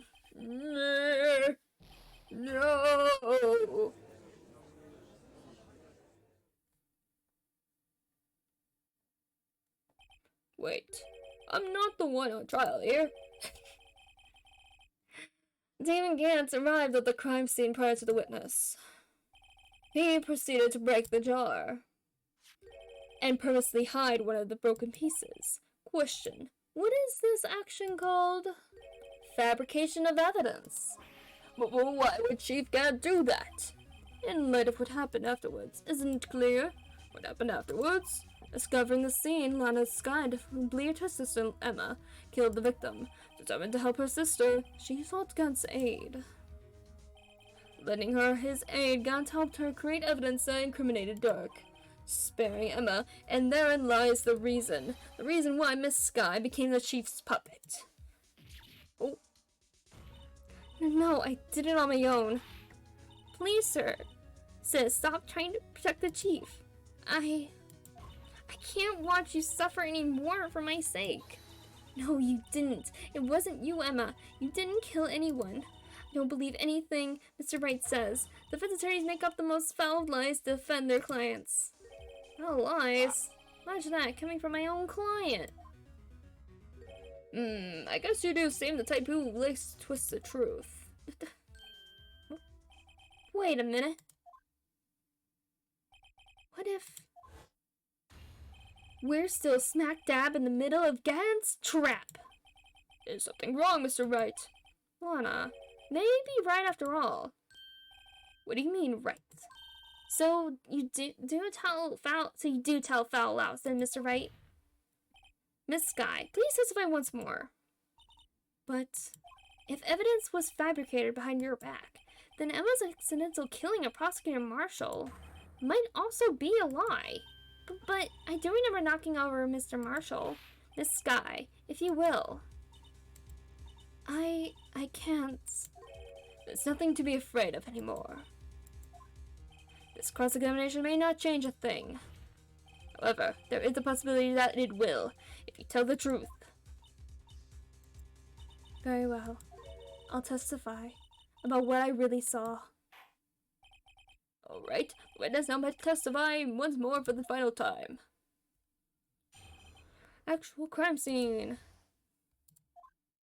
When I arrived, I found Mr. Marshall's body impaled on that suit of armor sword.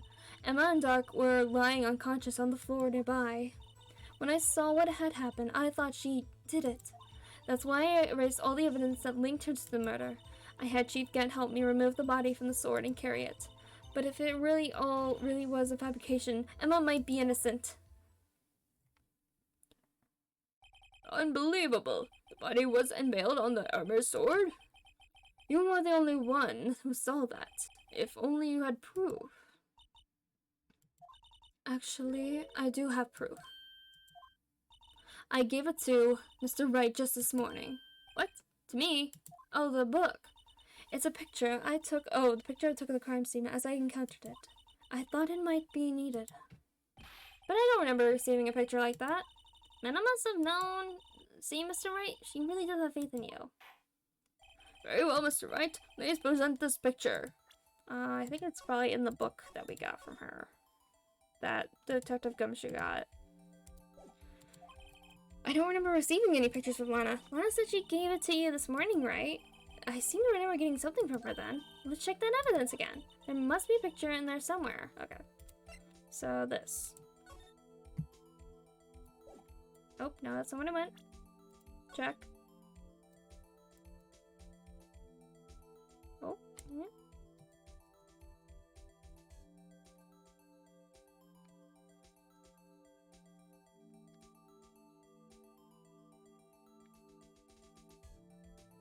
Right.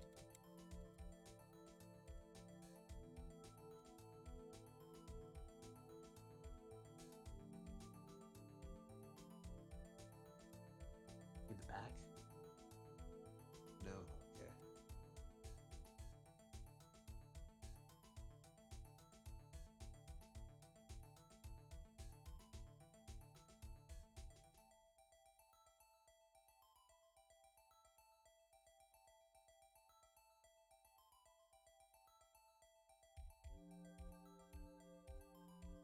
What am I for? Oh. Okay, there we go. Oh, there is proof. Hey, there's a picture here. She say she carries always a camera with her. Oh. Oh my. This is the actual crime scene. No other detective saw the crime scene like this. Because I contacted Criminal Affairs only after I had rearranged everything. Last picture into the court record. Gasp, Mr. Wright. That picture cut out from this the piece cut out from his vest. Could that be the cloth we found inside Chief Gant's safe? That had Emma's prints on it. What's this? This is a handprint, isn't it? That cloth. It had fingerprints on it. Whoever fingerprints those are must be the real murderer. What? But those fingerprints... They're yours, Emma. Why are your lips turning all purple, Mr. Wright? Anyway, let us get on with the cross-examination. So long as you tell the truth, we should be able to flesh out the real murderer. Very well, the defense may now begin its cross-examination. The actual crime scene. When I arrived, I found Mr. Marshall's body impaled on that suit of armor. Oh! Hold it. Oh! Come now, Edgy. As this is the poorest excuse for a trial I've ever seen. Chief Gant. What? Now you want to make me out as the bad guy too? If so, I'd like to put in a word or two in my defense. I'm afraid it's too late for that. What? You already declined to testify. That means you forfeited your right to make statements of any sort.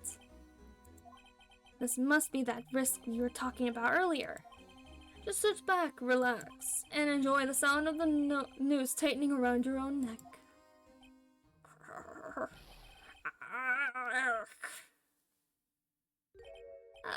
So what? You think I'm worried? Sorry to disappoint you, but I don't need to make any statements. What do you mean? The evidence will do all the talking for me. Even if I can't testify, I can still present evidence. Yes, that's true. Wait, you mean you still have some conclusive evidence? No, I don't, but someone does. Someone? Uh-oh, we do. So, what's your excuse, Righto? Oh shit. He's pointing out that we have evidence. Cause he know. Now it comes into play. Yeah. Okay. Yeah. Why have you been keeping quiet about it? You have something to show us, right? Something that proves you knocked over Neil Marshall, causing his death. Okay. Conclusive evidence that leaves no room for doubt. Is that true, Mr. Wright? Unfortunately. I show that picture of evidence now. Emma's sure to be made out as the murderer. He was a murderer. Mr. Wright, if you have any more evidence, present it now, and if you try to conceal anything, you'll be the one appearing before the Board of Inquiries.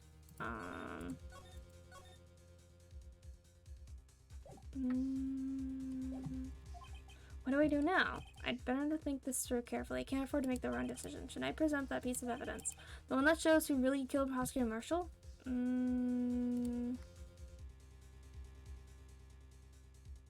Yeah, I mean, we gotta show the evidence. I don't... He's gonna call us on it anyways.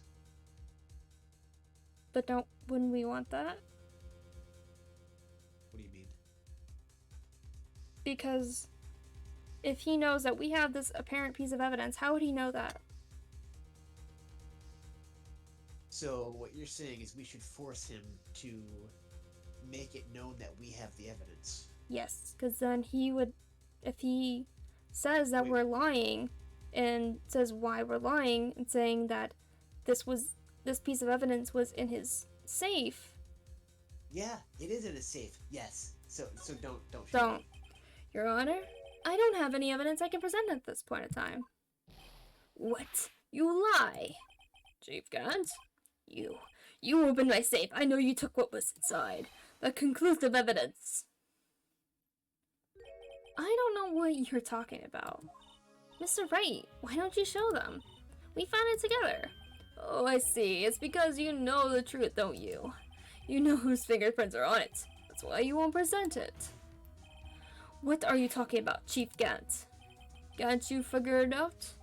Take a good look at this picture. What? You had a copy of the picture? Oh wait, no. We already presented it, I think. To prove that he was stabbed by the sword, the suit of armor. See the victim's vest. Notice anything odd about the chest area?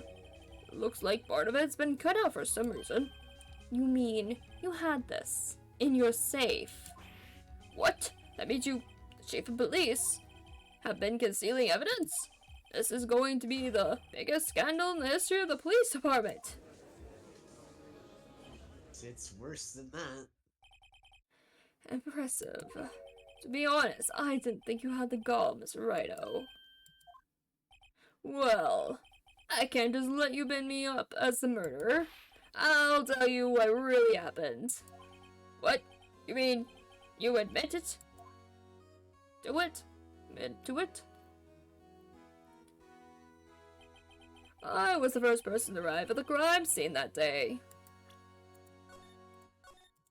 Even though technically he's not supposed to be testifying, but okay. It then occurred to me that I could use the situation to control Lana. So you really were manipulating her. I knew Lana. If I made it look like the blame lay with her sister, that when she saw the scene, she would ask me for my aid. So you assisted Miss Sky. I told her to arrange all the evidence. I had her plant the knife tip in the victim's body and move the body across the room. And I ended up using the evidence to get Joe Dark convicted. When I tampered with the crime scene, I had 2 pieces of evidence. This was before Lana arrived at the scene, mind you. 2 pieces of evidence. You mean those items in your safe? But why? For insurance, of course. Insurance? I was sure my plan would work, but it's always best to be prepared for the worst. I wasn't about to let anyone blame me for a murder that girl committed. You mean you were calculating that far ahead while forging the evidence? What do you take me for, a fool? I didn't make police chief by dumb luck. See this jar fragment? I had the most legible part of Emma's name. I didn't expect Lana to go and wipe the blood of all the pieces. But if you fabricated all the evidence, what's to say you didn't fabricate the message on this jar too? Oh ho ho! Some people just don't know when to quit, do they? That's why I kept one more item for insurance. You mean that piece of cloth? Come now, Rhino, cough it up already. I know you have it. What are you waiting for, Mr. Wright? So you admit to it then, Chief Gant, that you were hiding the cloth you cut off the victim's vest in your safe? Yes, I admit it. I didn't want to have to do that, being chief and all. But that's a lot better than being portrayed as a murderer. Well, Mr. Wright, what do you have to say for yourself? Just a moment ago you said you didn't have any evidence you could present. Foolish move, Rhino. You should have shown it then, before it was too late. Been a long battle. But the moment of truth has finally arrived. As long as I don't mess up here, the victory is mine. Want to save? I don't think... Can I save? I can't save.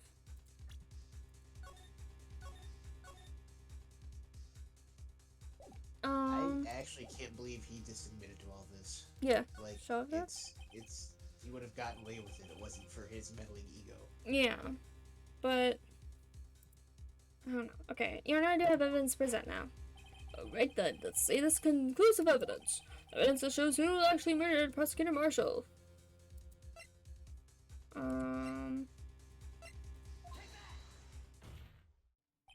Let me verify this once more. On the day of the crime, you personally cut out this piece of the victim's vest. Oh yes, at last you finally brought it out into the open. There's a handprint on this piece of cloth. Your Honor, the prosecution requests that be immediately sent to the lab for analysis. That this handprint on the leather. Thus it must have been a strong impact for it to be left so clearly. You mean, it could not have been forged. It must be authentic, conclusive evidence. Oh ho ho! You're as slow as on the uptake as ever, Worthy. What? Think about it. Rhino had all this time to present this evidence. Yet he was reluctant to do so. Why would that be? You mean you already know. You know whose fingerprints these are on them. Mr. Wright, do you really know? Whoever the fingerprints belong to must be the real murderer. Whose fingerprints are they? Very well. I'll tell you. It should be okay now. Everything's proceeding as predicted. The person whom these fingerprints belong to is... Emma. Emma Skye? What? They're mine? I'm sorry, Emma. But why? Why didn't you tell me? Oh ho ho ho! You're really something, Rhino. You knew this girl did it all along, and you still tried to pin the murder on me. So it's true, tragic but true. This girl really did shove Prosecutor Marshall to his death. How could you? You monster. Skye. You know whose fingerprints those were all along, can't you? You acted like she really didn't. Miss Skye, it's not over yet. What? I said this trial isn't over yet. Ha! But I'm afraid it is over, boy. Not only this trial, but your career too. You purposely concealed this conclusive evidence. That, my friend, is a serious offense. I'm looking forward to pressing charges after the defendant is convicted. I'll have your badge, boy. Put it in your safe, and you're telling us we concealed it? What's the matter? Gag got your tongue? Aren't you going to tell us how it feels? How it feels to be the one who single-handedly turned a poor little girl into a murderer? Before I do that, there's just one little thing I have to clear up. Oh? And what's that? Who really killed Prosecutor Neil Marshall? What? Chief Gant, you are absolutely right. This piece of cloth proves who the real murderer is. Who killed Neil Marshall, you ask? It was a Miss Guy, wasn't it? I'm afraid that's not possible. You see, this piece of cloth contains a critical contradiction. What? A contradiction? What is this fool babbling about? I'm talking about a contradiction. One that proves who the real killer is. Mr. Wright, this piece of cloth, what could it possibly contradict? Chief Gant, your tyrannical reign ends here. Alright.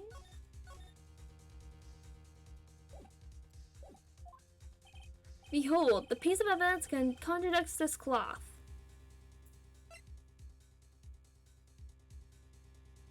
Oh! The cloth is cut from, right? Oh! Because it was already gone before he got stabbed. Yup.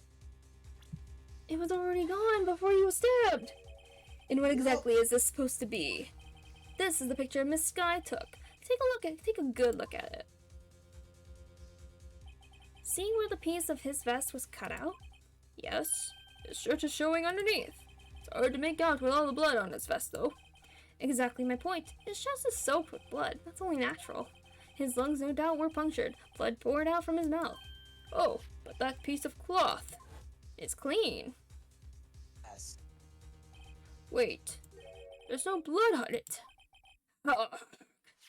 Since Emma Sky's fingerprints are on this cloth, there's no doubt that she shoved the prosecutor aside. However, Mr. Marshall was not impaled on the sword at that time. No, this is nonsense. Now then, Chief Gant, let me ask you something. Prosecutor Marshall was not impaled when he was shoved aside. He most likely hit his head on the ground and was knocked out. If so, then tell me, who could have it been? Who could have arrived at the scene before Miss Lana Sky, picked up the unconscious prosecutor, and impaled him on the armored sword? Then, to make it look like Emma was responsible for the prosecutor's death, said person proceeded to write her name on the jar with the victim's blood, a jar that they then broke on purpose to leave behind a clue, and make Lana believe her sister did it. Remember what you admitted only moments ago? That you personally cut out this bloodless piece of the victim's vest? Ironic, isn't it? Though, through the very act of creating insurance, you prove that you were the actual murderer. I love that. Oh, it's so finally all over. Oh, see ya. Oh. Oh. Oh, that was close, right? You almost had me. Sorry, but you'll have to do better than that. I refute your allegations. What do you mean you refute your allegations? You see, that piece of cloth is illegal evidence. Order. What nonsense is this? Illegal evidence cannot be used to convict a suspect. Remember, Udgy? Early old Wright out here concealed that piece of cloth. So then, what's your excuse, Righto? You do have some conclusive evidence, don't you? I don't have any evidence I can present at this point in time. Okay, we're gonna bring out the law book, the evidence, the book. Well, that's true, because at the time, it wasn't connected to what was happening. correct. It wasn't relevant. Yes. The defense did refuse to present evidence. At that moment, that piece of cloth seems to be legal evidence. But that's not fair. Oh. Did you actually think you could best me in court? It looks like the last laughs on you, son. Nah, man. It wasn't relevant. I'm afraid Mr. Gant's claim is legally correct. Well, Mr. Edgeworth? True. Illegal evidence cannot be used to convict a person. Assuming, of course, that the evidence is indeed illegal. Well, Mr. Wright? It seems, alas, the time for me to reveal my plan has finally arrived. Mr. Wright, do you admit to it? Save. That you purposefully and illegally concealed this piece of evidence? I did not. I admit I refused to present it at one point. Aha, so the evidence is illegal. Oh. No, it isn't, Mr. Gant. Huh? It's not that I didn't present evidence then. It's that I couldn't. What do you mean, you couldn't? There are certain procedures involving when presenting evidence. No, Archie, don't listen to these lies. He's nothing but a coward. You can't really believe. Yeah, shut up, man. There's only one issue left to be resolved in this trial. Is this evidence legal or not? Very well, let us settle this once and for all. Earlier, you refused to present evidence. If you can prove your conduct was not in violation of the law, then do so now. The book. Book. Throw the book at him. This is your proof, Your Honor. Evidence law. What's this? I've done my homework too, Chief. Indeed, Emma Sky's fingerprints were on this piece of cloth. However, at that point in time, this was merely a piece of cloth, nothing more. What? You see, it's written right here in this book. You see, the second rule of evidence law. Rule number 1. No evidence shall be shown without the approval of the police department. I found this piece of evidence myself, inside your safe. It goes without saying, I did not have approval from the police department. Rule number 2. Unregistered evidence presented must be relevant to the case on trial. And here is the crux of the matter. You see, at the time, it was impossible for me to prove the relevance between the cloth and the SL9 incident. What? What kind of nonsense is this? You want relevancy? Just take one look at this picture and... Sorry, but can you recall, when was that picture presented? That was shown only a few moments ago. No. He's right. At the beginning of today's trial, that piece of cloth was still meaningless. The person who gave it value as evidence was you, Damon Gant. You yourself confessed to a certain truth. Let me verify this once more. On the day of the crime, you personally cut out this piece of the victim's vest? Oh, yes. No! It was then that you approved this cloth as conclusive evidence. Yes, you, the chief of police, personally approved this cloth. The only person who could have cut this from the victim's vest is the one who stood before Prosecutor Marshall in his final moments. In other words, the real murderer. And there's only one person who could that be. Damon Gant. The killer was you.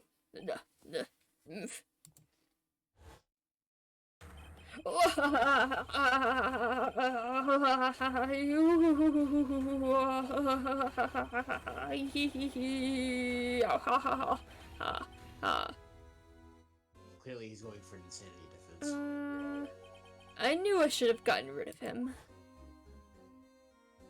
That good-for-nothing scum.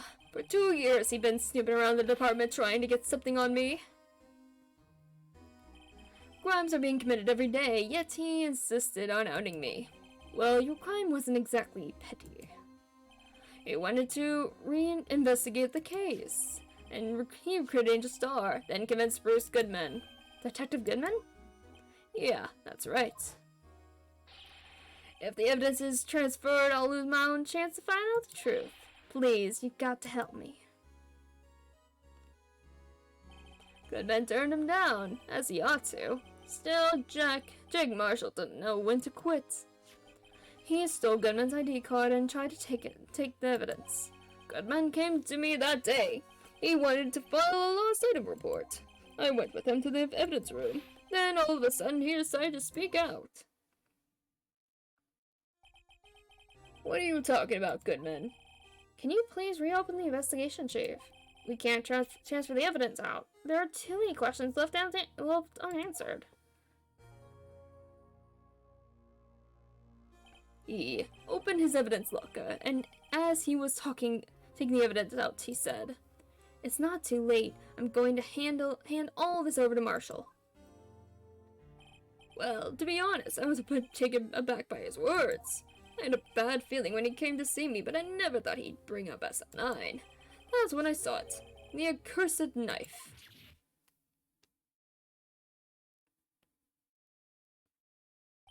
I couldn't just pull it out. Doing so would have only led to more blood, making it near impossible to hide your crime.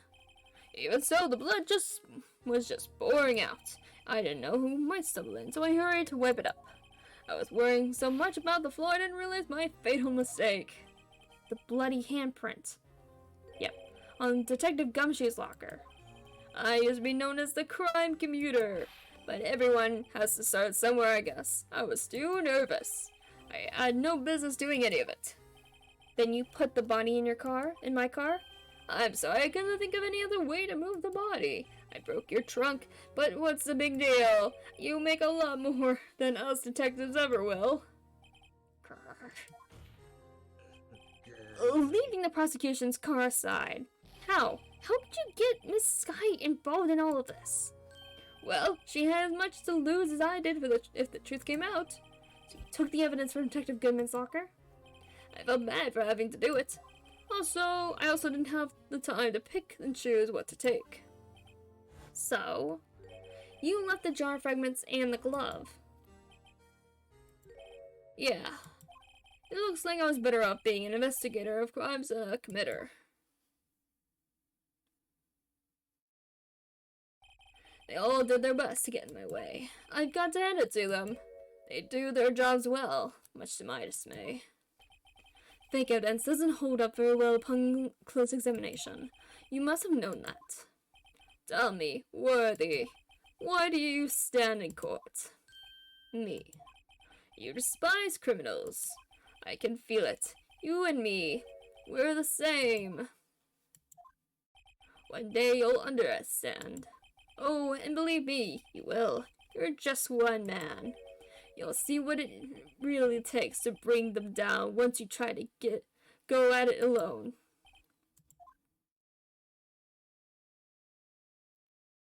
But Edgy's not alone. He has us. Yeah, we're his boyfriend. Well, it looks like it's time to say goodbye. Oh, Edgy. What? Looks like we'll have to cancel that lunch date. Sorry, old friend. I'm sorry too, Damon Gant. I knew you as you used to be, long ago. You were once a fine investigator, an example to others on the force. I'm sorry to learn that you are no longer that person. Those days are long gone now, Edgy. Thanks for all the memories, though. Don't worry, you'll be fine. Now you have Wright here. And Worthy. With these two around, you can't go wrong. In fact, I can hear them already. The metalist sounds of a new beginning.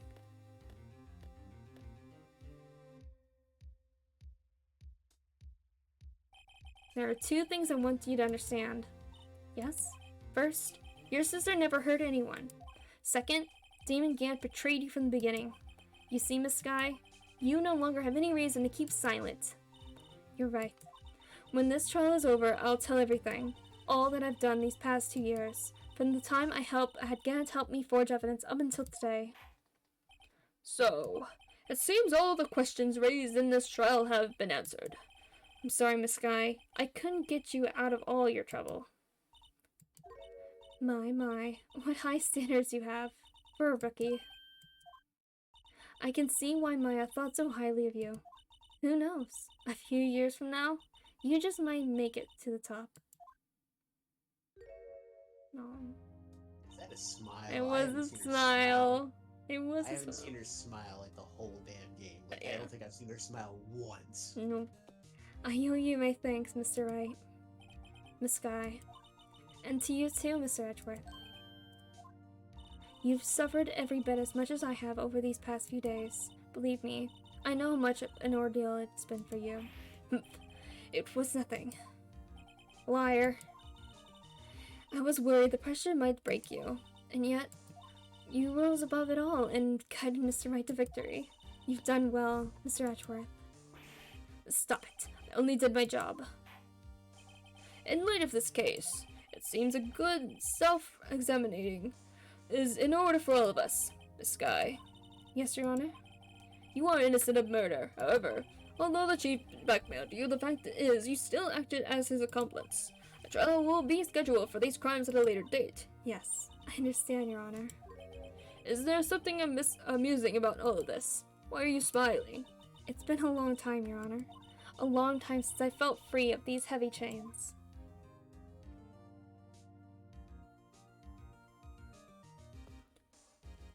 Well, this trial has gone on far too long already. Regarding the charge of murder, this court finds the defendant, Miss Lana Skye, not guilty! Confetti! Yeah. Yay! That's an occasion. That is all. This court is adjourned. Hell yeah! February 25th, 5:03 p.m. District Court Defendant Lobby number 2. At long last, it's finally over. Aw. Emma? Why the long face? I'm sorry his sister didn't get completely off the hook, but at least she wasn't convicted for a murder she didn't commit. No, that's not it. Just now, after the trial ended, I can see why Maya Fey thought so highly of you. I owe you my thanks, Mr. Wright. And to you too, Mr. Edgeworth. You've suffered every bit as much as I have over these past few days. You've done well. She smiled. You know, I did my best too, but Lana didn't say a single word to me. Hope I'm not interrupting anything, pals. You always are. By default, you're interrupting, Gumshoe. Oh, guess I am. I'll come back later. Gumshoe, come back. Wait, Detective Gumshoe, what is it? You're doing this on purpose, aren't you? Making a detective run around all while on duty? And to top it off, you call me here. I've seen happier people at funerals. Hey, listen, lighten up, pals. I'm only kidding. Oh, are you here because of my sister again? Nope, not this time. I came today because of you, pal. Me? That's right. I thought I'd like to see I thought you'd like to see someone. Lana! Should you be doing this? She's still under arrest, you know. Well, I won't tell if you won't. Thanks, Gumshoe. Emma, I owe you an apology. It's okay, sis. Don't worry about it. That day, 2 years ago, was the first time in my life I ever panicked. It was all I could do to keep myself from screaming. All I could think about was keeping you from getting wrapped up in that mess. Sis, I asked Gant to help me cover up the truth. I thought I was doing it for your sake. But now, I realize it was wrong. I changed after that day.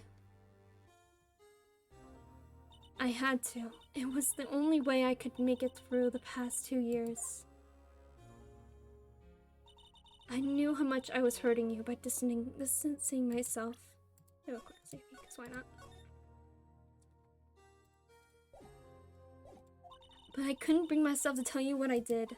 I was scared. Scared that you'd look at me with those eyes of yours. I was scared of how you'd react if you knew.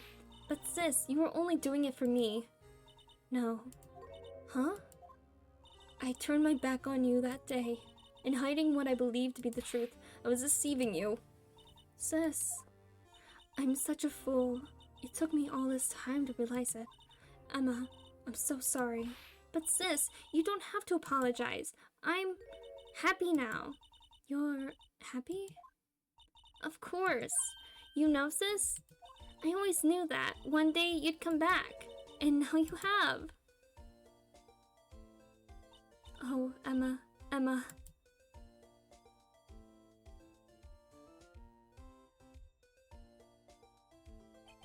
No one can change the past. The only thing we can do is strive to make up for our mistakes. Why must we make up for our mistakes, you ask?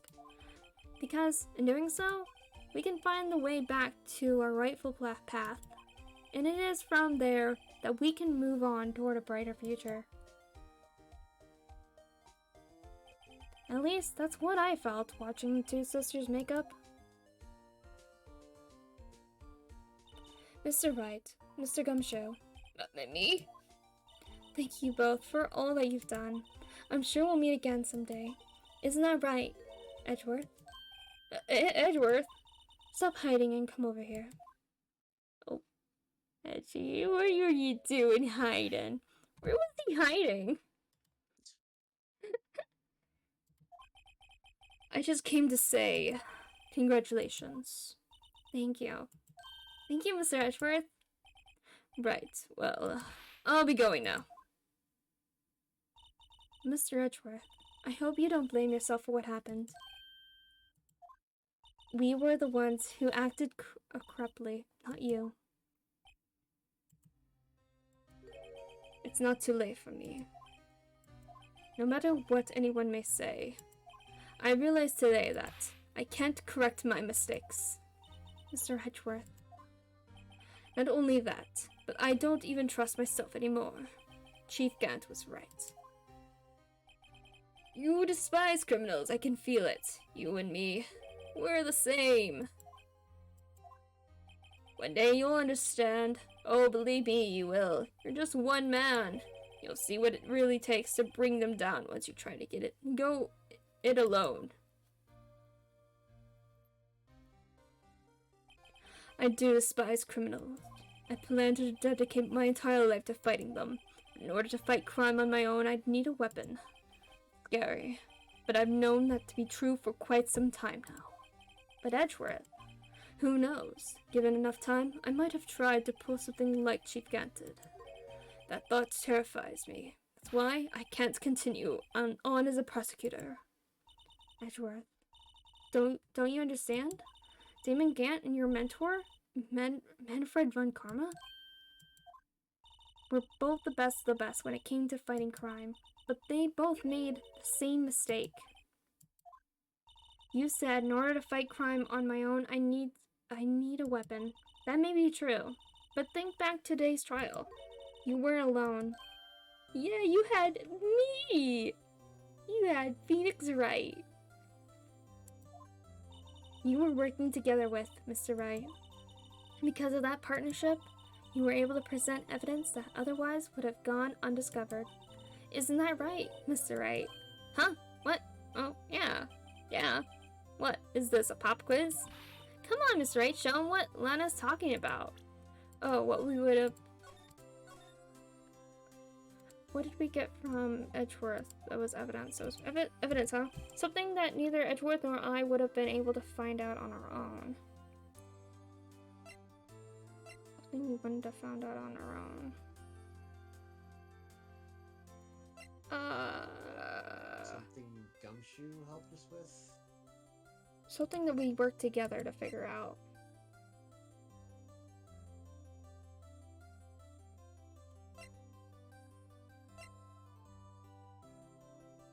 Oh, I think the evidence list. Because he had one and we had the other half. Yeah. I think. That's the picture I drew. Our counterattack began with this. You had one half of the evidence list, and I had the other. Art, we wouldn't have been able to completely restore Emma's picture. That didn't just happen by chance, Mr. Edgeworth. It's time for me to go. Mr. Edgeworth, if you'll excuse me, there are still some loose ends I need wrapping up. Take care, Chief Prosecutor. Hi, Edgeworth. Hi, Edgy. Edgeworth, what will you do now? Well, whatever you do, just remember, you can let what happened kill the prosecutor in you, or you can let it help you grow. In the end, it's up to you. I know. It seems I owe you my thanks, too, right? But what I face now is my problem. Edgeworth, I'll be waiting for you in court. The basketball court! Stupid. Farewell.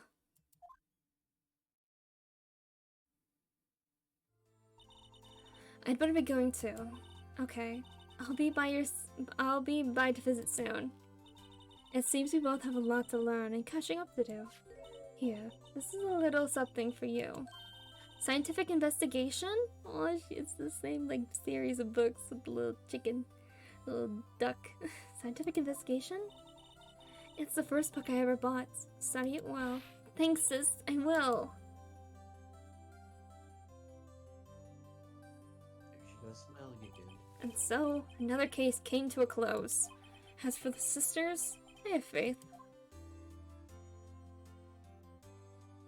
Faith that their lives have only just begun. And as for me, I think it's time I started on a new journey of my own. Journey to rediscover myself.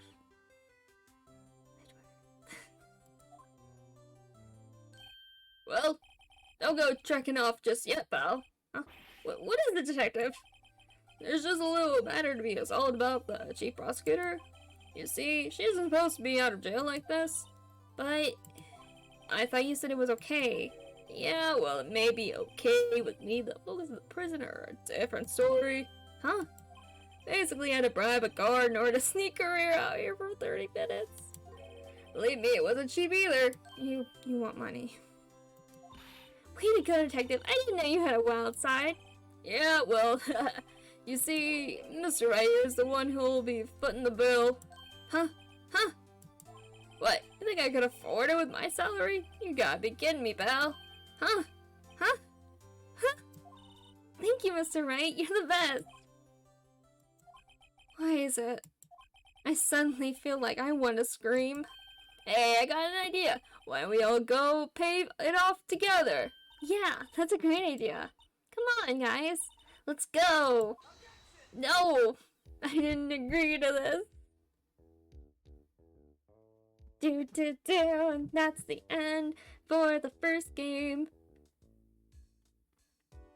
First game? Yeah, there's two other games for this trilogy. For some reason I thought we were on like the second game or something. Nope, okay. This is still the first game. Then I'll be able to investigate crimes together with Emma.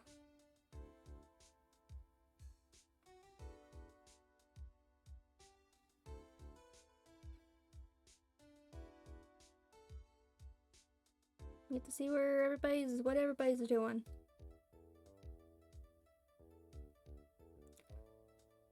Yikes, I thought I was a goner for a moment there. In the end, though, they overlooked my unauthorized investigation of the chief's office.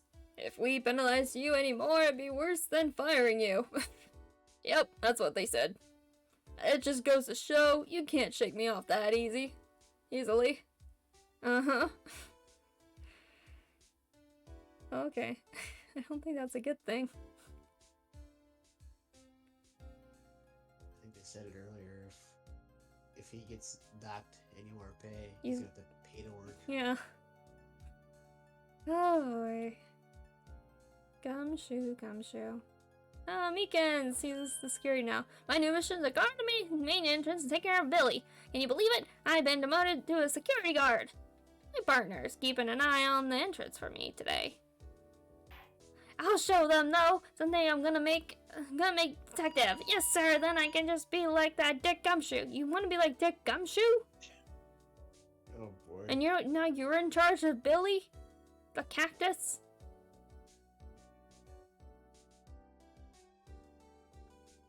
Yeah, I don't think you should aspire to be like Dick Gumshoe. No one should aspire to be Gumshoe. That's the Blue Badger.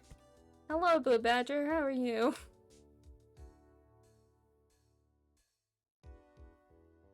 I'm still never gonna get rid of that theme song in my head.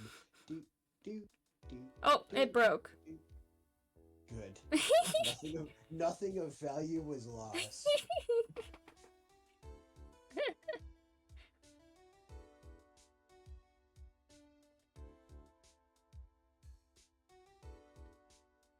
Jake! What is it? Can't you see I'm having me a showdown with steak lunch partner? Miss Star managed to sneak this in for me. She's seen one of the gods, it seems. Well, cowboy, it looks like you did it. You even gave Bambina back her smile. Can you make sure Billy and the gang get their water? Yeah, I guess so. Why do I have to take care of Billy? I thought that was Meekins' job. I don't know. Looks like we won't be seeing each other for a while. As a farewell gift, I put a new meal on the menu. The right layer lunch, the top layer tastes bitter as defeat, but the bottom layer is sweet as victory. Can't seem to dig the turnabout theme. It's a hot seller around the exam time. Just make sure not to eat it backwards. Turnabout theme.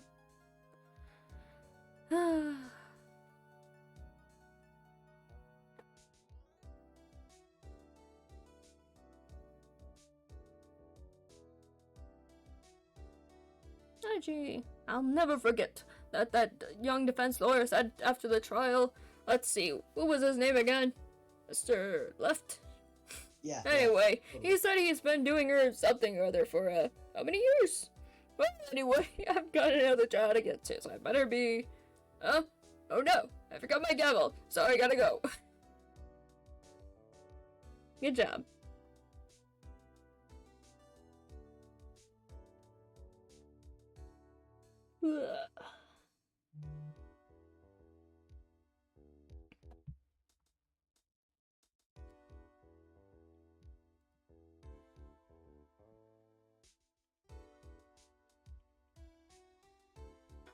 Yeah, nothing soothes the soul like fresh country air. Still, sometimes I do miss hearing you and your objection. Still, I can't go back until I'm a full-fledged spirit medium. Mystic Maya afternoon training's about to begin. Coming! Well, see you around, Nick.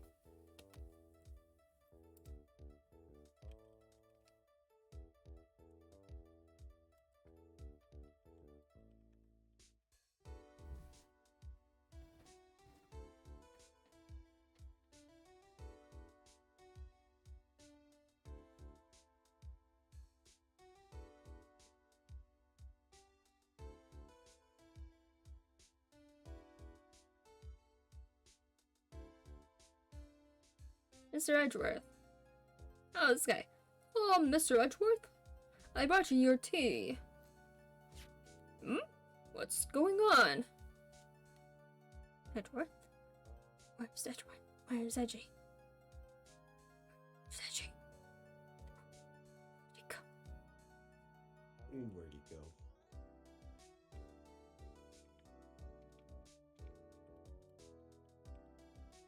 Thanks for coming to see me off. I can't believe I'm going to Europe.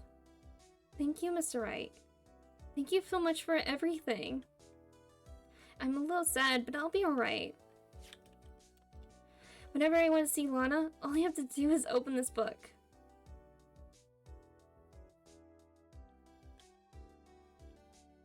Oh?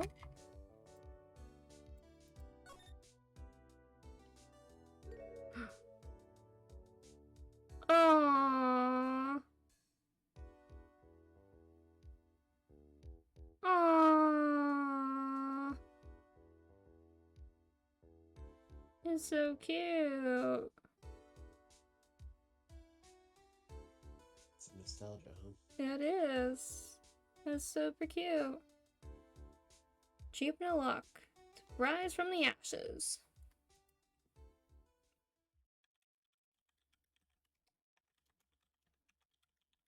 I'm guessing that Lana's going to be spending some time in prison anyways. A little 'cause of bit. her fabrication, but it beats, capital offense. Yeah. Murder that she committed. Yep. So that was the first game in the trilogy of this trilogy. There's another trilogy too, but yeah. I do have to say about this series is it's really good at wrapping up the story. Oh yeah. Yeah. Very good. Very satisfying conclusions. Oh yeah. It's very, very good. Let's see here.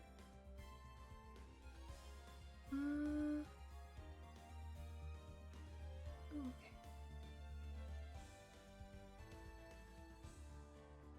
Sorry, I was looking see if anybody I could raid for my stream. I think I found somebody. So maybe. I don't know. Maybe not. I don't know. I don't know what I want to do. But yeah, that's gonna be it for tonight. We got 2 more games for the trilogy we can get through. And of course, we're still working on getting to the anime for Danganronpa. But we're getting closer. To getting that done all the way. And then we can play V3! Yay! Forgot. There's one more game, right? Yep, V3. Is that the final thing? Yes. Oh boy. Yes.